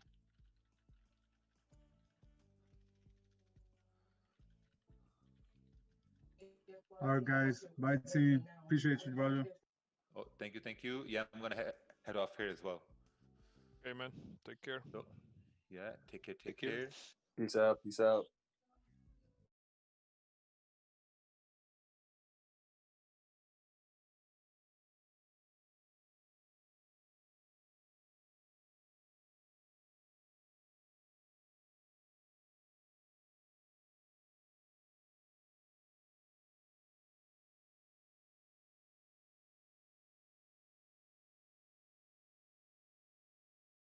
Let me get the Zoom people on.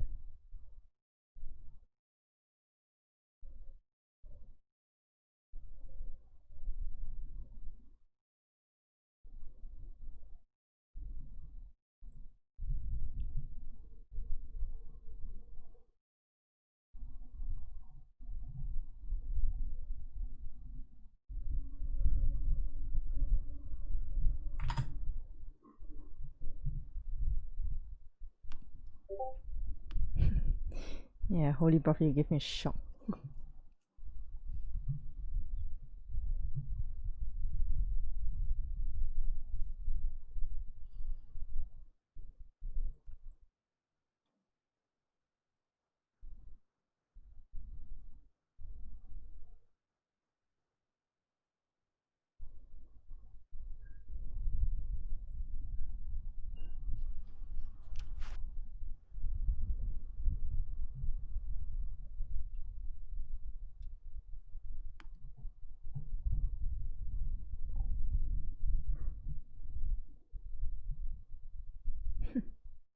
Ethan.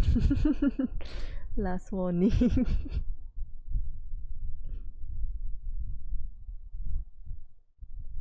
Oh my god, Ethan.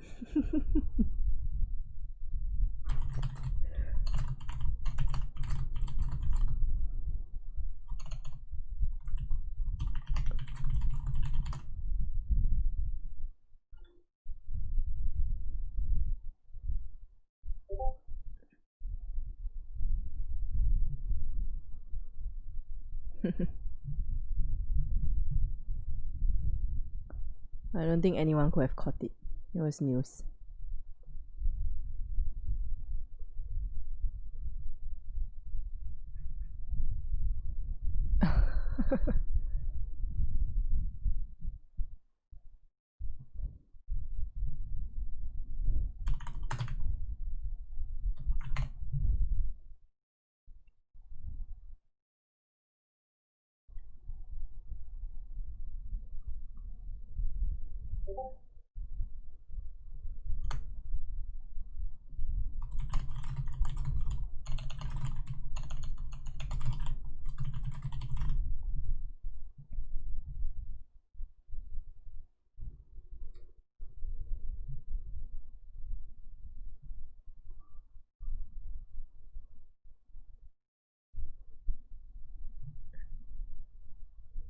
Yep.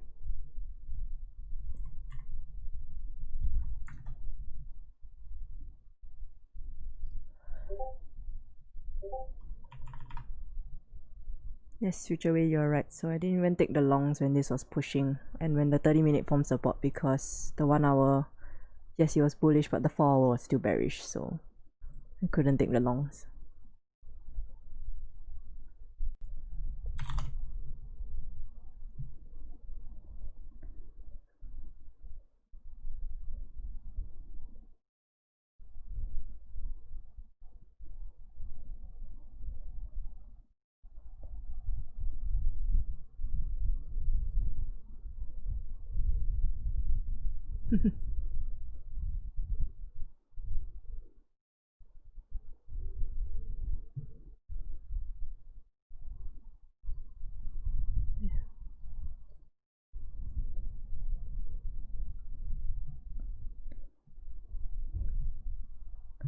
Yeah, Liron, I don't think you could have caught it if it's induced.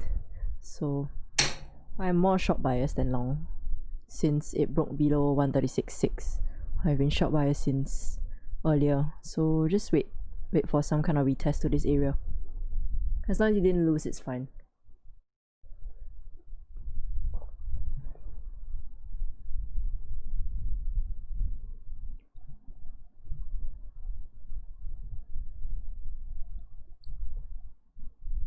What's that? Oh wait, AJ, are you talking? Cannot hear anything. Hang on.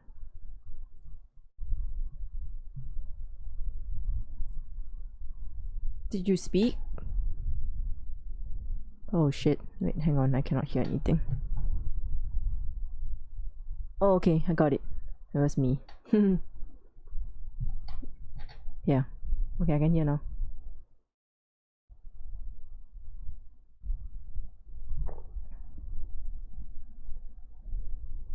Yeah. What's up? Did you buy just now with Raja? It was so painful.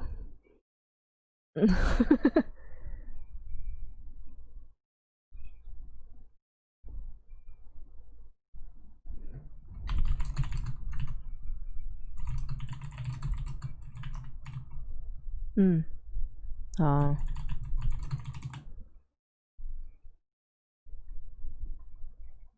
Because I had 2 positions open instead of 1.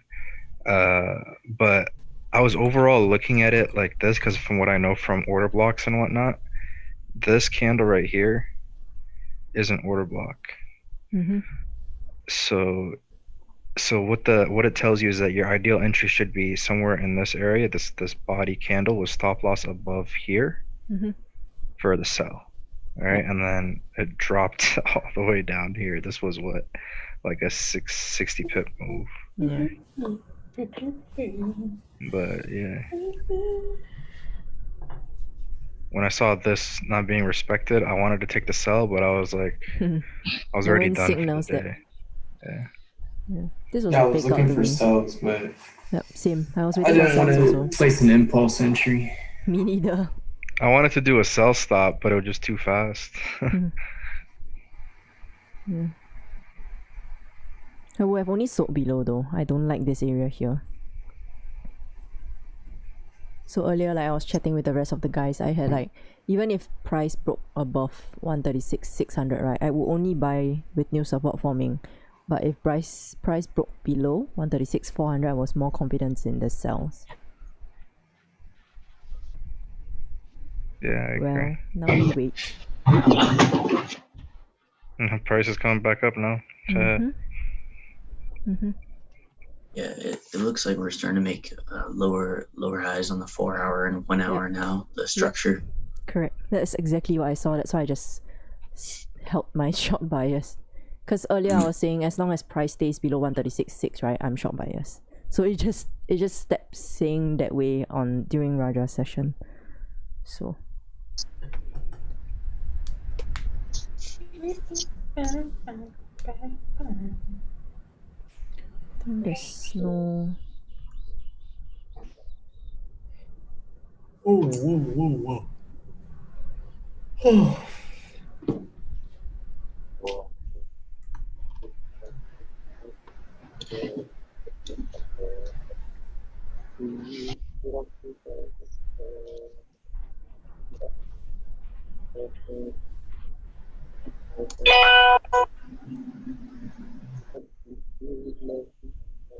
Wow, it's going back into the range. So annoying.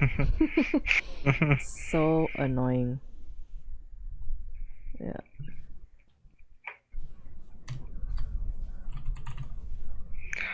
Well, if it closes below 400, nice sells. It could be a good wick fill.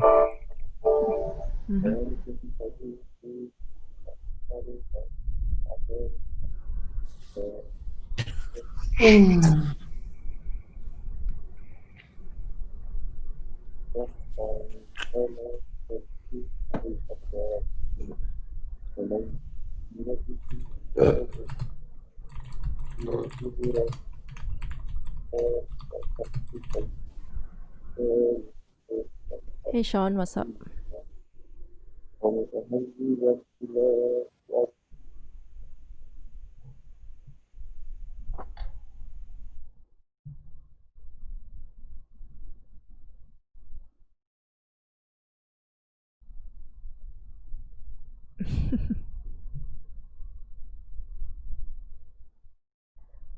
What happened to gold?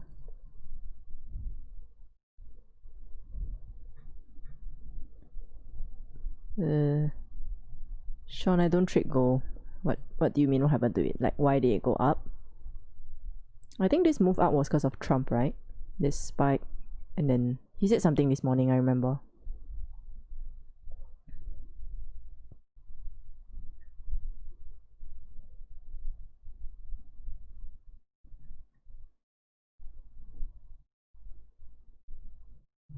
Let's see. So it's Canadian news in half an hour.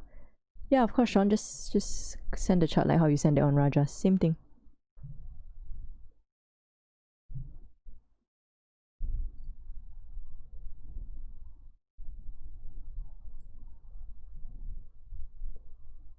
I think you guys can sell files also. I enabled it.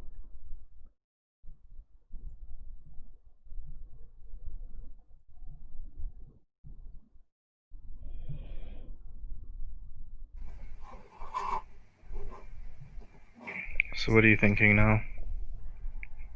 I Still don't. bearish? Yeah, I'm still bearish.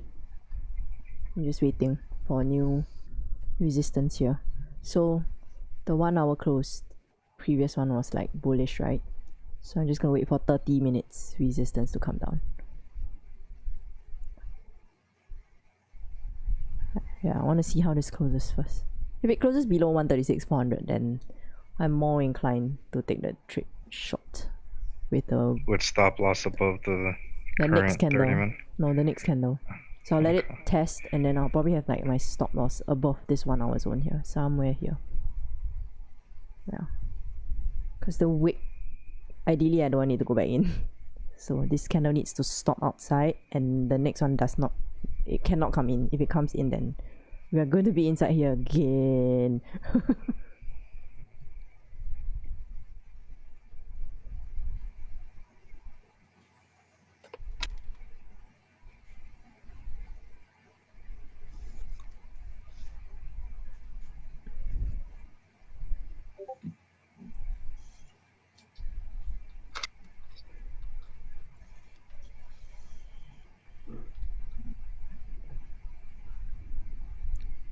AJ, someone's asking the order block you were talking about on GJ. What makes it a good order block on the 30 minute? The previous candles were already bearish.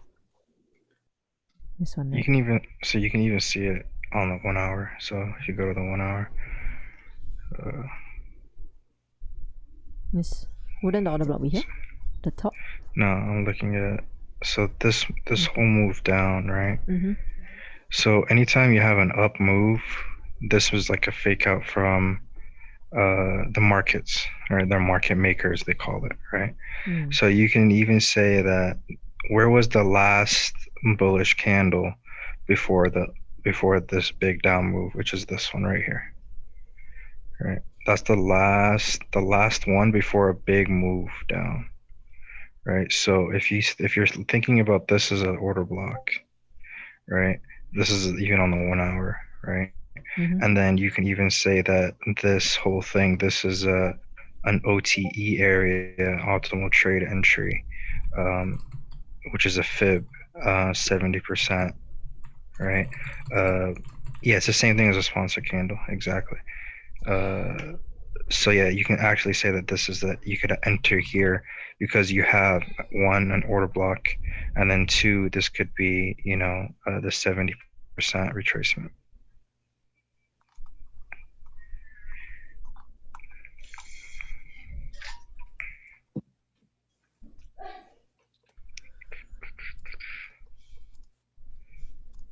But yeah, I'm like relatively new to order blocks. I have very limited information about them, but they tend to work from what I've seen. So I'm trying to mix and match what I know with ICT stuff.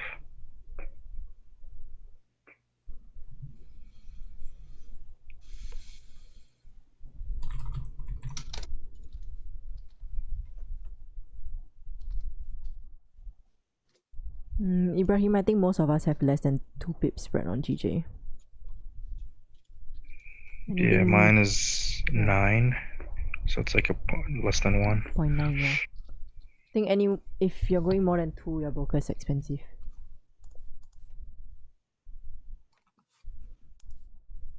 Buys are going to be very difficult unless we get to the level around 135,900. Yeah. Correct. So the 30-minute closed below, closed at 320. I am looking for shots at this area, Anthony. But because this candle was news, so I'm going to let it retest. And then I'll take the shot then. Because now this stop loss is... Either I put it here with no confirmations, or I can wait for the retest. Yeah, Ibrahim, if you don't pay commissions, then your spreads will be higher. So if you're trying to scalp on the lower time frames, then it's a bit more difficult. Do what I did and threaten to leave. Yeah. Let's see. Hey guys. Hey, what's up? Hey, welcome back, Sandeep. I know, sorry, I've been away. Been a bit busy doing a few things here and there. How's everyone? You good? Yep. We're good, we're good. Yeah, so I was looking at GJ and if you look on the daily, right? And you look at specifically 135.860. Yep, yeah. That level there, if you look at it, it smashed through it in the past, came back, and when I mean in the past, I mean like back in middle of September, dropped, rised, and it broke past that level, so it became support, and it's just respecting that level so much. I don't know why, but I think we're more bullish than bearish until that level's not broken. Yeah, the bearish, like my short bias, right, will only last till maximum 136. That's it. Anything beyond that, I'm not sure. Hello, everyone. Yeah. Hello. Oh, I hang had a on. question. Kevin, hang on. Sandeep's asking something. Sorry. Yeah. Sandeep, so I'm short biased for now because, like, so for me, right, I just looked at it for this area here only. Like, I'm only targeting this area. So I don't only this area. I'm not intending to go further than that. Actually, conservatively, this is where I'm most confident for a price to drop. Till 136,200, that's about it. Even 136, I'm not that confident in the shorts. Okay. Yeah, no, that makes sense. Yeah, no, nothing below, not yet. GJ is not ready to drop that far yet. Yeah. Yeah. It's just because obviously on the daily, just from a demand and supply point of view, kind of because it broke quite an important level, and it's now using that, and there's been loads of rejection recently at that level as well, like providing it even more strength for support. I think you're seeing buys because it's holding this area here, right? Oopsie. Yeah, it's holding this area here. That's why you're seeing buys. So that's what I was looking at earlier also, but I want to trade to this orange arrow that I have. Because if I were to put up my charts like this, then technically you might be short buyers. Because then I see this, and then this is just a pullback to come lower. Yeah. Because this resistance is lower than this. Yeah. That's what I'm seeing on the daily. So I think it depends on how wide how zoomed out you go on your charts. Yep, no, that makes sense as well. Yeah. So but it is tough to trade it now. For sure. Like, and that's why I'm waiting for 30 minutes confirmation, because I don't want to take like impulse entries or 15-minute entries and then I get stopped. And Boris isn't helping. Yes, yeah, he's not helping. Yeah, and Lagarde is not helping. Because yesterday we got Yeah, I got stopped on a huge candle. Yeah. Strongest support on the daily and 4-hour is at 135,400. Let's see. 135,400. Yeah, here. Yeah, because we haven't reached the area, so the bottom, if you notice my charts is just naked. There's nothing there yet. Yeah. Man, GJ's just been really hard to trade. Let's see. Because like even this wick now, it came all the way back up to like 136,560. So like even if it does come back, like the stop loss is gonna be. Yep. That's why I don't want it to go back into the range. Because this is... If it's inside, then it's harder to trade. Yeah, I'm saying if it goes back under 400, like the stop loss is still gonna be big right now. So hopefully there's like, I would ideally want the next candle to stay inside the range and give a little wick inside the range to go down. There should be typical TP target and Y.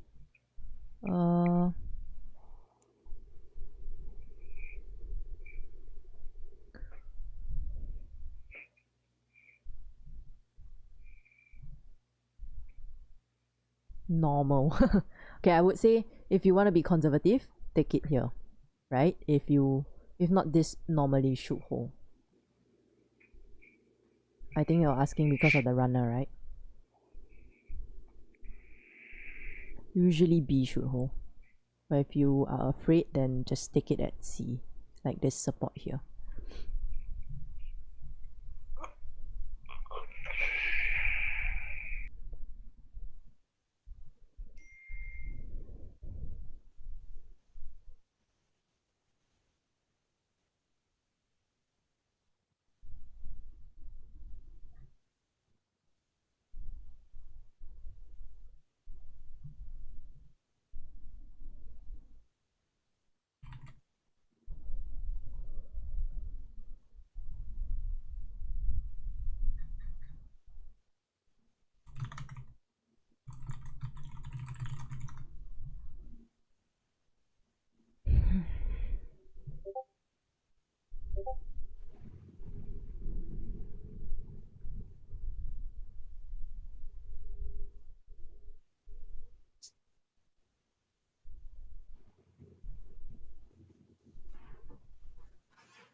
Evan, you wanted to ask something?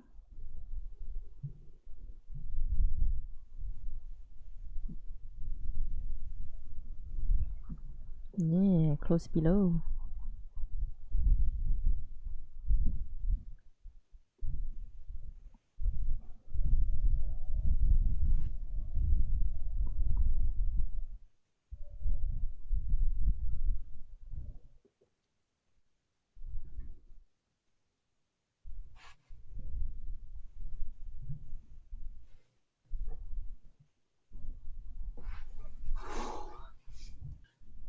Conscious trader, no trades taken. Yeah, I left the stream running through Rajas. I was lazy to turn it off.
Nothing, Takis.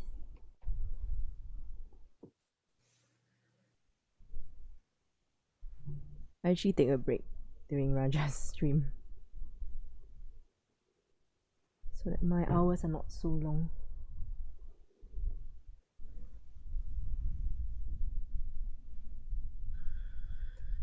Yeah, you're in front of the screens for quite a few hours. Yep. So in between, like I'm so the other time when Raja went to UK, oh man, I streamed for 7 hours straight. I died. I was dead. Yeah, but now that Raja's back and I just go from like before and after him, then I just take the time that he's streaming as a break. My hit rate during that timing honestly is not the highest, so I just chill.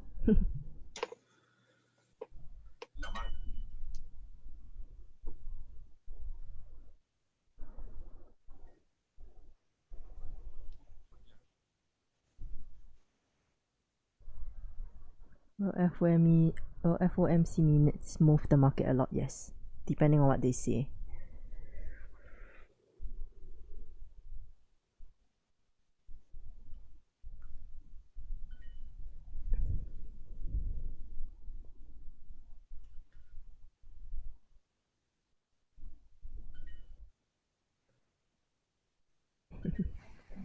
Yeah, I saw the trade Takis. It was very painful. Because that's why this area here don't trade in it.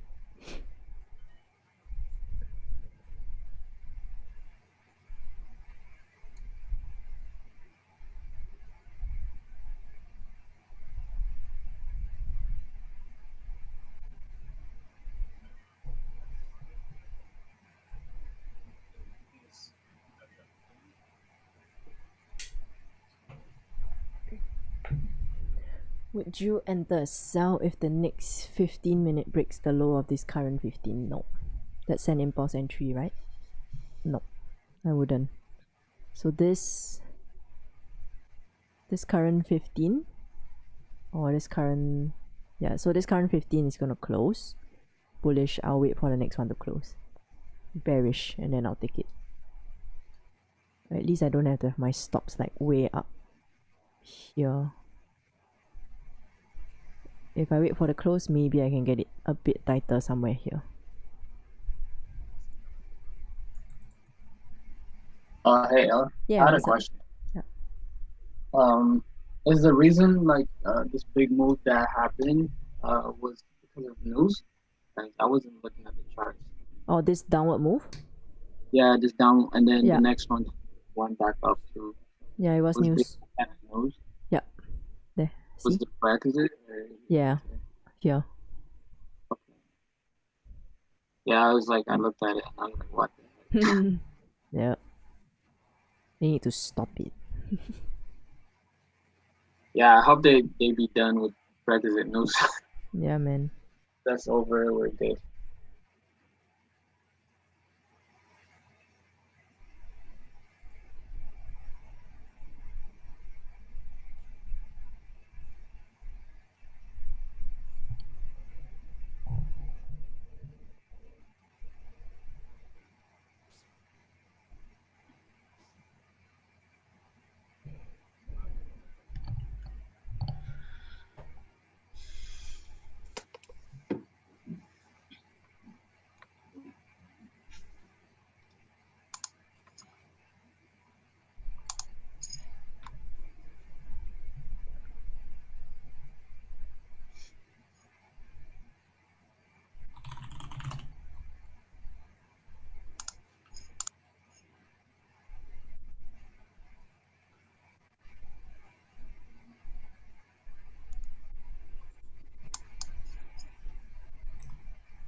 Bye, Holy Prophet.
Or am I expecting a wick fill on GJ? Yes.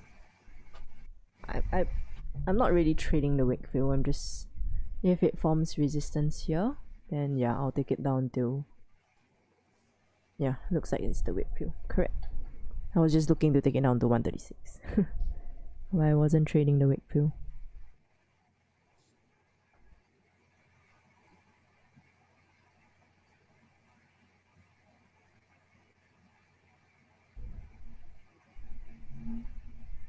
So I'm about break even on the week. Oh, nice. Yeah. So after that loss and the buys didn't work out with the clean traffic, I made it up this morning, or actually when I was sleeping last night. Oh, You took a trade? Yeah, I caught that initial move up right there to 136.850 with buy stops. Oh. 136.850. So you went long here? Yeah, so when I went to bed, this is where price was right here. Ah, okay. And so what I did was I said, okay, if price gets above this wick right over here, then I had buy stops like right here, right here, and a few of them, two of them targeted this right here, this wick fill, and then the other to secure some profits, and then the other two targeted 763 right there. Oh, nice here at the top. Yeah. Nice. So that was my trade last night. Wow. It's 50 pip move. Easy. You caught Yeah, it I right caught from the 40. bottom. Mm-hmm. Yeah. Yeah. So I'm just sitting on my hands right now. Yeah. May I ask a question, Dorian? Yeah, what's up? With the buy stops, or when you're sleeping, like I'm guessing they either hit your stop or they run into TP. You're not actively managing them, right? Yeah, no. Yeah, no, I find that if I manage like it, I'll get in my own way. Like when I'm placing market orders, like the day trading environment I found is kind of overwhelming me. I find myself to be more of a patient and calm person. And so, yeah, what I'll do is I'll micromanage the positions, and it doesn't really fit well with like my personality. I feel like so this works a lot better for me, just like leaving it, letting it go, letting it do its thing.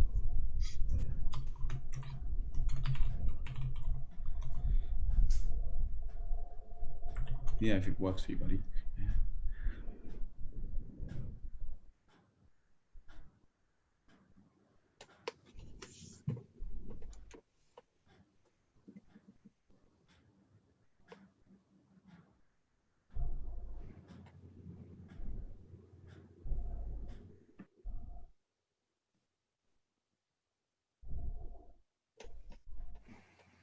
Yeah, GJ just did I was just away from the charts for a bit, come back and he's done some crazy moves.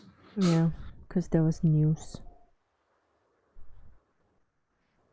Down and then back up, and we were back to where we were earlier. Yeah. It's just the Brexit news needs to stop. It's annoying. It was this one here. I didn't think there was any news. Yeah. Like scheduled for today? No. It was unexpected. Right, an announcement rather than news. Yeah. Yeah. So before that I was on this site, right? And then I saw this person. Where is it? Yeah, so this negotiator was like bling bling bling bling, a few alerts. Now I was like, oh, something's coming. And then the next thing I knew, this happened. And then that Brexit news popped up. So yeah, now I'm gonna keep this site open. Because I think they are still having some kind of talks. What is some sort of minister from within the meeting? He's tweeting. Maybe.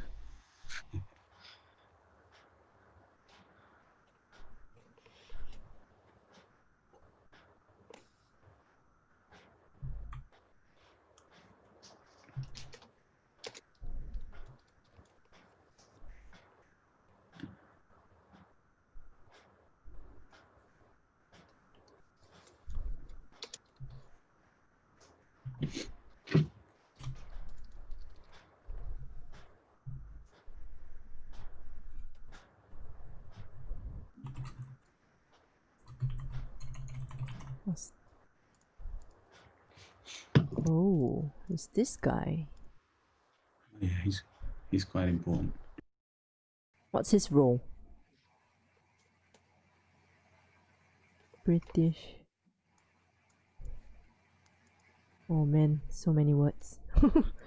What does he do in the parliament? Currently holds the government post of Minister for Cabinet Office. Oh, okay. What does this mean? He's usually in charge of like the COVID stuff. Oh. They have such fancy names that give me no information as to what they do. What is the Chancellor of... Oh man, I don't even know how to read this. How do you read this? It sounds like... Oh, I would have gone douchey and then that's not good.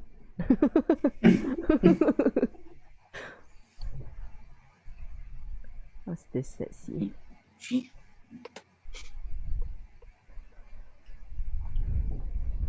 Oh, Dutchy. Yeah.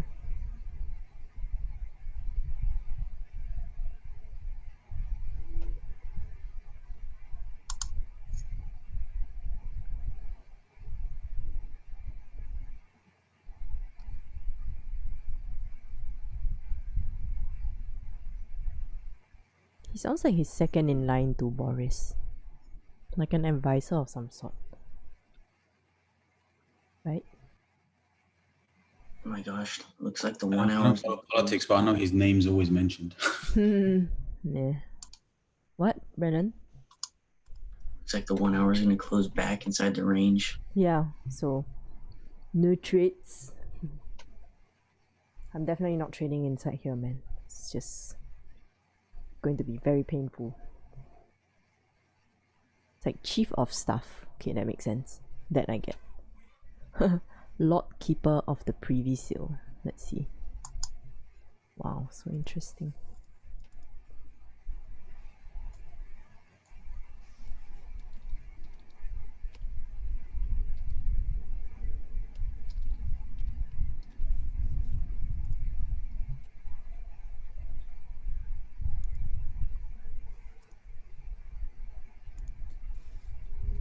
Yes, Andres, this is my island.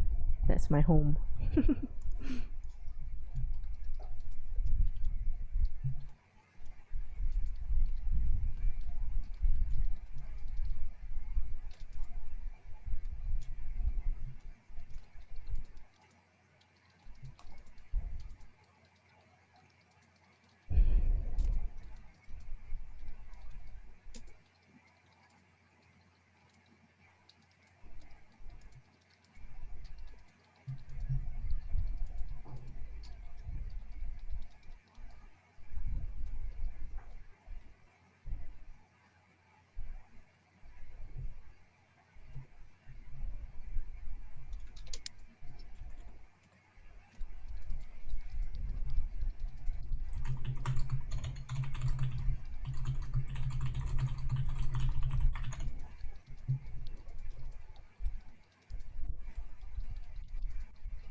I guess currently it's difficult to take any positions, right? That is bullish, but higher time frames like bearish. Yeah, that's It's why. kind of like support.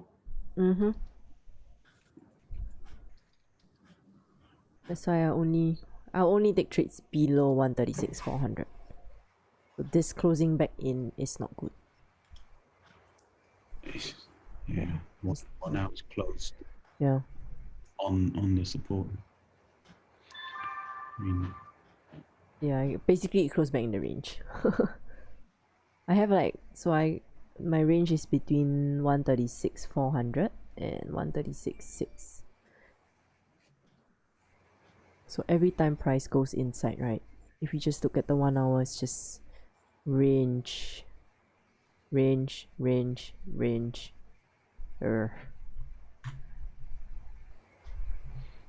oh, historical range as well.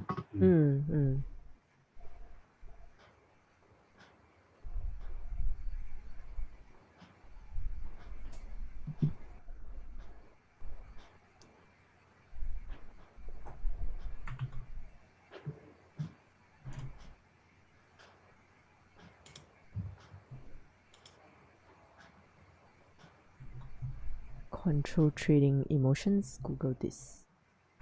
Please don't let it be something funny. Oh, what's this? Nervous system manipulation. Oh, this looks scary.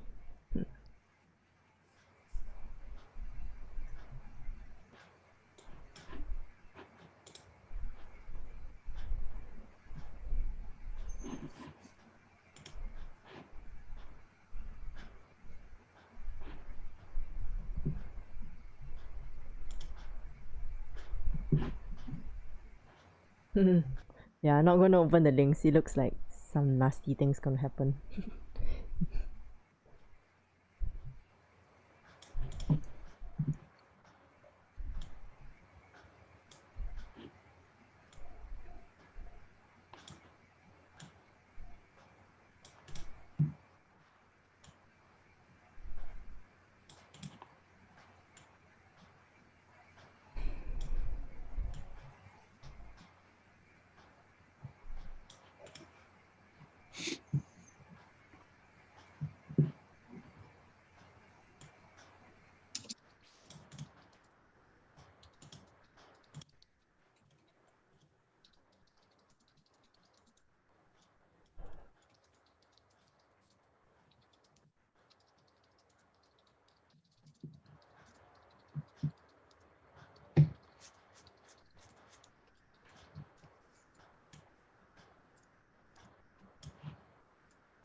Ooh, help me, Peter. Help. I feel like that rejection, that's a 15-minute shot right there. Mm-hmm. See that candle, the This one. spike down, Mm. and the close is still above support. Mm-hmm. And it's kind of like an impulse trade, but I usually trade when support is formed on an uptrend, and I take a trade when resistance is formed on a downtrend. I don't usually offer a break of, because a break of support or resistance is, to me, is it's not, there's not too much of a range to trade Oh, in some my opinion. okay. So I'm hoping this is the second try. I was stopped out in the last one earlier on today when I sent in the chart. Yeah, I That thought spike you down I stopped thought me you out. caught that. Yeah. Yeah, I caught it, but I didn't close. Oh, I didn't. okay, Yeah, I okay. didn't take profit. So I'm giving it a second try. Close above the 15-minute. And because of the, I'm hoping this rejection was that I don't know if that's purple range right there, where the spike was, where that rejection started. That area right there is the Asian open and close. Oh. 1 hour open and close. So that spot right there, if you go back, that was the when the Yeah. Asia session opened yesterday. Yeah. Oh, okay, okay. So it's the bottom area here. Yeah. So right there. So I'm seeing when that rejection happened, Yep. now we're seeing bullish close, candle close. Not really closing above the high. So it's kind of a risky trade, but this is my second trade of the day. And I'm hoping to take partial though at that Yeah. resistant at what is it called? Resistant at 136 700. Ah, okay.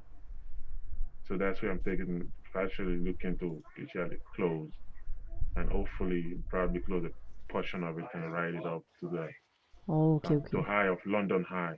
136. London high is 850. Yeah. Yeah. Yeah. Oh, But so you know, anything can happen. I'm not advising anybody. It's just it's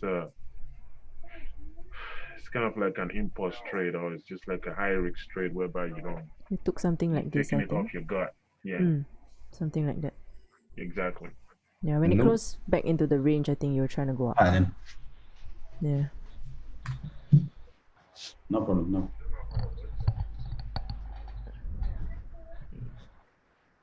All right. Thanks, Elena. I appreciate it. Of course, of course. Okay. You are the only one that. There or you don't know. Yeah. Ooh. You are the only one that sends this chart. What's the open and the close? I'm very curious. So what are the lines? That's the high? No, the high is the top, right? Can I annotate on Yeah. your page? Yeah, you can. So this when price open, it opens like that. Usually it makes a low. Wait, where are you drawing? Can you see okay. it? Yeah. Okay. So I'll start again. Maybe that would help. Maybe so it creates a open right here. Then it creates a low. And when it creates a low, if it's a bullish candle, it's gonna go back. Yeah. And create a high. And sometimes it's gonna close. Yeah. And create a wick. Oh. So that's all it is. So basically, usually this side looks like in a candle. So I'm just taking that. This is the out. body. Yes, I was gonna ask. This Yeah, the body. I'm just taking the body out. Ah, okay. I get it now. Oops, it's sorry. just like to me, it looks like a step, and it's kind of like look at that. Yeah. And it's kind of easier for me to say, oh, okay, that's a step, and this is previous resistance. It doesn't go that far. I have other things I'm using, but that just confluence. This EMA is I don't use on a higher time frame. I only use it on a 15 time frame and lower. Sometimes maybe 30, but 15 minutes and lower. Indicators EMA should not be used. I guess, in my opinion, it shouldn't be used on higher time frame. It just cause confusion. Yeah. It's probably just a confluence for me, and it works. Yeah. As long as you can see it. Yeah. Yeah. It's just different to everyone's eyes. That's why I was just curious, like, oh, where's the body? Yeah. So I just thought I'd ask. I just it's kind of an additional reducing that noise for me. Yeah. It's an artistically looking chart. It has nothing to do with me being good at trading. Just like I just like looking at better. Yeah. I mean, that's there. Like last time, I used to trade Heiken Aishi. I don't go that far. That's. But then I traded Renko for a bit also. Now I was like, okay, no, I'm just going down the list already. Then I was like, no. When I reached this area, I was like, no. The candle chart without the body. Yeah, correct. Yeah. Oh wow, the candle without the. Yeah, it's the candle without the body. See? Oh yeah. It's just that it's like a naked candle. It only has skeletons. Yeah, do you solely do that? Like that's the only thing you look at? I kind of look at it. I try to use all my template is set that way because I still, if I see a candle chart, doesn't mean I cannot read it. It's just the same. To me, it's the same. To me, it's just more less noise. Like I get no noise. Just it looks pleasing to my eyes. When it's like it looks like a staircase. If you look at it, it looks like a staircase, like a you know, the landing, the rising, and the landing of it. Yeah, see, it's just like connecting. Yeah. See. So it's not like it's. I doesn't mean you're gonna be successful at trading. Yeah, it's just something I like looking at. Yeah. Absolutely. It doesn't matter as long as it works for you. Yeah, and let us be sincere. What is a candlestick or bar chart? What's important is the open, the low, the high, and the close. Those are the four things that are important in the candlestick too. Yeah. And you have that information in the bar chart. So. Yeah. Last time I used. Sorry. Last time I used to trade with like one colored candles. I didn't even need the colors. Because honestly, you can tell. Yeah, that's also another way. Yeah. Well, that doesn't mean anything. I'm just saying. It's just your. me. Yeah. I think when Raja first opened the chart, he was stunned. He was like, holy, what's this? Yeah, it's fine. Raja, I joined Raja group like maybe 4 years ago. When it started, actually. I actually started with Ted. Oh. Yeah, I started with Ted. I've been with Ted since, I don't know. Really long. At least 4 years, yeah. I just always stay away, and sometimes I feel like there's too many people contributing to it, so me staying some doesn't really help. Yeah, that's why I started. Like, We're gonna be saying the same thing most of the time anyway. yeah. That's why the other time when my Zoom was public, oh my god, everybody had something to say. How did that happen actually? Because someone posted the link on a public site. Oh. Yeah. Oh. And then yeah, everybody just came in. So now, because my group is small and I meant for it to be small so that it's easier for people to ask questions also. Like sometimes in a big group like Raja's chat, right, it's very difficult to ask questions. So Yeah, exactly. Raja group has grown so big, and yes, you're asking questions like you probably gonna interrupt somebody. Yes. And I don't like to do that. I hate Yeah. doing that. And yeah, no, using the stream is doing the stream. I'm sure for you has been helpful in your confidence. I think, right? Yeah, it just helps me see things that sometimes I miss. And if I'm calling out stuff, right, I want to make sure that I'm not calling out nonsense. That's why I don't call out Go, because I am not good at Go. So I just, I know my limits. Yeah. Yeah, definitely.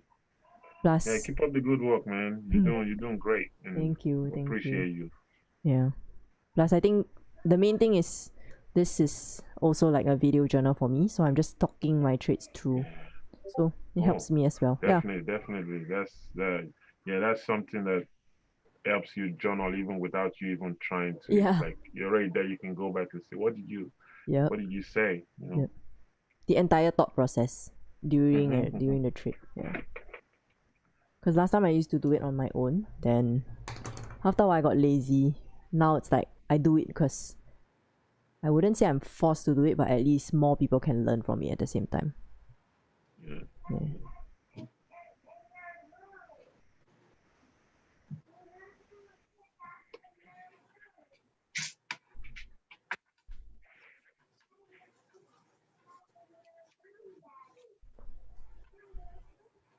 Could take buys above 136.6, but difficult in this range. Yeah. Waiting for this candle to close below 400. Yeah, same idea, Alexi. Yeah. We're just waiting. So now this 30 minutes trying to close below. If it closes with no bottom wick, right, then I don't think I'll take a trade short. So we just had the Canadian news come out as well.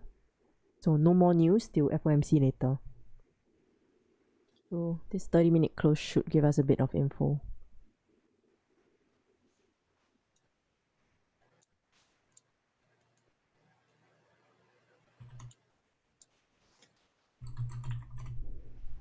It would be nice if that 30-minute close inside that above that 400. 136.400. Then no shots. Yeah, no sure. That's for me though. Yeah, no shots, man. When it close below, then there's an opportunity to push back down. Yeah. So I think the best close would be if it breaks even its own support here. So this is the most ideal if it breaks its support.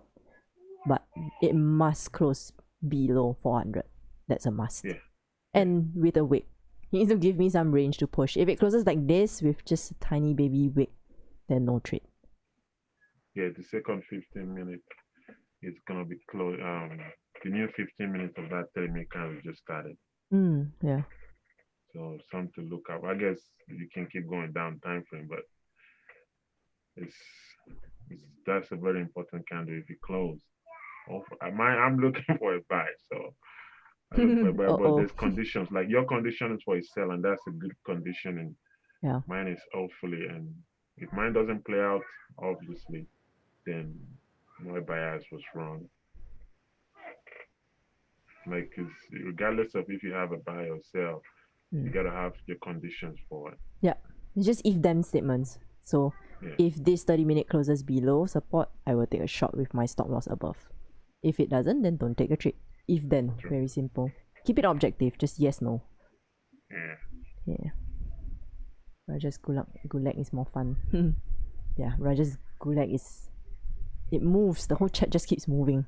My chat is chilling, I can read. When did you start adding news to your trading confluence? Right from the beginning, or did you work on reading the candles first? Leron, I always just leave news there so that I know I'm not trading into news. because I just avoid it. If I have a trade open, I'll try my best to keep it at break even or close it.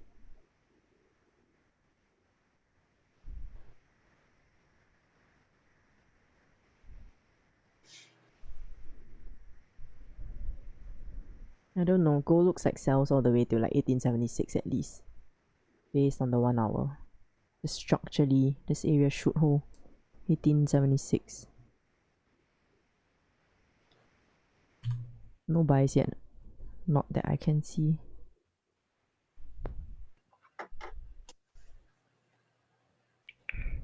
So I'm looking at GJ. So if this 30-minute candle closes below the 300, or sorry, below 400, I think it should be good. Mm-hmm. Yep. With stop loss above the current 30-minute candle. Yep.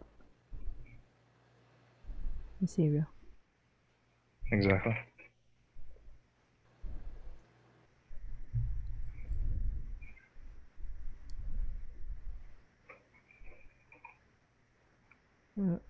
Andreas, I don't look at like medium or low impact. For high impact, then yeah, I'm fine trading into medium and low. Unless so I have two sites open, right? Forex Factory and FX Book.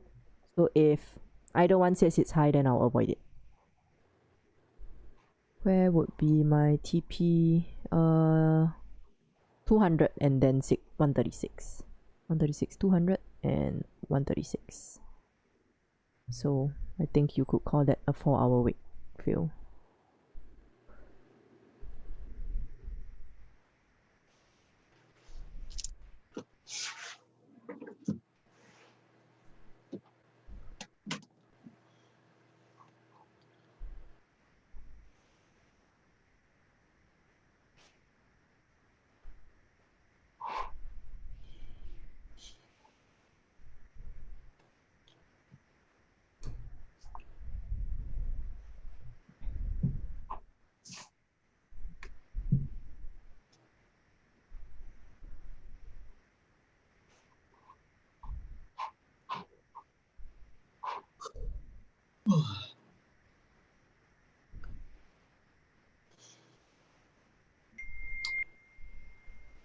So that news was very bad for the pound.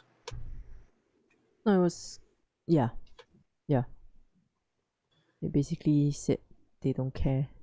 They're just not gonna abide to it.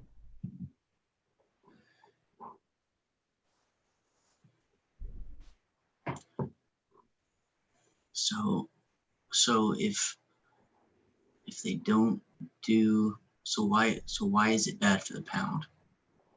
I actually think if they don't follow the Brexit terms, it's good for them. If they stay with Brexit, I think it's bad. Correct me if I'm wrong. Anyone. Yeah, I think if they stay in the deal, it's technically bad for them. Because the whole idea of Brexit, from my understanding, is the people just want to be separated from EU because EU is so-called pulling them down. That's my general understanding of it. Mm-hmm. Yeah, because EU is so big, right? You have so many nations that are in debt, whereas the UK is just strong financially. So it's really like how my country is with the surrounding countries in Asia. So technically you want to be on your own and not tagged to the rest of Europe. I think that's why this whole Brexit thing started. Plus all the immigration stuff and all that. That's my idea. That's what I understand from it in a nutshell. But either way, I just avoid it if I can.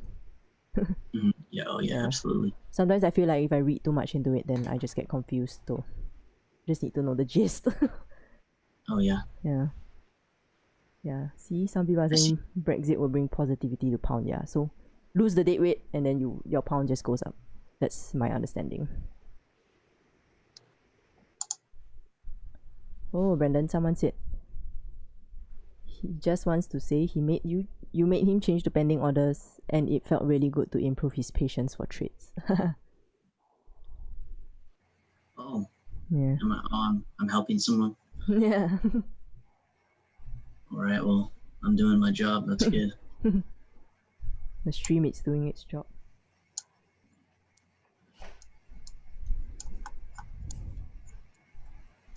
Glad I can help someone. Mm-hmm.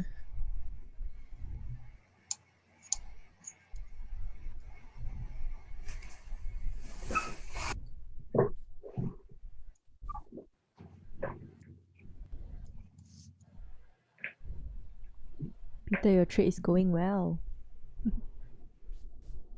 Are you going to take some?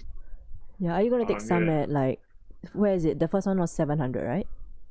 Yeah, I'm probably gonna take it at 6 some, because I wanna, Yeah. I wanna at least make my my loss back today. Yeah. Take some, push maybe 75% out. Yeah. Yeah, I have magic keys too. That's Ooh, that's look one at of the it. best too. Ooh, Yeah. that's good. That's good. Nice. All right. Finally. Yeah, man. At least break out of my range, man, GJ. Come on. Yeah. No, anybody that's, I guess I didn't say anybody should take the trade, but if you took it, just take some. Don't be like me this morning. I was trying to ride it to that high of the high of today. Yeah. Take a Yeah. portion and even yeah. Yeah. It just a mess today. I would say that. Yep. Not really for London, it was kind of good, but for New York, it's just Yep. close above that range, please. Just close out of the range. That's just out of all the I range, want, then we man. know. Okay, if you close out of the range, then that's a good confirmation. Then you gotta wait for support to be formed. Yeah. And continuation. Yep. On a lower time frame, I guess. But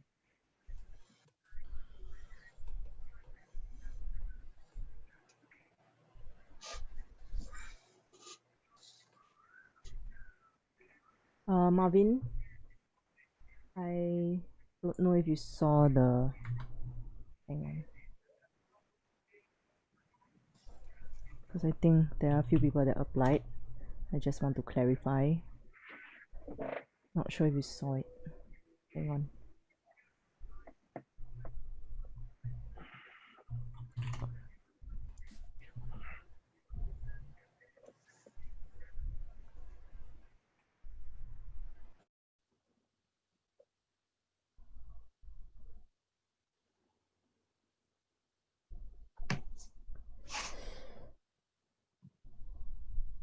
Oh no. Gigi just wants to stay inside. Maybe it's FOMC, that's why it's chopping. It could be also. I'm gonna just close it all out and just take what I got. Yeah. So, okay. Marvin, if you're still on the stream, it's here. Right? For those that are asking about the mentorship, it's here. Fill in. Like, I need to know some information so that I know whether you would be a good fit or whether, so I don't waste your time, waste your money.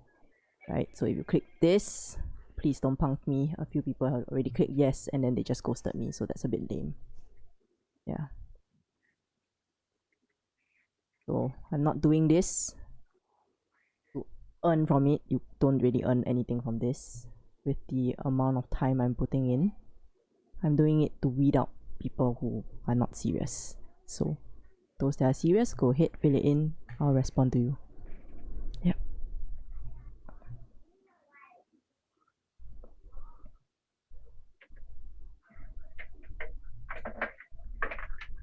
Yeah, Marvin, hope that helps.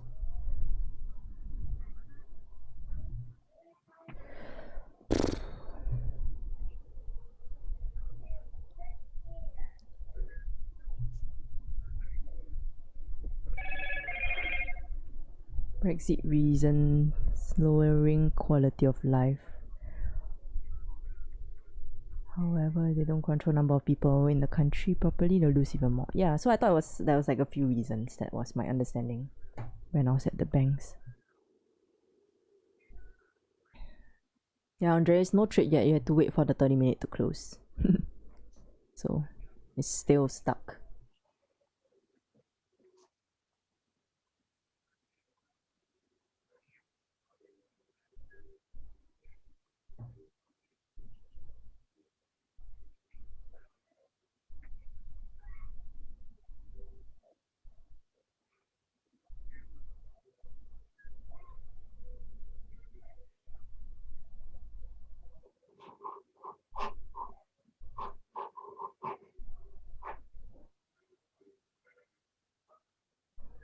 Oh, OG, you're from Philippines.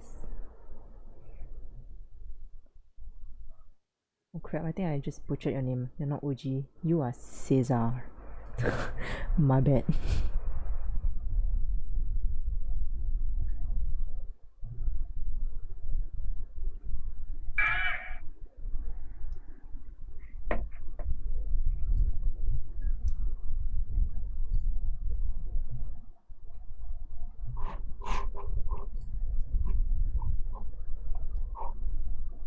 I think after 15 October, maybe we'll get more clarity since...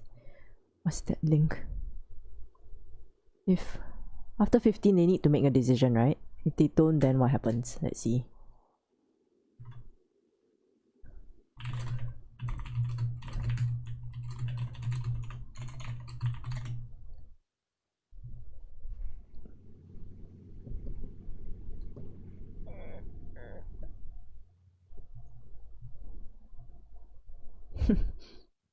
What is sexy food, Alexi?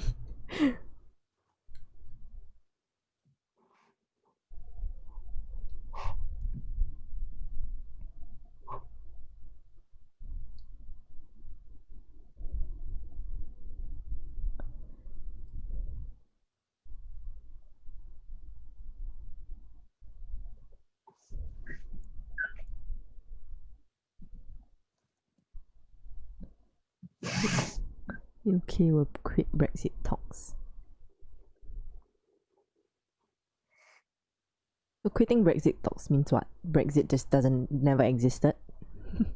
Can they just tear up the deal like that? I don't think so, right?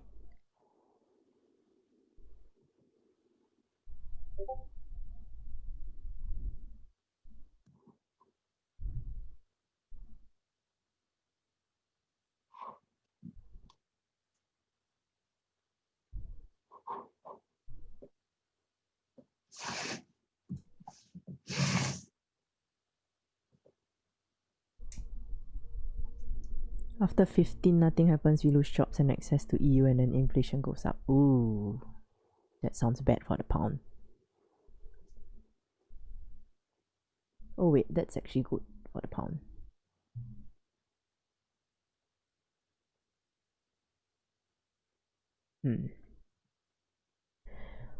There's a week more. Quitting talks means there's no trade deal. Yeah, so if there's no trade deal, then what else are they going to take away? Oops, this is 2019. Like, it can't go back to how it was originally, I think.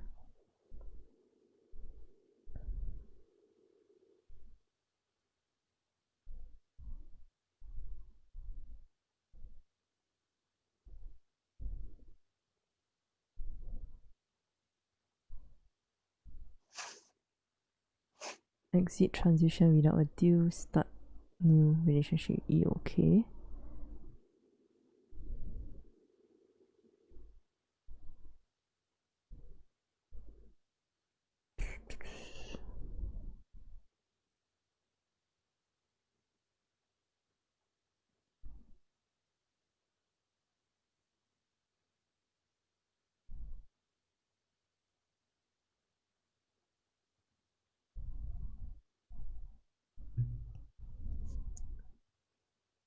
Why don't I trade London session is the best for GG? Cause I'm busy. I'm busy before that.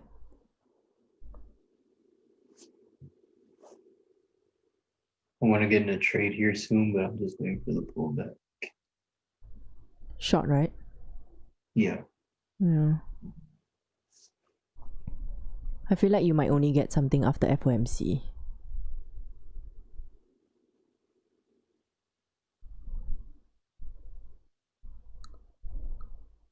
Just seen this this move a lot on GJ.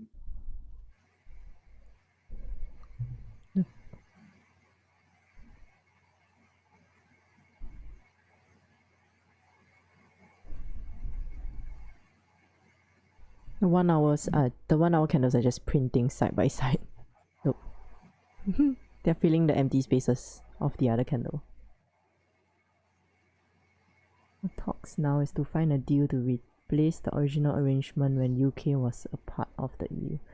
Oh, basically they just want to renegotiate everything. Wow, that's painful.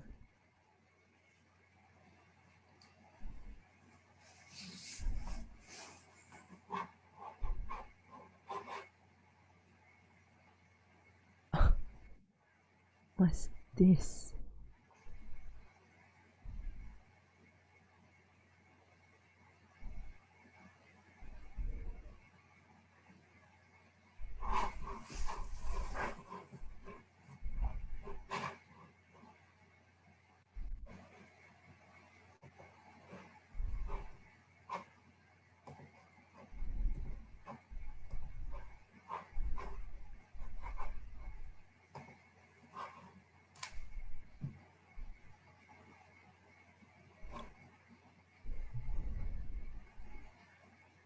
It's gonna take close to 5 to 7 more years for the UK to exit the EU. Oh my god.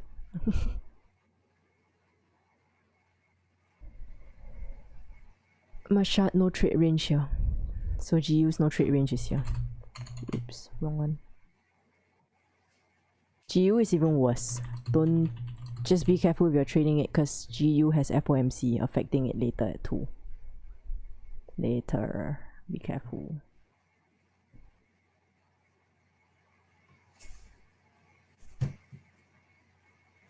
Has the mentorship always been there? Leon, I just put it up officially on my thing because I had a few slots clear up. But I'm only one person, hence the questions. I'm sorry.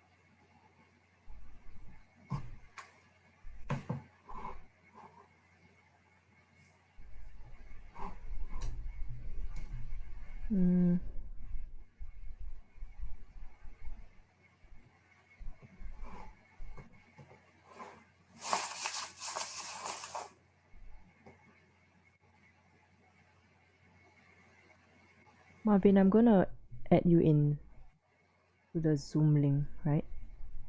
So you can just look out for it on Discord.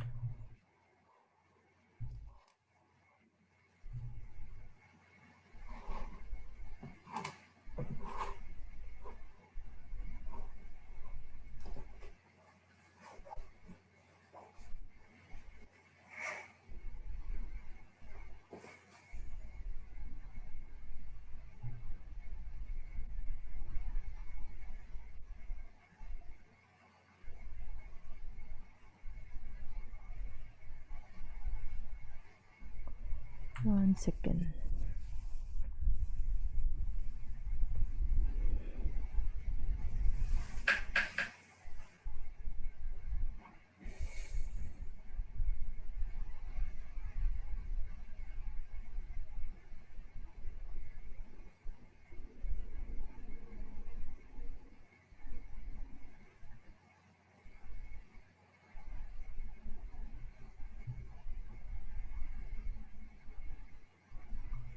Okay, I just added you in. Let me know if you can if you cannot see it.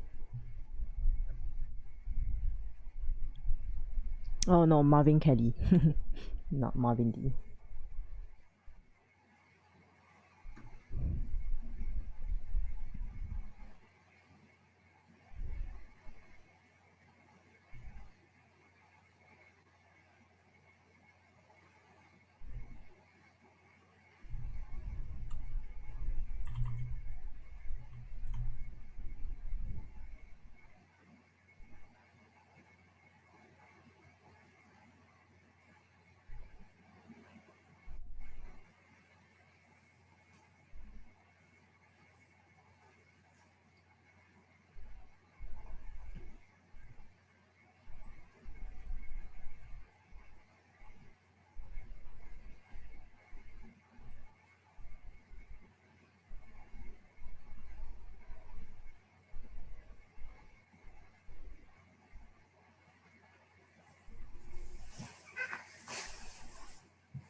Do you think we can go back up towards the 1 hour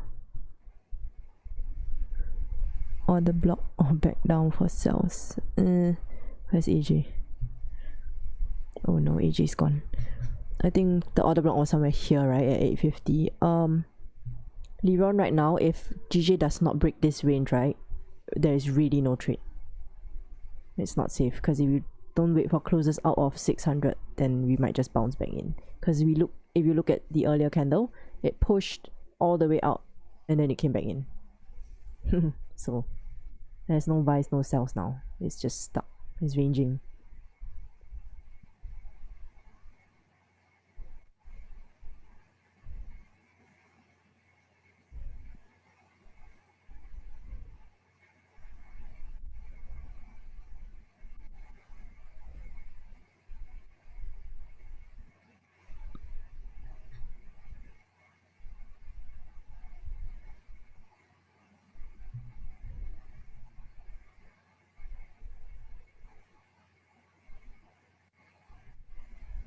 I think for EJ, if you can form... So I've noticed that EJ really slows down a lot towards the end of the session. So I haven't had much success when I traded it later in the session. So I don't suggest it. Plus I think it burst. It's ADR already. So for EJ, because it's a much slower pair, right? When it bursts its ADR, it's dangerous to trade it because it's super slow. So this is just something I've noticed on EJ. But that being said, if you want to take a trade overnight, I see clean candles on the left once EJ breaks above 700, 710. Yeah, then you would be able to clear this candle here. This one here.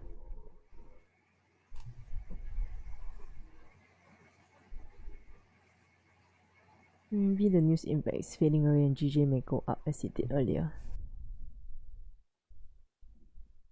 Maybe.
Hey, welcome Marvin. I see you, I see you. Yeah, so I dropped you a DM, Marvin. I'll send you all the links, the shared drive and stuff like that. Within 24 hours. Because I have another call after this. So I'll send it to you before you wake up tomorrow.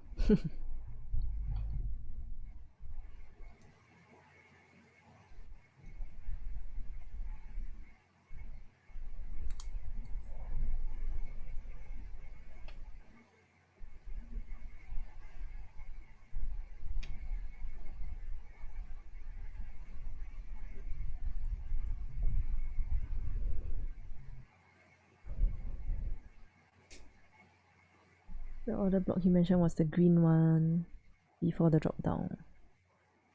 This one, right? Yeah, I think it was somewhere in this area, I remember. Yeah, but there's no buys until it breaks above 600 really.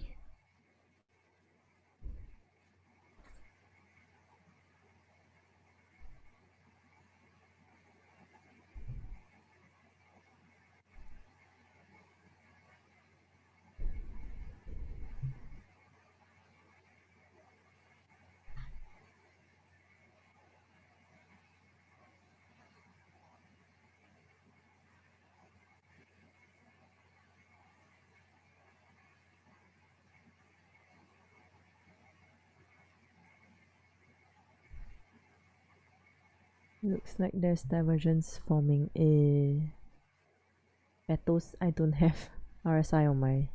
I don't trade RSI. And let me have a look at your RSI.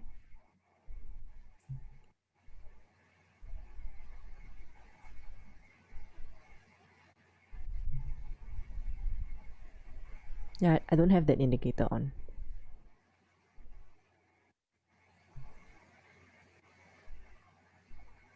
Can you help me screenshot your chart or something? Then I'll have a look.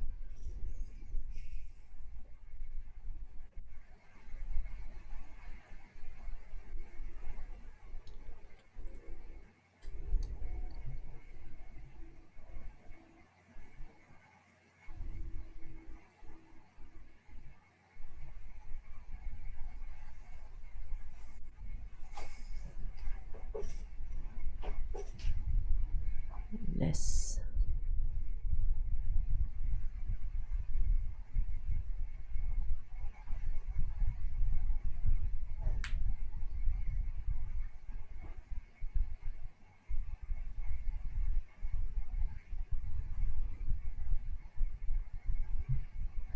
Okay, let's try with this.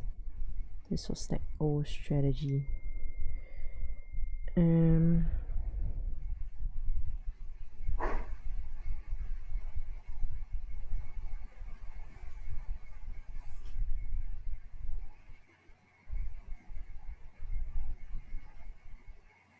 Yeah, I don't see divergence. Help. Because my green is an RSI. I don't see it. EG.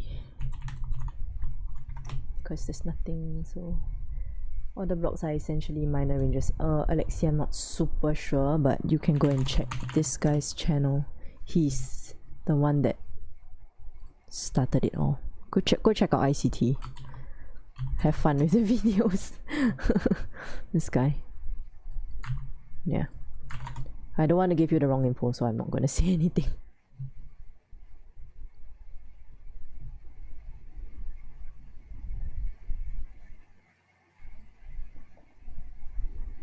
One hour, the 30 minutes. Oh, okay. Wow, this was. Oh, this was news. Okay.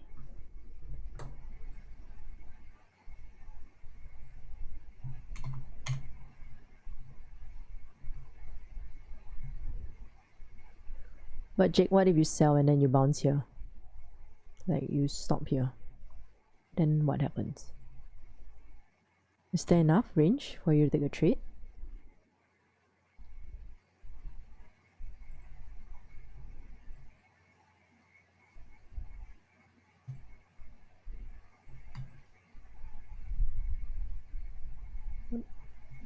Or do you, or are you trying to come all the way down to 91?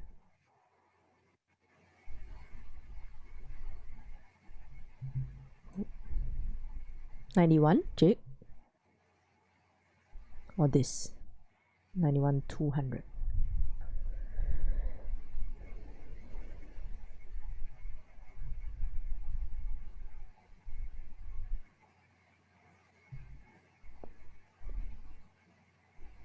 Okay.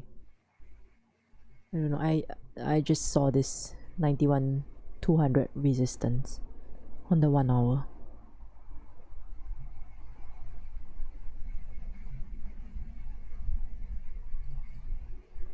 Just be careful. This is a range on EG.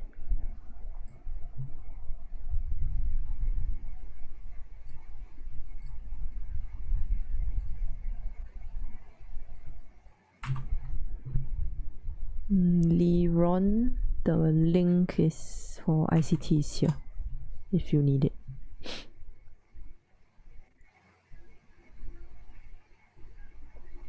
Yeah, I don't know. Yeah.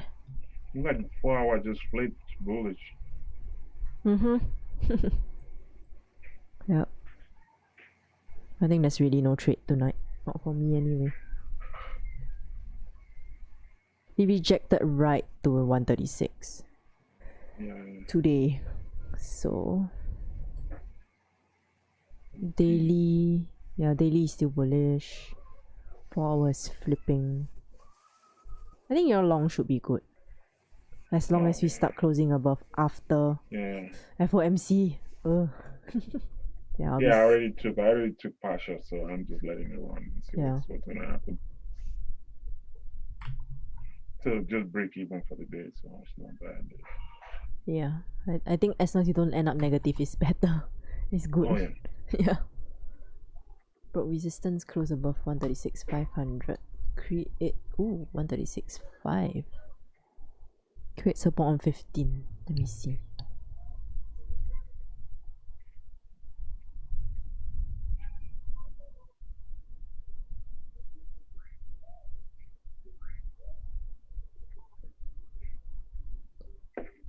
Where, Daniel, how come you have 136,500? Like what time frame is it on?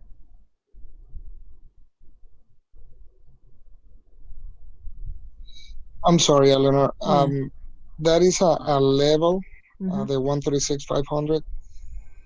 But I have seen that for GJ, have seen doing back testing. That has been really important. That every time that it respected or break it, Mhm.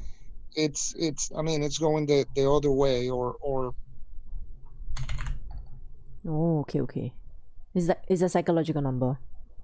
yeah. If you see every time, I mean almost every time that is broke, I mean it gets the other way. So that's why I have it over there. It's not because of some candles or anything.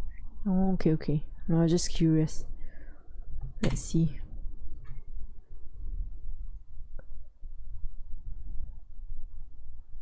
But you're in the long, right? I think you took it. Yeah. So if you're using your 500 level, then and you entered when it broke the high, technically it should be good because this candle had no bottom wick. So it showed that it couldn't even push lower than this. So yeah, it should be good. 500. Interesting.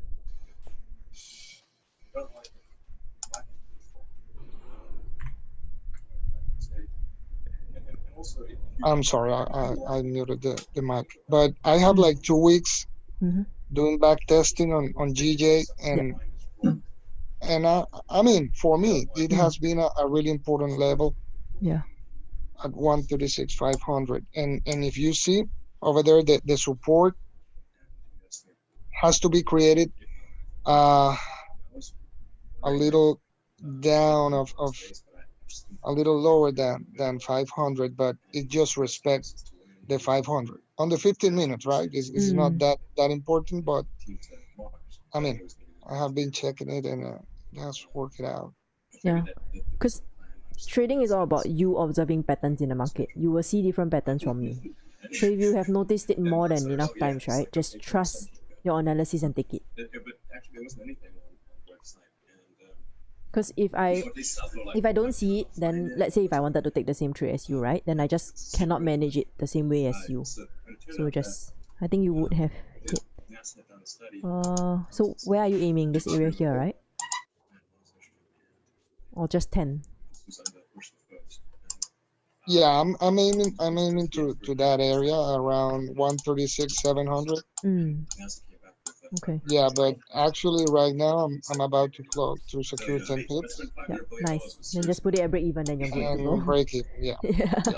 Nice catch. So then that got totally shot, and it was like we were not allowed to talk about any kind of. Brandon, are you watching news? Anyway, so but I thought, well, if I could do something that would get my interest, that Oh, he can't hear me. Okay, I'm gonna mute him. Yeah.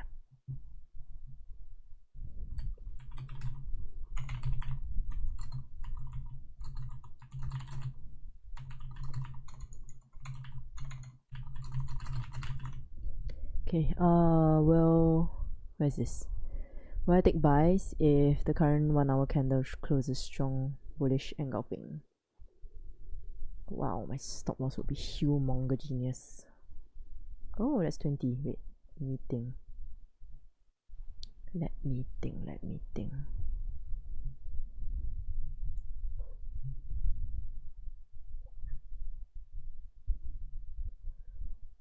Here, stop loss below about 20 pips.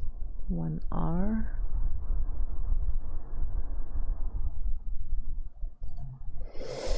Vikram, yes, I will. If it closes bullish engulfing with a top wick. If no wick, no trade. It must close above 600. Must. I am aiming. So my first TP, it would be something like this. If it closes above, so my trade should be something like this. So I'll take some off here at 136.850, and then I'll leave the rest to go to 137.400 with my stop loss at break even. Or maybe below, like somewhere here at 10 pips or something. Yeah, as it moves, I'm gonna trade it. But that's my idea. But first, must close above 136.600.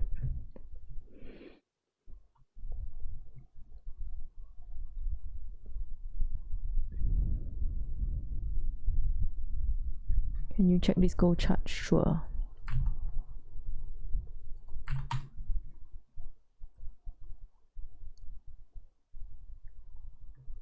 Oh, wrong chart. Bedroom data, click the camera on the top right. Current 15 has no lower wick. Yeah, correct. So we got like, there you go. It's pushing. Push. Yeah, above 600. I am waiting. Let's go, let's go. Stop is quite big though. So if it breaks above, that would be at least 20 pips, I think. So size accordingly.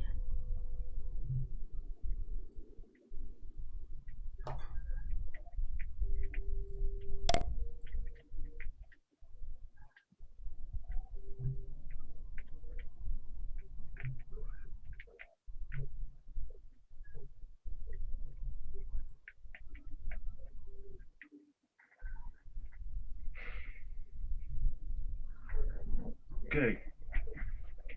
Sounds better. Yeah. Nice. Now I'm going to go in with you. Nice. Yeah.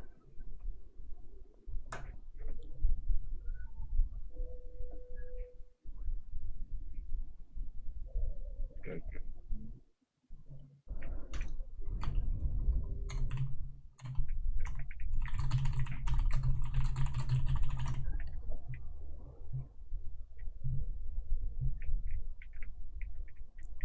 I hope it doesn't push without us. Holy, stop. Yeah, that's good. Did you get in? I don't know. Stop, GJ, stop. Oh, you couldn't get in? No, it hasn't closed. Stop, damn it. Yeah, I'm waiting for the close. No, I'm not gonna, because I'm going all the way Yeah, till, you probably shouldn't go now. yeah, I'm gonna go all the way till 137.400, so it's fine. Yeah. Makes for a bigger stop right now though. Yeah. Like that's why sometimes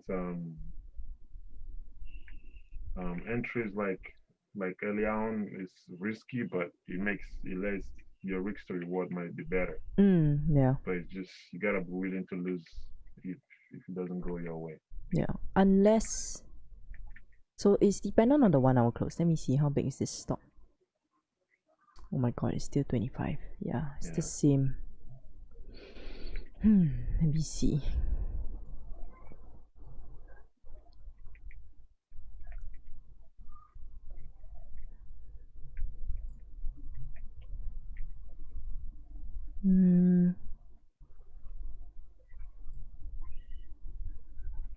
It's gonna push past this high, man, and then it's gonna fly. Oh my, oh my.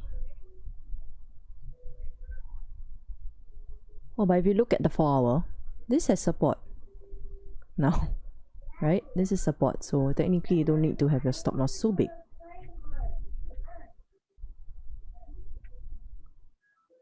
Yeah. Yeah, I would put my stop loss below 136,600. That's it. Oh my god, GJ. Seriously. How big is this now? Let's see. It's 18. Yeah. Oh, give up. It's still going. Yeah. What's pushing it? Let me double check if there's news. Did you already enter, Eleanor, or you're waiting No. for a pullback? I'm waiting for a close. My god. She's testing me. Yeah, there's no news. Who's this Ferrero Rocher person? Is it from the UK? No, don't think so. Yeah, don't think so. Yeah, the 1 hour just closed above that range, Yep. so that's good. Yep. This is 18. Oh, this is 18. Oh my god, wait.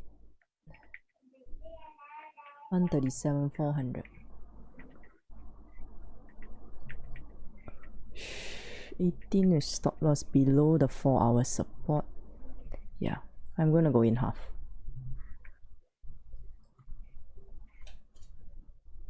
Are you gonna reduce your rigs? Yeah, definitely. Oh, that's good. Yeah.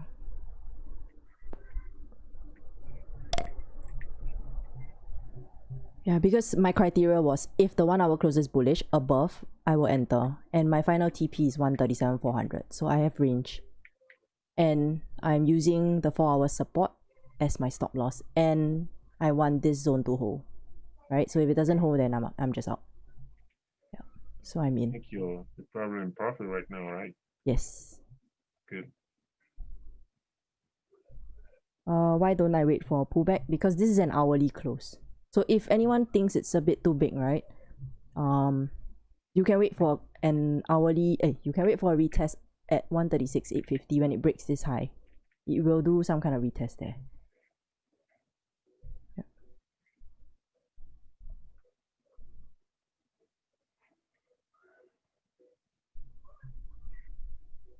Yeah, because for me, I take 1 hour trades also, so it's a bit different. If you scalp for 10, then this would have been a very difficult entry to take. I'm already up to that.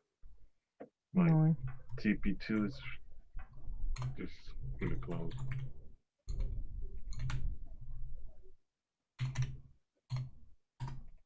Oh my god, what happened to my thing?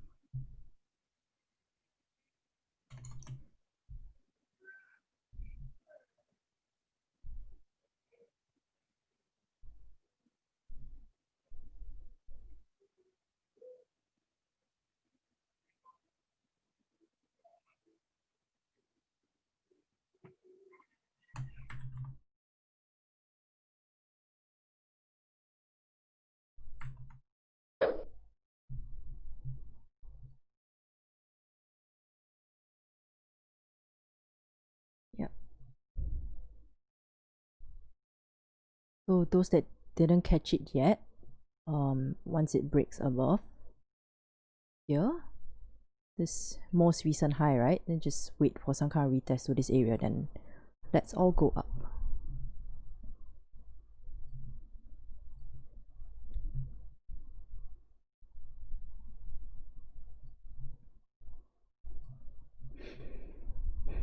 Let's see. Yeah, probably I took it half risk only because it's an hour trade and yeah, it looked like this was a big push first, so I'm also wary about that. So half risk. Purple is the 1 hour block. Let's see.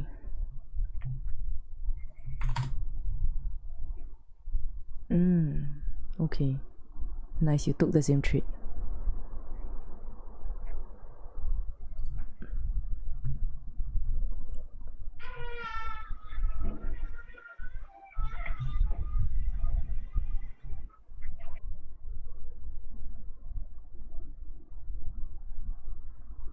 It broke that purple box.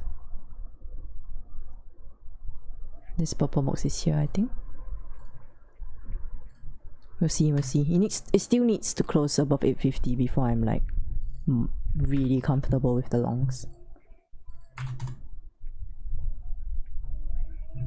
You're in the train, yes. Let's get on the GJ train. Looking back, I could have impulsed it on the break of the previous 30-minute high. Impulse on the previous for better RR. Where? This one? The big one? No.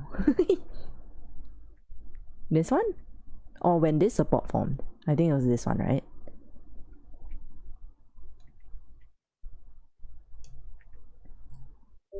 Yes. You got it.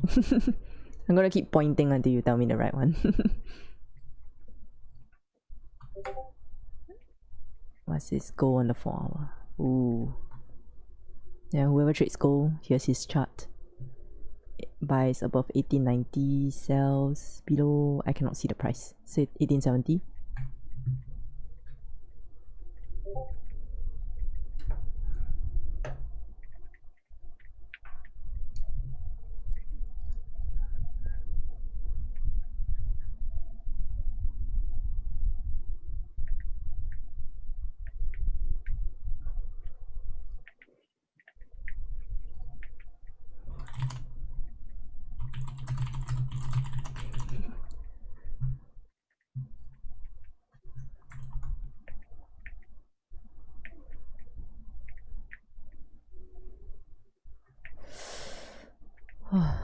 Okay.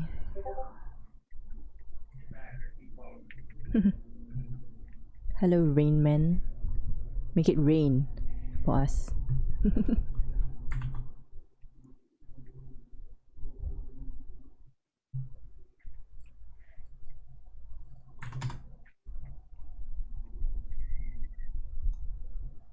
One, oh, this is gold. Okay. One an hourly candle to close below 1882 to continue further. 1882. Yeah. So right now it's holding this area. Dun dun. If not, then you have clean candles to 1876.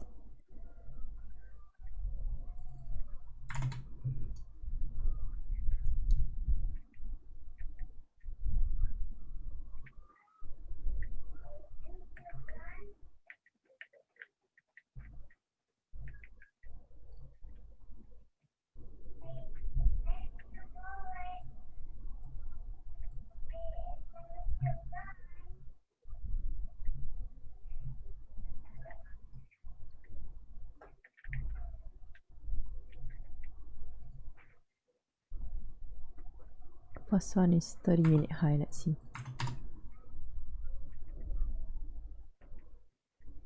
Oh, but wouldn't that be late, Alexi? Like, wouldn't the, like, impulse should be on the break of this wick, right? This candle. No? Like, this might be a bit late on the impulse entry. Let me see your stop loss.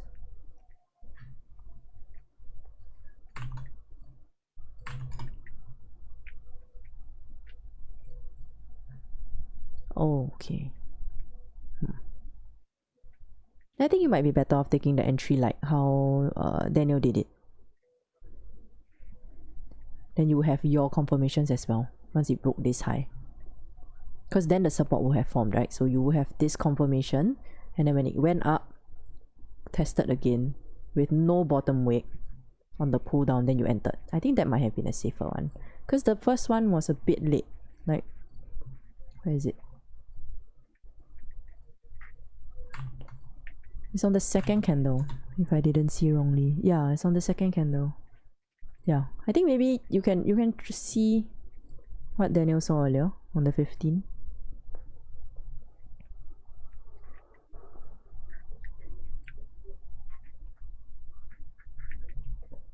Because my understanding of impulse entries is you are trying to go for that wick fill, sort of that wick fill immediately after this.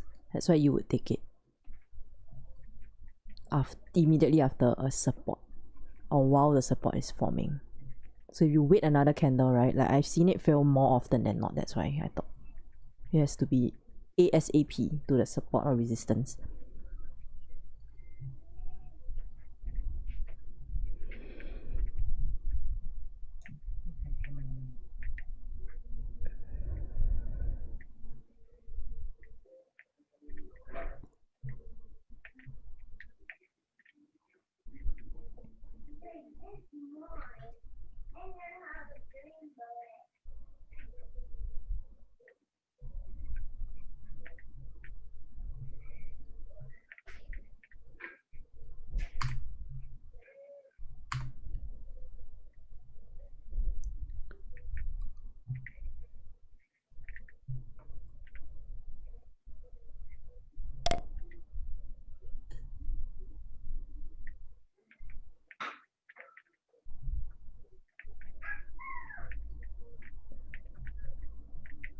So once price, so I'm managing this trade really tightly because we have, what's this? We have FOMC later, so I'm just not gonna play around with it.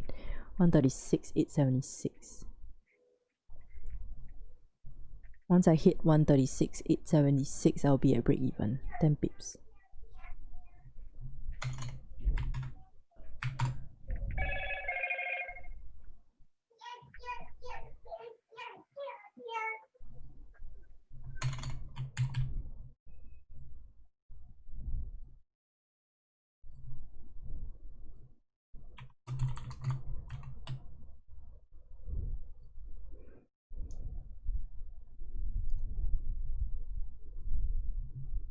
Just joined, so not sure if you spoke about it, but aren't you worried about buying to resistance? Yes, that's why I went half on the keynote. Benedict, yes, I'm in. I went off the keynote, I went off the 1 hour, so.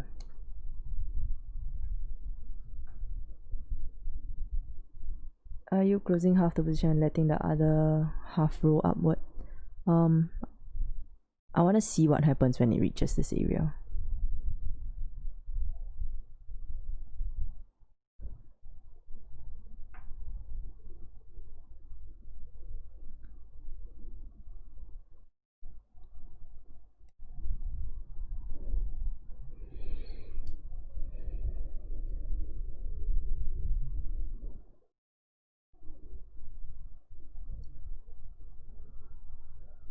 Yeah, Ili, I waited for the 1 hour to close, that's why. Like, this was a no trade range here, so. Where's my word? Yeah, this whole area here was just no trade. So when it broke close on the hour, I went in. I took it as an hour trade. Not Raja style.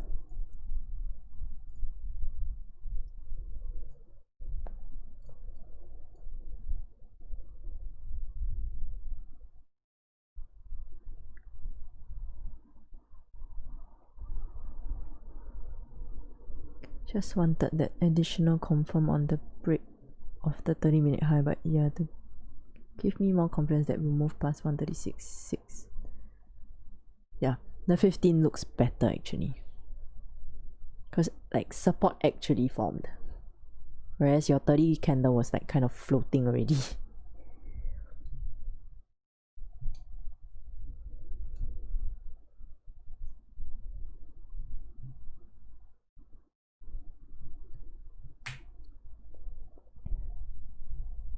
Okay, I'm at break even. If it comes back and stops me, that would be a joke. On your last example, that was an impulse entry because they entered on the second candle. No. No, this one, right? This is not impulse. The impulse has to be here when this candle is forming, and then when it breaks the wick, then you enter without the close.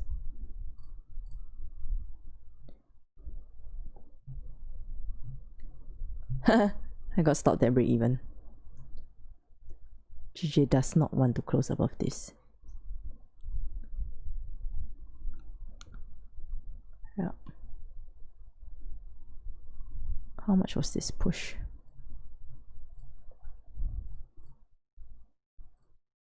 Wow, someone would have grabbed 10 on this. Okay. I didn't lose anything because I covered comms, but this was dumb.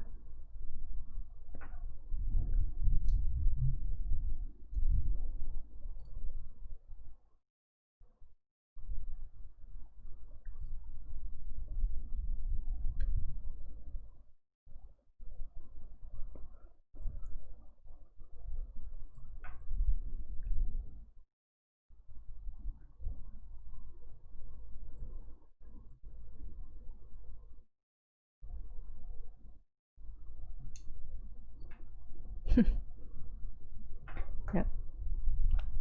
I'm not in anymore. I got stopped at break even when it came back down.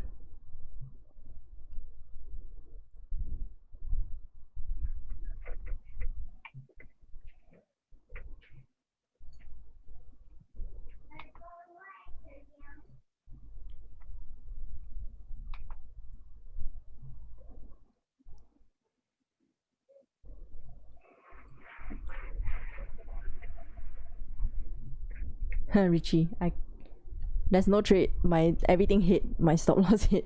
So I'm not gonna whack it again. Yeah. But those who are still in,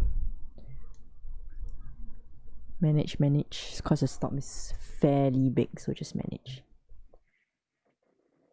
What was your idea around not securing any partials at 10? I just open my charts. Oh, I don't secure at 10. It's not my trading style.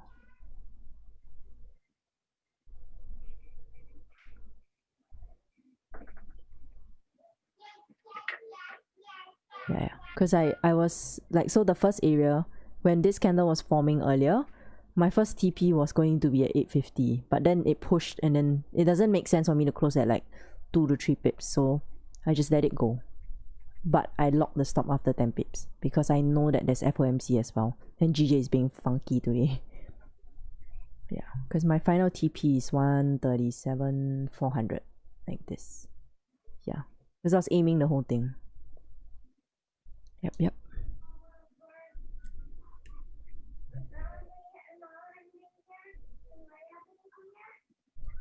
Because if we take like I think if anyone wants to take like 10 pip scalps on this, right, this wasn't the right entry. You had to wait for a retest.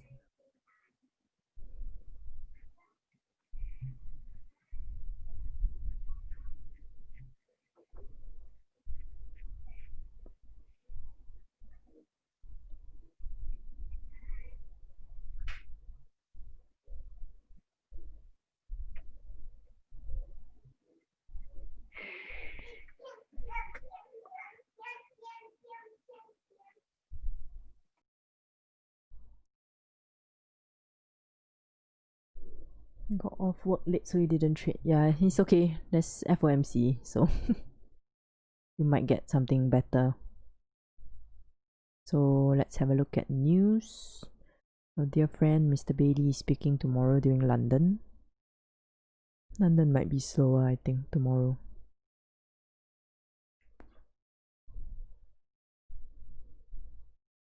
Then in Raja's stream, we have US and Canadian news. Yep.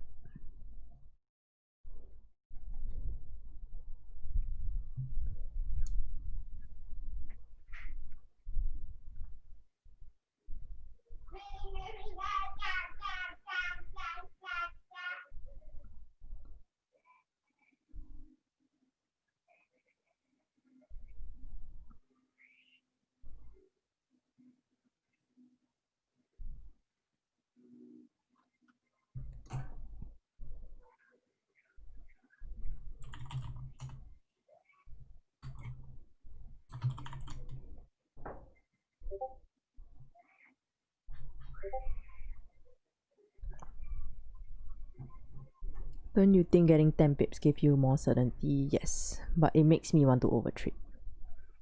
So I don't take 10.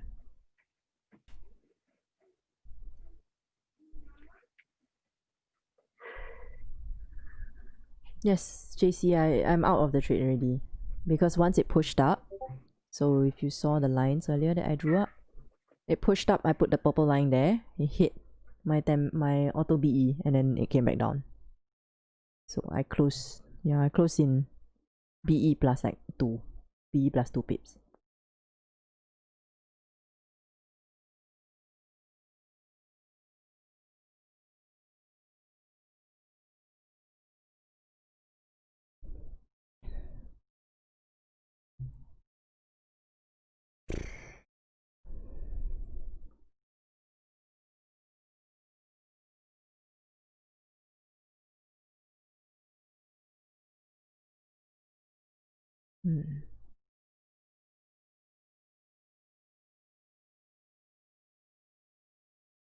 What's this?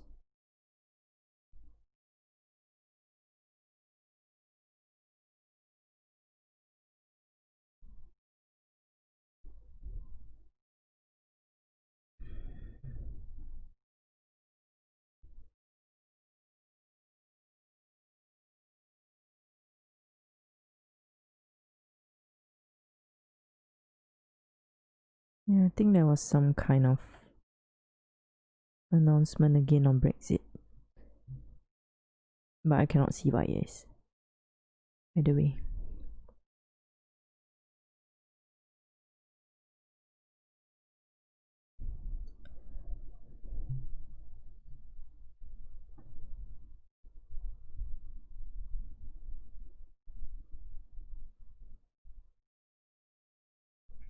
A-Rod, maybe you shouldn't trade GJ. Just trade other things.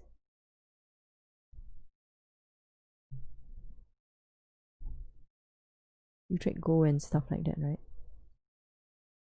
GJ is just really, really tough. So much Brexit news.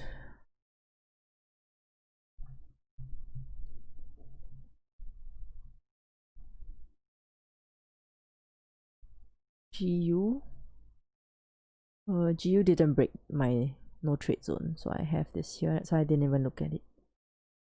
See, if you look at the 1 hour, it has been consolidating in this area. So, and GU has FOMC later, so that's why I didn't touch.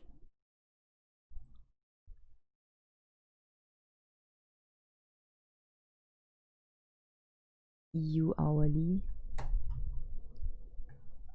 Let's see. Since I have nothing now.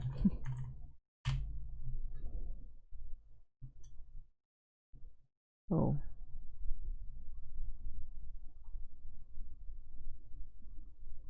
But Vikram, wouldn't the candle like not have closed yet? Unless you're taking this 30-minute support. And yeah, maybe.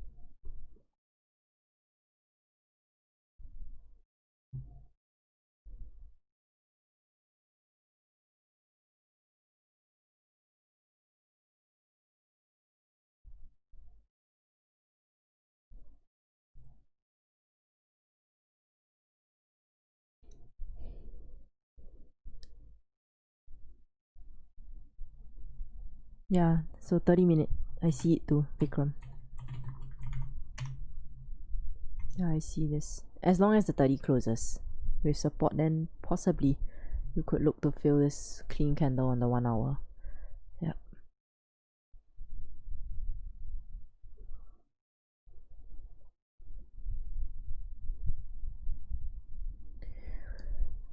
If the 30-minute candle closes bullish, is the trade still viable? Rainman on GJ? Yes. If I didn't get stopped, I would still be in it. Trust me, I would still be in it.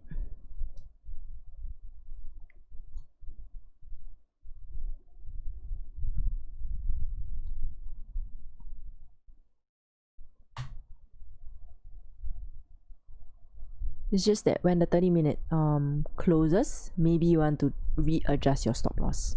Like tighten it because you know there's news later on as well. So that's just how I would manage. If I was still in the trade, later on when this 30 closes right now, I'll just push my stop loss below the 30. Yeah, that's how you manage the risk. Yep.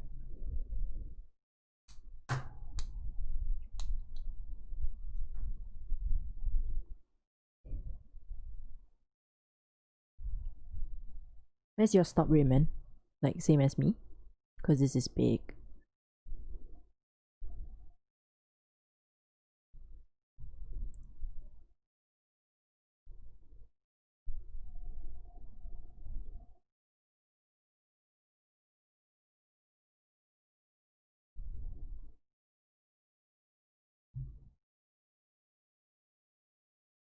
136.6. Yep.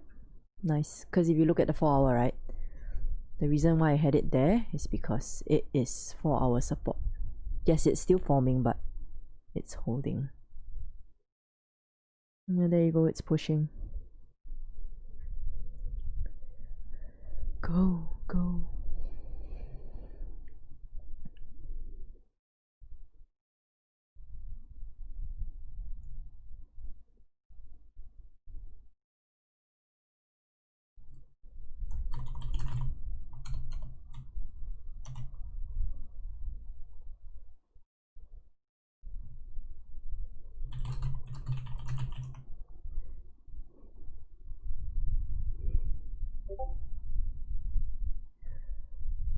From my understanding, GJ the most traded pair, so it's always choppy and goes everywhere unless it's trending, and that's mostly in London times.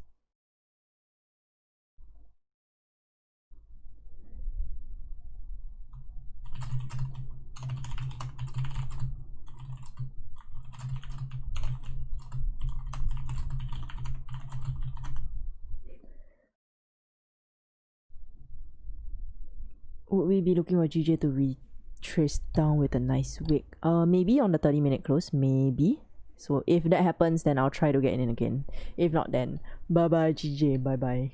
Oh my gosh, it's running. Yeah. I got stopped, it's so annoying. I waited. Yeah. I was a good girl, I waited. Oh, GJ punished me. FML. Yeah, but I'll wait. If it retests with a wick on this 30-minute close, then I'll see how I can try to get in again with stops below the current 30. So.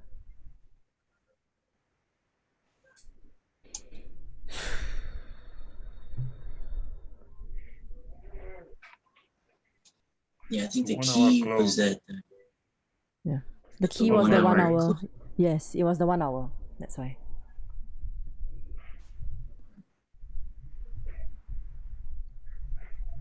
The 1 hour close back inside the range down there. This one here? My range was here. The no trade range was here.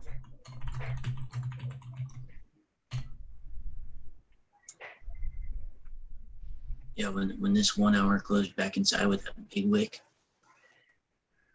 Uh-huh.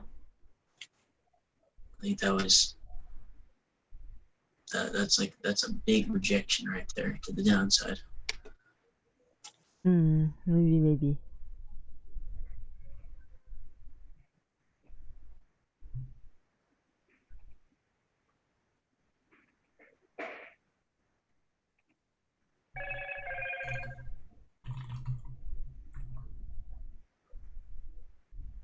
No, it's okay. Like David. Like to me, like I'm not sore about it because for my like the reason why I would put my stop loss at break even, right, is because there's news. Then also this is a 4 hour zone. So ideally if GJ can push past 10 pips, right, it should continue going and not come back to retest. So if it came back to retest me and stop me at break even, it's fine. Yeah. Because I knew the risk of it pushing also. Because this is a 4 hour zone.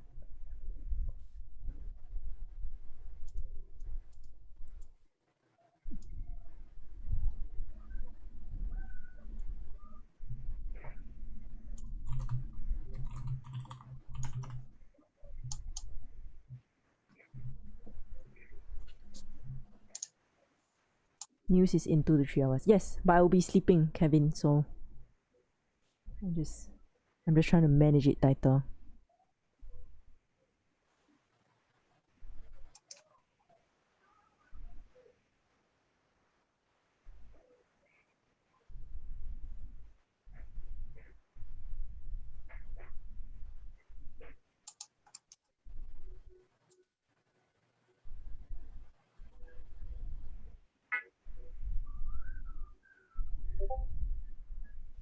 Oh, I'm still on the yeah, I know.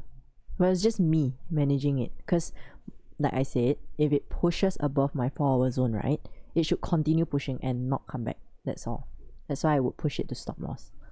That retracement was like how much, man? That was like 20 plus pips, I think. Yeah, it was almost 30 to my entry, so.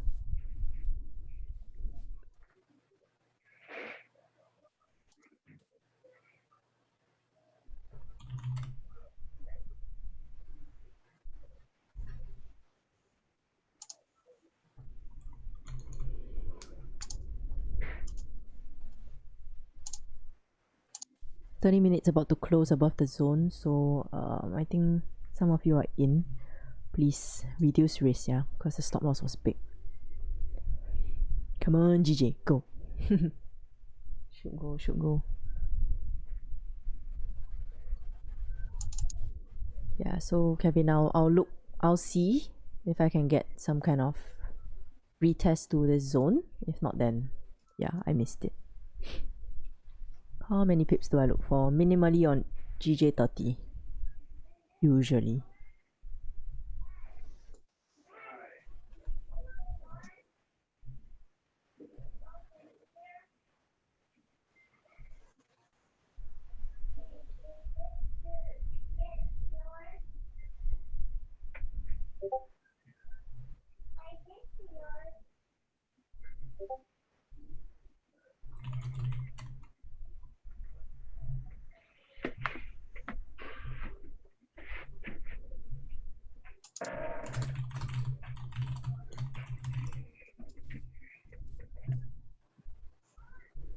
Yeah, Raja only looks for 10. It's different. I trade differently from him.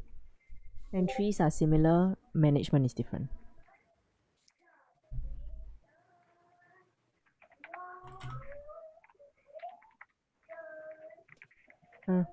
Andres, I don't trade stocks.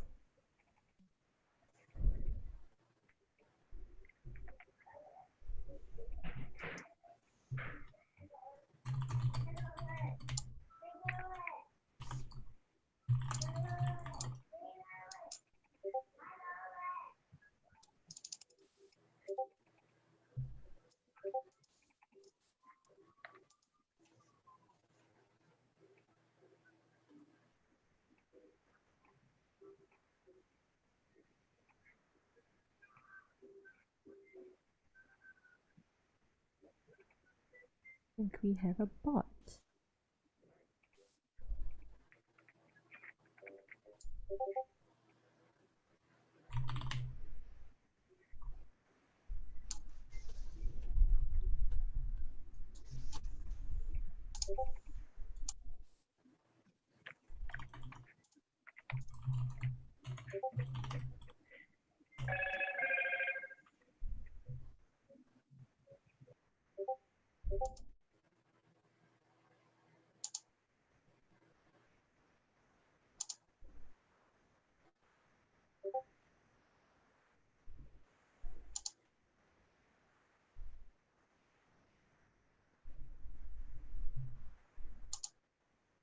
Yeah, so who was in? I think Richie is still in, right? Your stop loss should be reduced by half here. Just leave it here.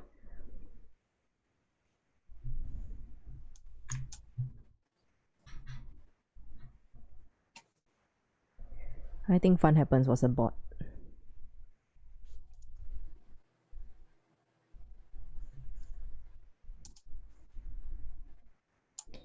Yeah, Richie, just manage your risk, yeah?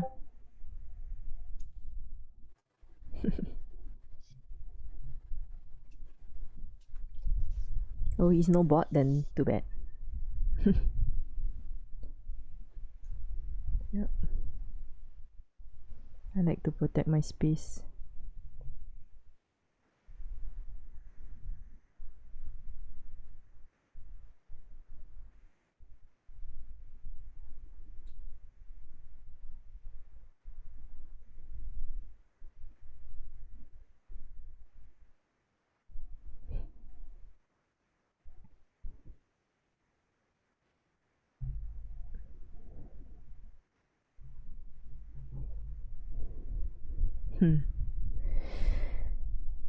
Yeah, Andres, it's okay.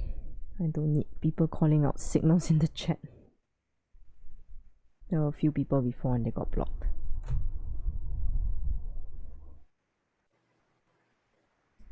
Do I do live chats daily? Yes. Do I only trade GJ? No. I trade everything on the right here except gold.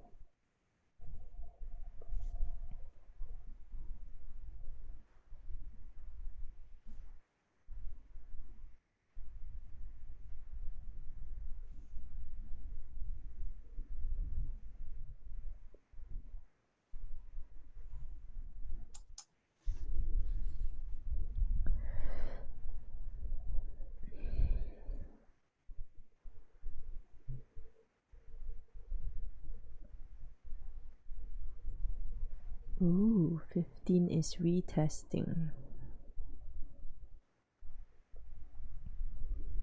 Tony went short again. Wow. You hate 137, huh? How do you go short? What's the signal?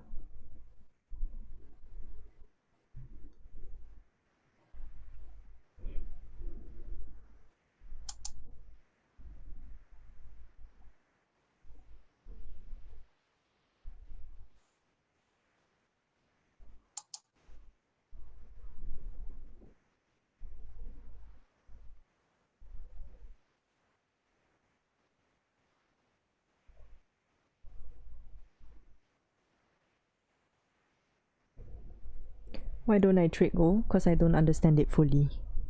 And I don't feel like my account is big enough yet. Buys valid above 137.20. I thought no signals. Yeah, they were calling signals like they literally gave like, I am buying and selling at this is price. Like, if I take a trade, I explain why I took a trade. They don't, they just call numbers. So that's what I meant.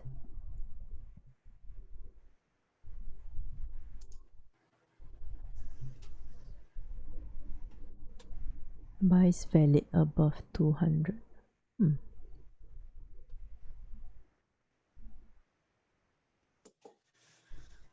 Okay. Yeah, I don't know how good that strategy is for the long term. What? Which one? Buying and or calling out signals at prices. Yeah. I don't know. I with would. no analysis or Yeah. explanation. Yeah. It's just lazy trading, I feel. I don't know. Yeah. The whole reason why you would trade is, or I mean for me at least, I like it. I like knowing that my analysis was right. And then, so I see people like Richie winning, like, even though I'm out, it's fine, because my analysis was right. So, yeah. Because if I can get it right one time, I can get it right another time. If I take a signal, I don't even know why the trade is like that. Oh yeah. Yeah. Exactly. There's definitely comfort in knowing that how you analyze something, it played out the right way. Like, it gives you confidence too. Yep. Yeah, people who just do signals and stuff, I mean, it's not necessarily, they're just doing it for the money. That's the only reason. Yeah. I think.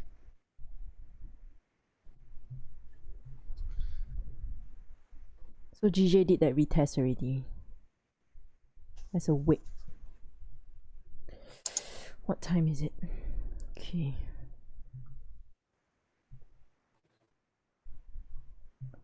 Retested as a wick flipped. Okay, I'm going to take another half. Let's see.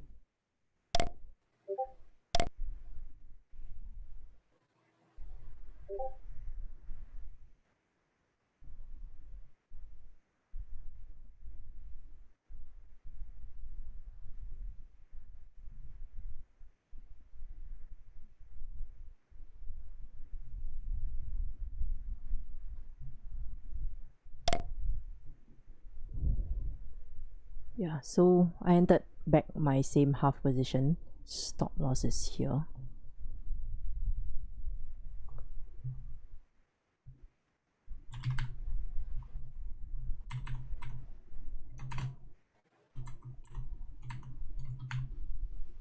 $137,400. So I'm aiming the same place.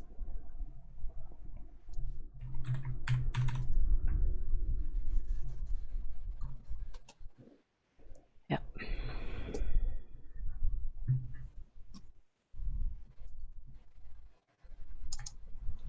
Was there news? No, there wasn't news.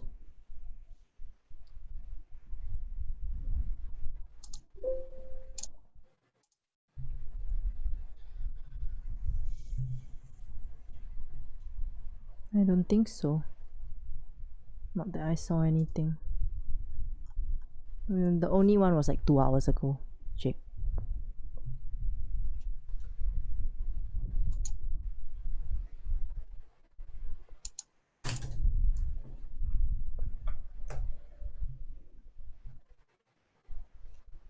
Oh, this was the same price that you guys traded yesterday, right? Over there on the left side. This one? You guys took sales yesterday. Was it? Did you guys take sales right here? Oh Right yes, there. yes, correct, yes. Here, correct. Yep. Yeah, yes. This one. Those played out. Yep. I didn't enter. Nice. But I think some of the guys caught it all the way down to Asia this morning. Wow. Yeah.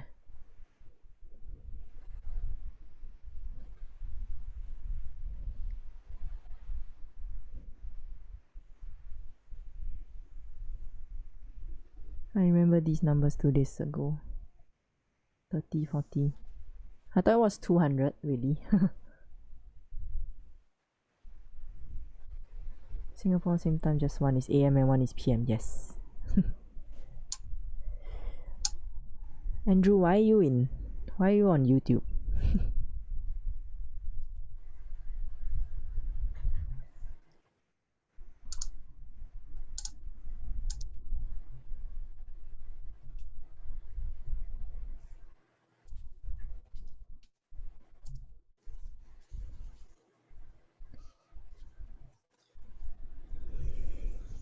Okay, Eleanor. Hey. Hope your trade plays out nicely. Yeah. I'll see you tomorrow. See you. Hopefully it will be blue. Yeah. Yep. Right, see you. And if it isn't, then it's just It's just you know, at what least it you is. Yeah. Yeah, just what it is. Alright, guys. Bye, Brendan. Take care. You too.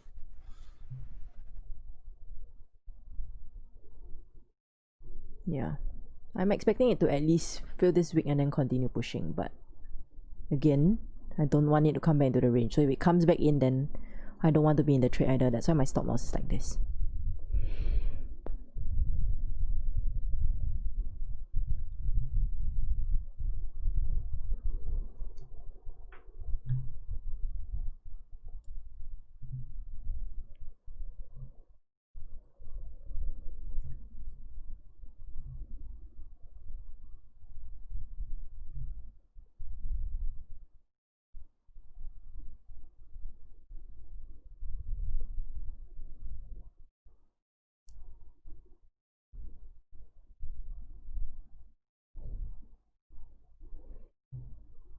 Exited about 75 when it came back. Yeah, it's a bit difficult. That's why only half from me. I'm not gonna give it my full risk.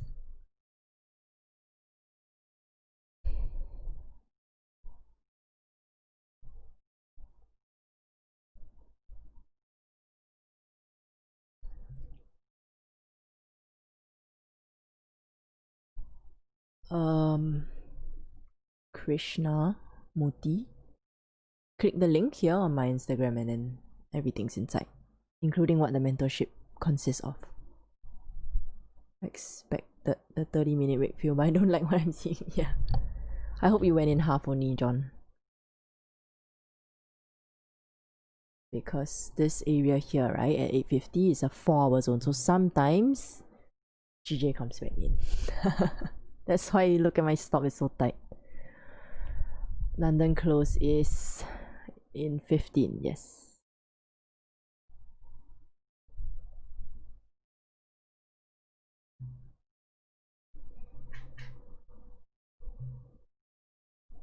Let's go.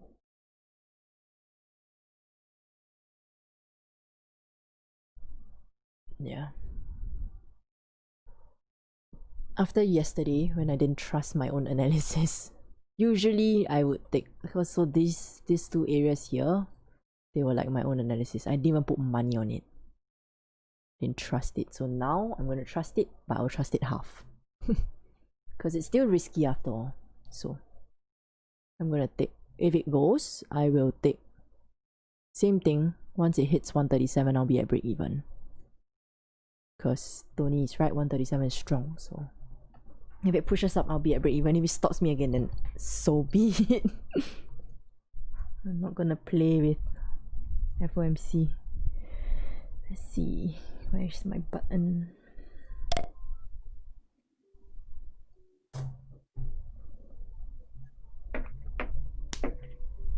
Yeah, I don't know. Yep. Peter, are you still in? Oh, I'm done. Oh. After I got to my TP2, I took all. Oh yeah, this table. area, right? Yeah, that was it. Yeah, and nice. Just gonna input like if we have a pullback, it might be back into like 136,700, maybe lower. Then that's why. Yeah. Because I think we're getting close to London close, right? Yes, correct. In the last another 10 more minutes. Yeah. Yep. Just something to keep in mind. I know for you know what you're doing, but I'm just saying for people that want to follow, which they shouldn't be following trades just blindly, but yeah, you know, it's potential for a pullback, and that's why that resistance might just be a point of, you know, a little bit of price consolidation, maybe till tomorrow. It's just something to think about. Do you hold trades overnight? This one I might have to. Okay. Yeah, this one I might have. If it holds right, whatever it is before I sleep, I would definitely be at break even. Yeah. Yeah, that's all. Because this one I think I might have to hold it overnight. Yeah. All right, I'm probably gonna head out. All right. Thank you again, Eleanor. No worries. Nice trading. See you tomorrow. Yep. Bye.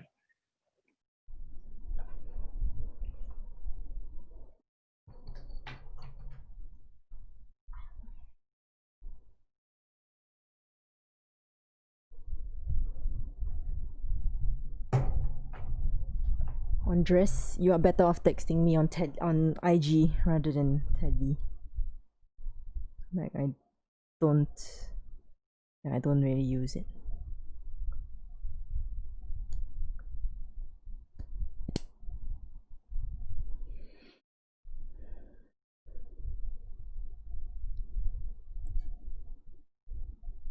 Do I leave trades open when I go to sleep? Yes, but my trade must be at break even. If it can't be at break even, right, then I'll close off.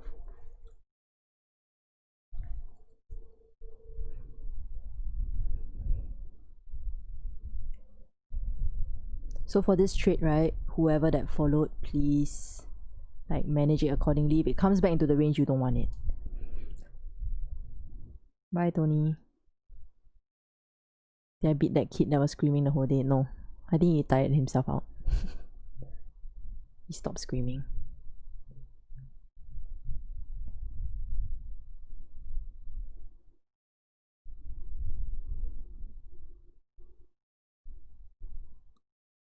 Do I use trailing stop loss? No.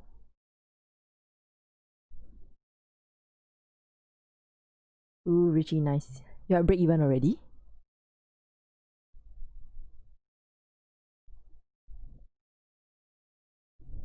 I don't beat children, Andrew.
136.98 if you look at daily chart. Let's see. 136.98 wicks were being created.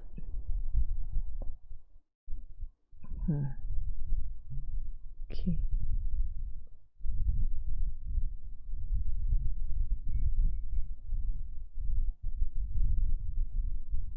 With this kind of trading, how I win a lot of pips. I don't know, I didn't lose just now, so I'm still break even for the day. If I win this, then it's 50. Yeah, but I show the whole trade. I noticed around 10 to 12 volume just dies. 10 to 12 PM, Jace? Oh yeah, PM. Yeah. I don't think it's dead though. Look at the candles, they're big. Dead is, if you look at the candles during New York versus now, during pre-New York, sorry, versus now, this is bigger.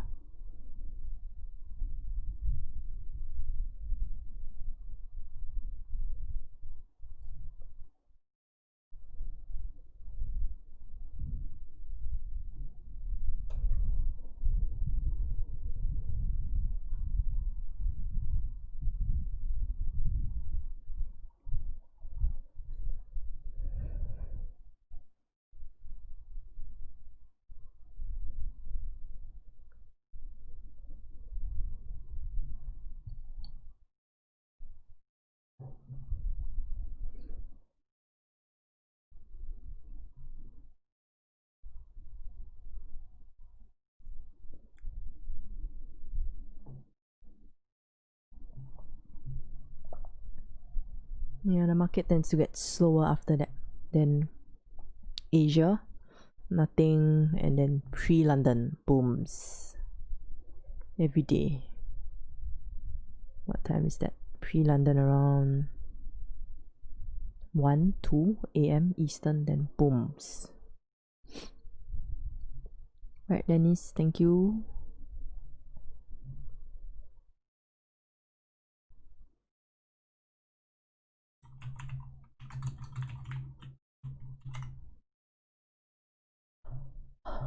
What's this?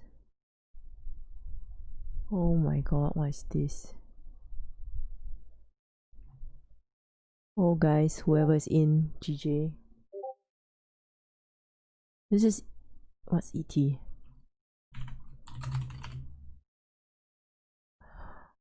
Oh my god, okay.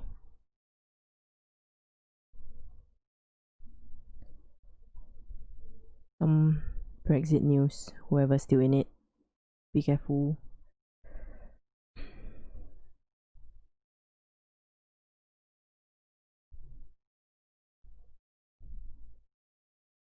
Yeah, I'm gonna cut my trade. I don't want to hold this.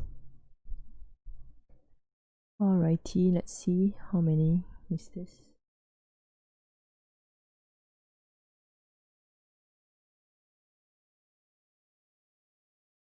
Go in short. Booms. You always get a chance to break even if it doesn't pull back hard, or do you always have a good entry? Nah, A-Rod. How can I have like 100% good entry? Nah. When is the news? Like in 6 minutes. Here. I don't know, I just saw it. Like Ethan sent it. So be careful if you're in it. Here.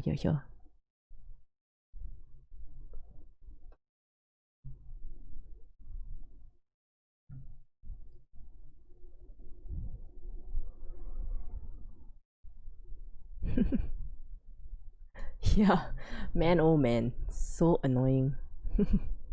But well, those guys that went in from earlier, you would be up, right? That was 10.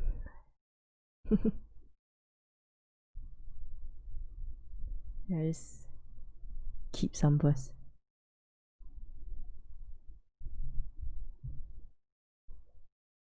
Why don't I do a buy stop and sell stop? Nah. I'm sitting here, so I can just execute on my own.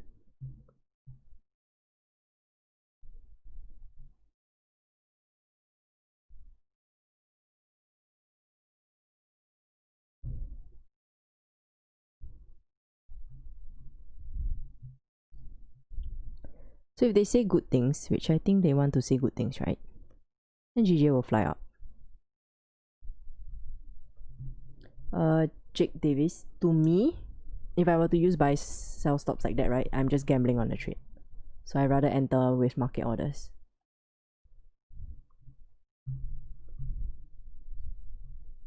Yeah. So I closed it. I don't like it, especially with news. So I'm down 7 today. Me.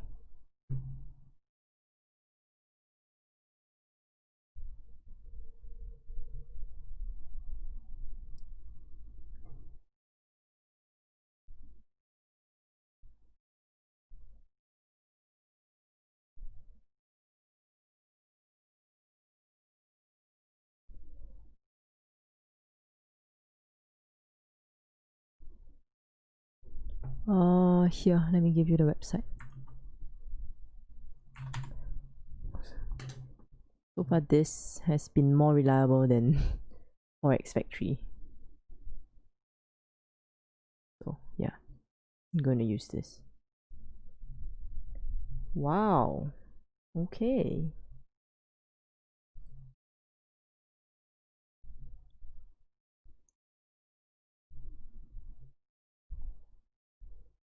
$137 flat will be the first trouble, yeah, correct.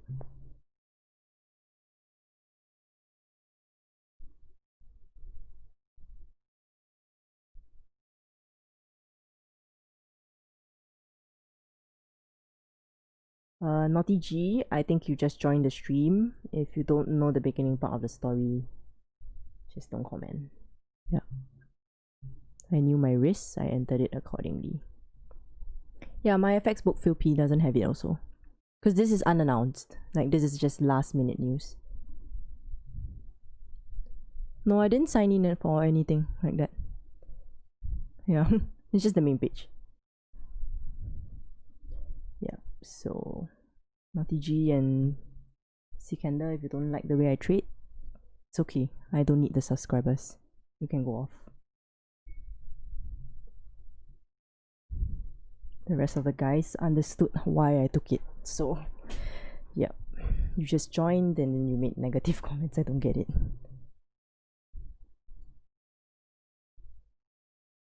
Yeah.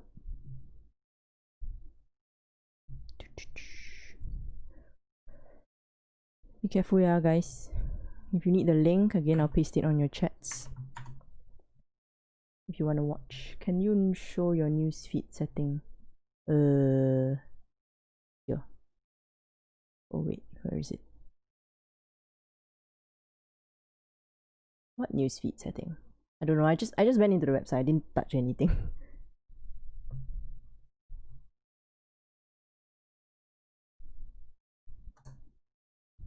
Wait, hang on. What did I click? You guys don't see this?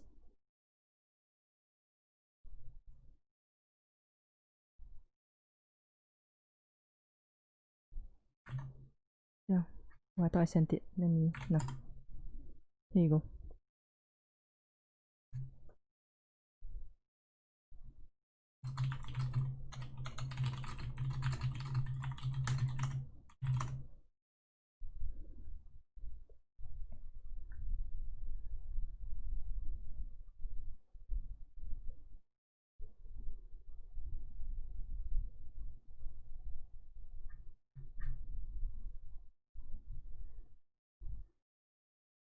Yeah, it's on financial juice, correct. No, as in this link, because I forgot where I clicked. I think news settings, because someone was asking. Oh, here you go. Yeah, click news settings. I don't know, I clicked Bloomberg and and Forex Live and FX Street. I think, yeah, all those were like automatic. Yeah. I don't know, this has given me more than Forex Factory. So yeah. Let's see.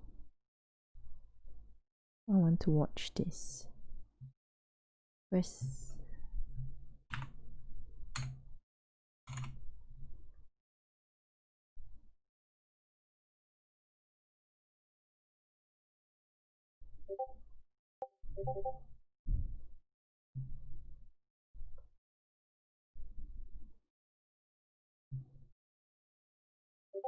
Yeah. So those trading, be careful, right? Yeah, Sikander. So just be respectful, that's all I ask. Yeah, I didn't used to like bookmark this site. Now it's bookmarked. So keep it on. Right, so guys, I have to head off. I have a call with one of the students. Trade safe, be careful. I'm not in the trade anymore. I cut it because of news. I'm down 7.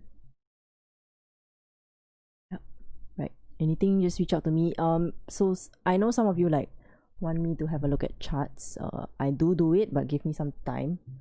If you want some feedback on the charts, just drop it in the link on the Discord. Then if I see it, I'll get back to you. Yeah. Right. See you everybody. Thank you. Trade safe with the 2 clowns talking. Trade safe. Wait, hang on. Let me give you the link. Here and here. Okay. Very well. So, Krishna, you can wait on my Instagram page. I will update my wins and my losses with the explanations on why I took the losses as well. So, yeah. See you everybody. Take care.